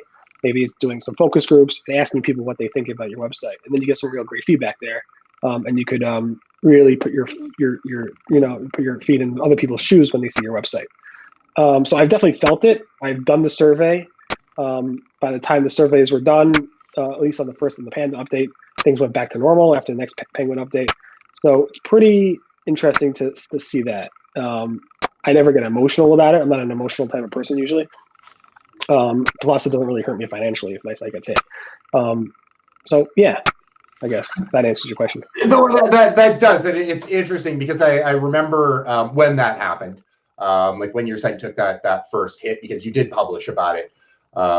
And I remember thinking, even at the time, this is, and I've used it since, is one of the clearest examples of a false positive. Like, it was clear, at least to me, and I don't know if it was to you, maybe you even wrote about it, and I was like, yeah, that makes sense, that it was okay, some of these pages would have looked like thin content, but no, they're not. They are what they're supposed to be, right? Like, where it was your content was on point. Like, everybody from the outside could see that, but clearly Google didn't recognize what it was and got hit with some things in that update. That was at least my quick one, if I'm thinking of the right sort of hit. Speaking of which, if you could, this is just a curiosity question, if you could have sort of a crystal ball and go, I can know one part of the algorithm. Danny and Wolf, like one person knows anything, but their engineers will come over and they will give me this formula, at least as it stands right now. What part would it be? Like, out of covering so many different things over so long, what part would you be like, I just want to know what that one piece is, even if it's going to change a month from now? So I've been covering Google for almost 20 years. So there's some parts that have been shown to me after, which is super interesting. And I didn't think it worked that way. So what you guys might think and how Google works, it might not be the way you think, even though you really are confident that it works that way. The one thing I would like to see now is, with core updates, how Google comes about, what signals they use for EAT. Now, obviously, EAT is not a ranking factor, but they're using various signals to determine content quality, what makes a site trustworthy, and so forth. So a lot of SEOs are saying you need doctor bios, you need links to their certification, you need to make sure the content's written a certain way, you need the addresses and stuff like that. I'm very curious to see how those core updates work internally at Google, how they're determining that. That would be pretty interesting to see. Obviously, classifying what deserves EAT levelness, like YMYL, your money, your life, versus, obviously medical sites, health sites.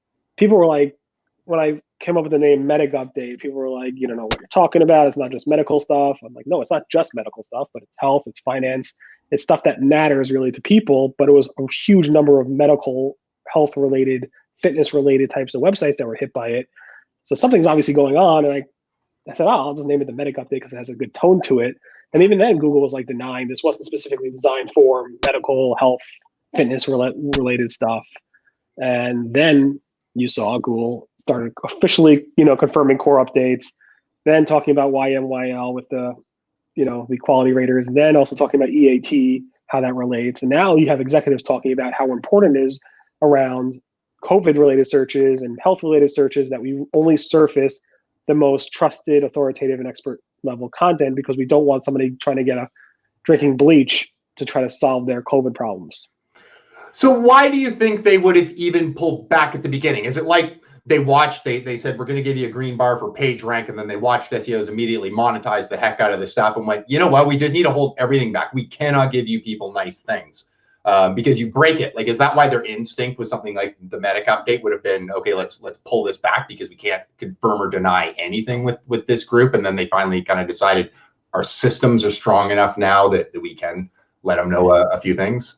I don't think they lying when they said, it wasn't designed specifically around health, medical related stuff. I think maybe they just didn't yet figure out how to classify certain websites, maybe. And I don't know, I'm not sure. Maybe it wasn't just around the classification. They were looking more about the different signals to figure out, authoritative, trusted content.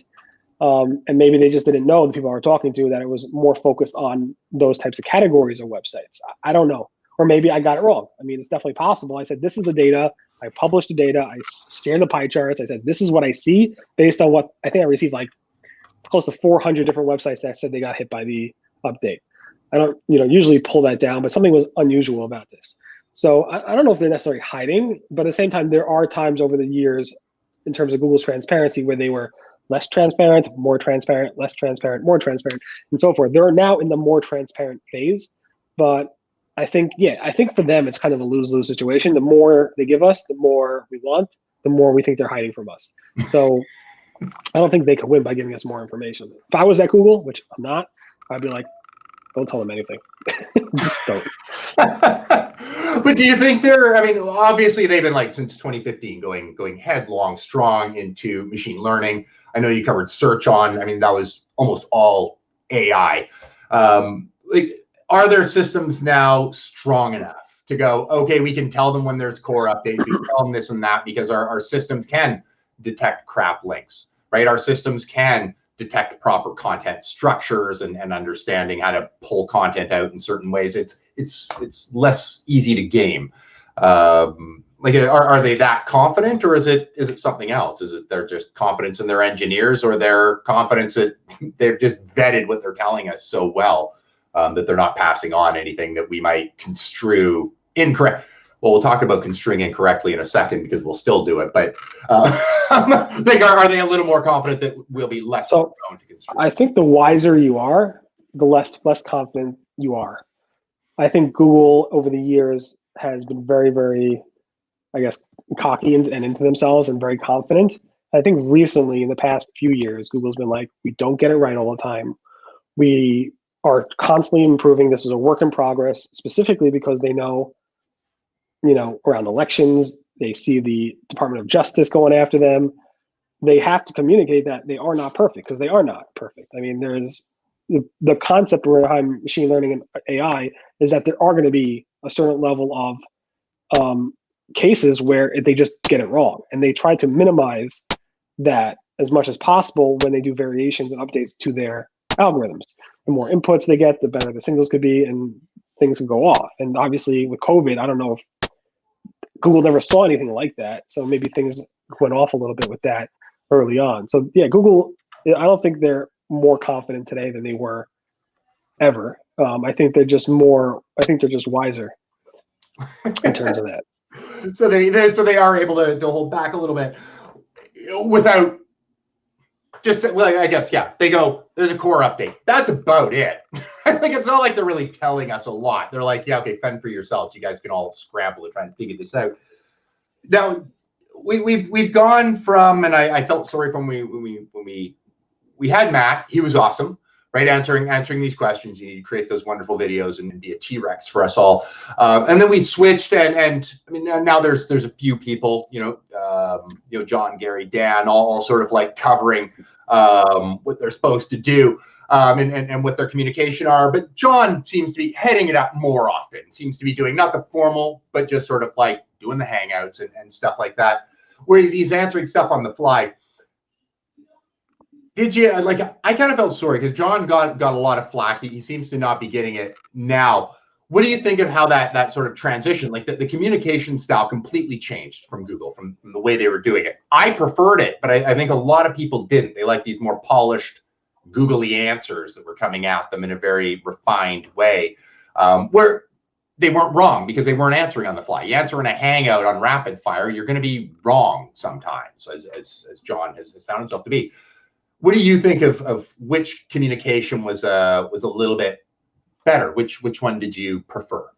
That's a good question. I don't know. I like when they communicate. I like when they're kind of more to the point, but like they've said over the years, the more to the point they are, sometimes that can be misconstrued out of context. So Google often tries to look at the context when they're responding to people like John, Gary, and Martin. They specifically try to look at the context of what the question's around and what your website is. And what your website is specifically may impact the answer that they're giving to you. So while one answer might be right for one person, another answer might be right for another person. I think a lot of SEOs also say this, that what might work for, they have let's say you have 10 clients. What might work for client A might not just work for client B, even though if you're doing the same thing. They're just different websites, different factors. It's just so many different things.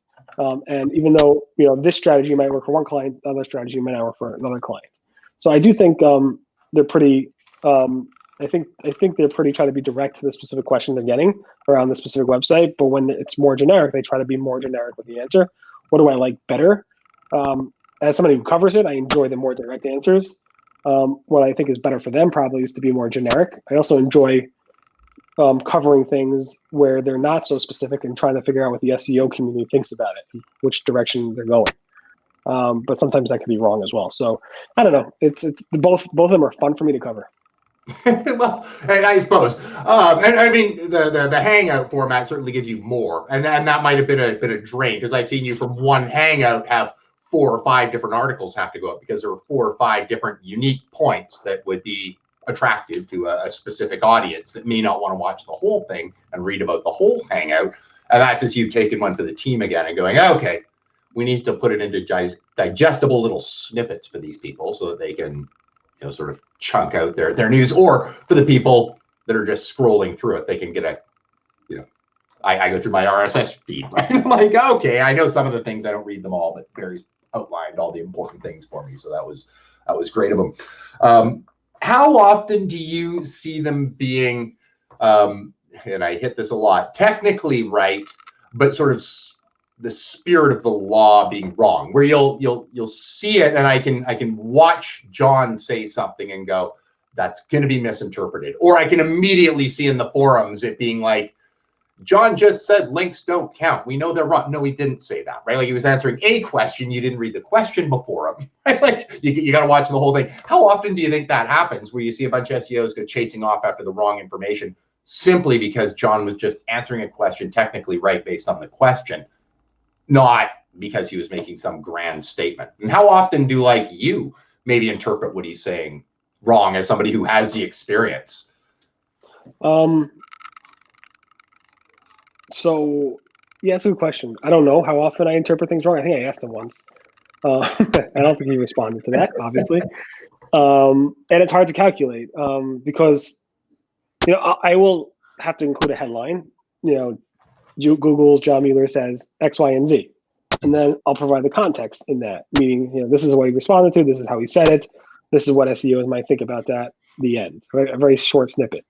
And maybe what he said previously. What I do enjoy covering is like, all right, John on this date said this, Gary said that on this date, Martin said this on this date, Eckhart said this on this date, and going back and looping it all together and saying, are they saying the same thing? Are they saying different things? Doesn't matter, and so forth. So I think most of the people at Google these days, catch themselves before they do that. I think Martin Split is kind of new, so he needs to be a little bit careful there. But for the most part, there were times where I actually would email people who were like Googlers who wrote something and say, hey, I don't know if you want to say that or clarify what you said there, because it's going to be misinterpreted. And sometimes they listen, sometimes they don't.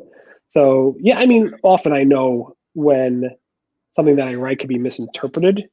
Sometimes I write it really fast and I don't look at it, and then I'm like, wait a second, I have to go back to it and say, wait, maybe I should just add a line saying, he said this, but he's relating to this context and so forth. So there are times where I publish something really quickly and it may be misinterpreted because I wrote it really quickly.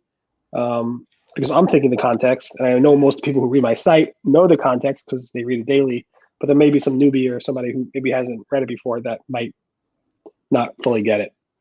Right. That makes sense. I remember one time, and this was a lot of fun, when I was trying to I wasn't actually trying to understand, but I sure got a clear picture of it, to understand the frequency and importance to the community of what you cover.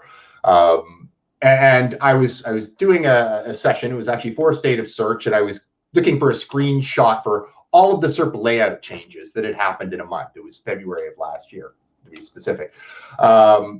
And of course, I went to your site because you cover them all. 17 for our viewers here. 17 happened in that month. 17 layout changes, and that to me was a highlight of, well, if they invest that much in their UX, yeah, they're money's where their mouth is. We need to pay attention too. But more to the question for you, other than a thank you for making an easy spot for me to go, I need to find all the layout changes that happened in a given month, and I can head over to SE Roundtable. Why, that's a lot of changes, right? And I don't think I just picked that at random because I happened to be doing a thing in March, right? So I just happened to pick February. I would guess that's pretty atypical. I think I counted and it was 14 in another month. They do a lot of changes. Is the search landscape, is the search layout, actually, let's not even go landscape, is the search layout going to look anything like it does now, even a couple of years from now, with the dramatic shift that we're seeing right now in devices and in just the way they're laying things out? What's coming? as far as layouts go. And I mean, I don't mean specifics because there's no way you could predict that, but what are they trying to accomplish with that veracity of tests? And so constant and like you were talking about in the sort of early 2000s, the layouts look nothing now like they did then. Are we going to be saying that in just a few years? Because it seems to be changing more rapidly now than it ever has previously. Yeah, I mean, it hasn't, if you think about it, it hasn't really changed that much in terms of what's on the screen. You still have the universal results, so videos, maps, so forth. There's more ads maybe on top. They are experimenting with like different layouts in terms of sidebars and middle panes and so forth, and the knowledge panels on the right-hand side, the feature snippets on the top. But ultimately, it's somewhat similar. You have, you know, your 10 blue links somewhere in there, but mixed up amongst other, you know, ads and things. Will that change in the next coming years? Probably. Obviously, they change all the time. But Google Maps is something that is changing much more drastically than even search. The Google Maps UI changes, Google Local changes, hotel results, travel results, even during COVID. These things are changing drastically compared to even the Google search organic changes. What's been, go ahead, I mean, we're sort of all over the place here, but I got a bunch of questions and they're all over the place. What's been the most interesting story? Like I mean, you've been covering this for like 15 plus years here now. Just from a personal standpoint or academic, it could go either direction. What's been the most interesting story that you've just sort of gotten to sink your teeth into and cover, either by the reaction or just was just so interesting what you were getting to talk about at that time? It's a hard one. Like I said, I wrote about 30,000 stories so far. It's okay if it's just one of the runners up. Yeah, I mean, there's a few probably that come to mind. The passive indexing. When I asked Google more about that, and they're like, "Well, it's not really indexing; it's ranking." I'm like, "What? Like, why would you call it indexing?" And I had to like explain it, and people were like, "What do you mean? Google wrote indexing?" I'm like, "No, Google really means ranking." Then I had to like go write 3 or 4 articles about it. Then I had to ask Google, you know, people aren't trusting what I'm writing, or people are not getting it. You have to reinforce and tweet something from a public channel or update your story. So they did that. That's interesting. When Google says something but means something else, clearly, I mean, it's crazy. One stands out. The only page that I actually roboted out of my website, the Search and Roundtable, is a story I wrote about a girlfriend who was super, super upset with her boyfriend at the time. This is a long time ago. And what she did, this is like probably 10 years ago, what she did was actually did a Google like a meme of the boyfriend and basically manipulated Google search results, the image search results, to have her boyfriend's photo come up with all these different memes all over the place. And it really devastated the boyfriend. I'm like, wow, a normal teenager, young teenager having a girlfriend boyfriend dispute went ahead and used Google search to go ahead and get back at each other, which is like, wow, I can't believe that happened. And like, what could SEOs learn from this? So I wrote about it. And it got on like TMZ, it got on all the different like networks, like big like networks. I'm like, oh no, I didn't think it's gonna go beyond this small little SEO community we have. And then like the parents call me, you gotta get it off. I'm like, I didn't think anybody would look at it outside of our little SEO community. And by then, once it's on the internet, it's gone. It's on TMZ now. It's on like major news publications covered it. So that was kind of like one of the more surprising things when you see something like that. Surprising that teenagers would know to do that like 10 years ago, and 2, that people actually cared, and the repercussions of that. So yeah, I mean, there's lots of things that, you know, I always love anticipating or seeing the Google search updates before they actually happen too. Those types of things make me excited, like covering, oh, there's something happening. Something's changing in Google search. Google didn't announce it. I'm going to get Google to hopefully confirm it. That type of stuff also makes me a little bit happy. Oh, so you must love the old McDar days, when you had the... Yeah. The PageRanks updating, this checking the IP addresses of Google, the old Google dances. Yeah, the old Google dances. Once every like 4 to 6. Now, speaking of which, okay, we've heard it 1,000 times. I'm not going to ask you how many times have you heard the phrase SEO is dead in your career, because I don't know, probably more times than you have pages published. But when we say this now, and I mean, there's other points in time where we could have said this. It's not to say, let me just be clear for everybody. I'm not about to say SEO is dead, because it's not, and I'm an SEO, and I'm happy about that. But does SEO die in sets? Like, it's sort of like, okay, this update happened, this thing happened, nothing is like it was, and anybody who tries to optimize like that, right? Like a penguin comes and kicks you in the butt, right? And then all of a sudden everything is different again. Does SEO go through these deaths of, if you don't completely adapt what you're doing, you're sort of done? Yeah, I mean, SEO tactics have died over the years. I mean, you've seen it yourself. Florida was probably the first one in terms of just like creating garbage.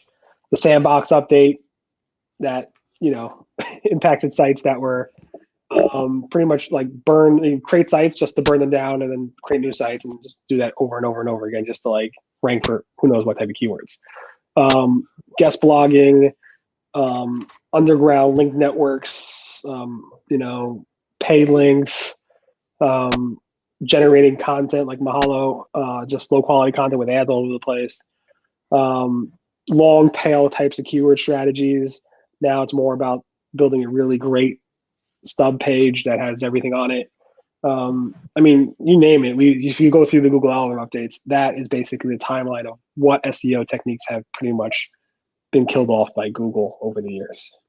To put a stamp on, like, it'll basically stamp a time frame on this one, but passages is a hot topic right now, and I think rightfully so. There was a little bit of confusion about what they are and people thinking they were seeing them already, which you clarified in your post, which was great.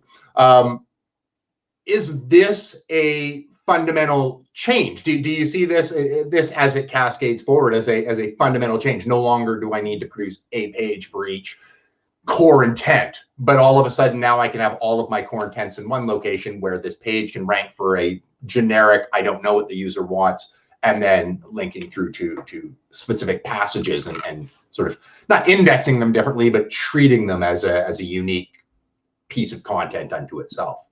Right. It'll be interesting to see if that happens. I kind of do think it will somewhat happen if 7% is a big change. But I mean, Google said when they launched BERT that it was a massive change, and do we really notice it? Not really. Hard to know if we noticed it or not, because BERT slowly ramps up and so forth. But that was one of the biggest changes they made to search in a long time, they said, like in the 5 years when they launched that. Before that, it was, what was before BERT? Blanking on the name. I don't know which one we're talking about. Not RankBrain. Yeah, RankBrain. Yes. Yes. So that was the other biggest change in search. But again, did we know RankBrain? No. I mean, Google didn't announce it until 6 months after it launched.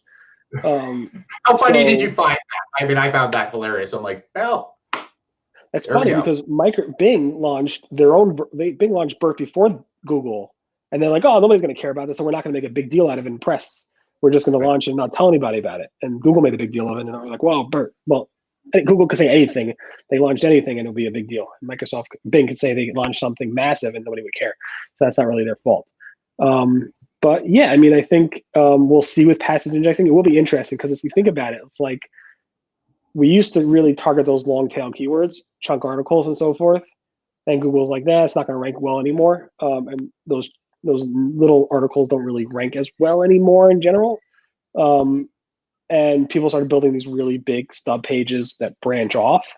The question is, how is passage indexing going to get those stub pages, those higher level pages, to rank better for those types of queries? And are people just going to write these really, really, really long articles instead of writing out nuggets of information that people with ADD like to read, but yet they can't read on these really massive articles? Like, people don't have attention spans. So I guess they're going to anchor them down using like the feature snippet anchor feature, the target, anchor feature where you highlight the content. So it'll be interesting to see how this rolls out. I know Google shares some screenshots, but it'll be very interesting to see what changes. And obviously SEOs will react and adapt very quickly like they always have.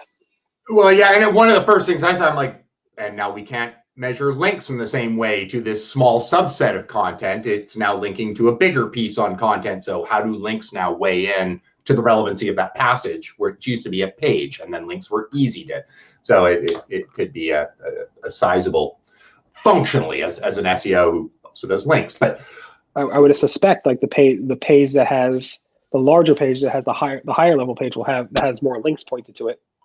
Because generally the higher level page has more links always, but that page will probably rank higher with the passage indexing when that goes live.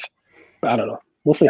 Yeah, it will. It's going to be incredibly interesting. I know we just have a few minutes left here, so we're going to talk into the future, because I'm now talking to somebody who has covered more of the past in SEO than I've ever had a chance to chat with, because there really isn't anybody.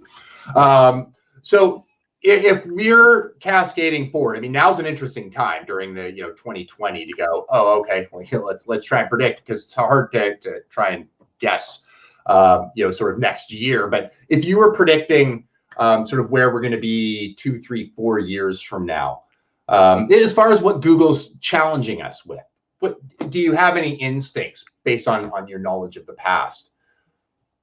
It's just the level of quality, the level that you need to put into your work keeps getting more and more and more higher. This keeps going up and up and up and up. It's like, you can't just buy that cheap car anymore. You got to buy that, Mercedes or whatever that car is. And I guess, in 5 years from now, are you going to have to get that Lamborghini or something like that? The level of what is expected from, I guess, users, because there's so much competition out there. Back in the old days, you wanted to build a site that sold, I don't know, whatever, laptops. It was super easy just to compete, because you could build the cheapest site out there, a one-pager, throw a lot of links to it, and it was fine. Then it got more competitive to build some low-quality content. Then you had to build. So it keeps getting harder and harder for a webmaster business, an online business, to actually compete these days, and they have to keep giving more and more and more to their users, ultimately to Google as well, to start to rank. So I don't know. Is it ever going to be enough? I mean, the benchmark of where you need to be today is much higher than where you need to be 5 years ago, and 5 years before that, and 5 years before that. So it just keeps going higher and higher. More video content, maybe augmented reality and VR stuff. It all depends on the technology that's coming out and what you need to do. Obviously, you see those 3D icons in Google now. They want you to provide an immersive experience for your users. So it'll be interesting to see what level of technical detail you need to come up with your website, as well as content detail. Now, a question I want to make sure I get in. I know we've now only got a couple minutes left, but this is from Jeannie over in the chat. Was asking, can you talk more about why you referenced the Medic update as having a big influence? Why this huge focus on healthcare past the pandemic? So I mean, that is a good question. Why? We've covered sort of the confusion over it not just being health, right? Like you talked about that and Google had to challenge that. We call it Medic, or you called it Medic, because it covered so much of the health sector, which makes sense. Why was it such a huge focus? Yeah, what was it that spurred them to go that way? Was it their feeling responsible, or were they seeing some sort of writing on the wall that they were about to witness a car crash if they didn't fix this? It's a question. They didn't say, so I can't really go by what they said, because they didn't really say anything about this update, because they never called it the Medic update. It's these core updates, I guess, is what they were. Also Phantom updates, which was, I think, Glenn Gabe's name for it. But ultimately, these Phantom updates are really core updates, which is part of the Medic updates and so forth. So they're all the same thing. It's really about content quality and where they focus that content quality. So I think, I think back over the time, people were just trying to exploit Google and spread misinformation. I think there was a lot of work on Google's front in terms of making sure the search results were authoritative or factual, accurate. They weren't spreading misinformation. I think that was, before the elections also back then, and even before that around maybe health concerns. And it's even more so now with the elections and COVID and so forth. But back then, it was also, I think, around the elections time as well. And Google just really trying to surface the most appropriate information as possible. And I think maybe it was around that. So I know we're kind of running out low on time, so I don't want to spend too much time talking about that. Well, I know I will fortunately have a good chance to continue to read some great material coming out from you. And I'm hoping that this time next year we can be maybe sitting on a stage together with a little mock fire beside us and actually having a real for real chat. But I do know that we have to close, and I'm going to have to pass this on to some other great stuff coming up here at the conference after this. Barry, thank you so much for joining us today and for sharing your years of wisdom and your amazing contribution to the SEO community with all of us. Thank you so much for having me. Be safe. Be well. Barry, thanks again so much. Dave, excellent job. Just slow clap for all of you. All you did, I gave him 5 extra minutes just because I got so enthralled that Dave asked me to give him like a 15-10 or 10-5, and I was like, got lost within all this. 30,000 posts on search engines at seroundtable.com. That's incredible.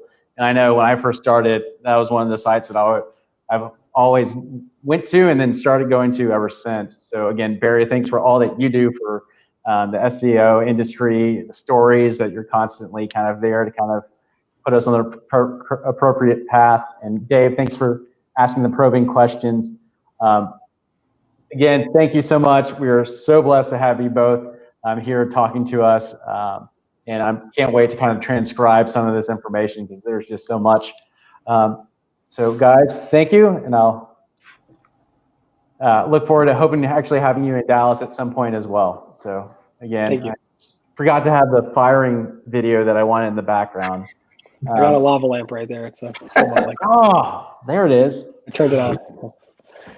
Thank you so much. So I'm going to remove them. Thank you. Again, thanks everyone. We're about to take our dinner break. So we'll be back at 7 p.m. We'll have 2 sessions from 7 and at 7:40. Then followed by that, a little bit virtual networking via Zoom, where you can try and get into a big kind of, I guess, party line, if you know what that is.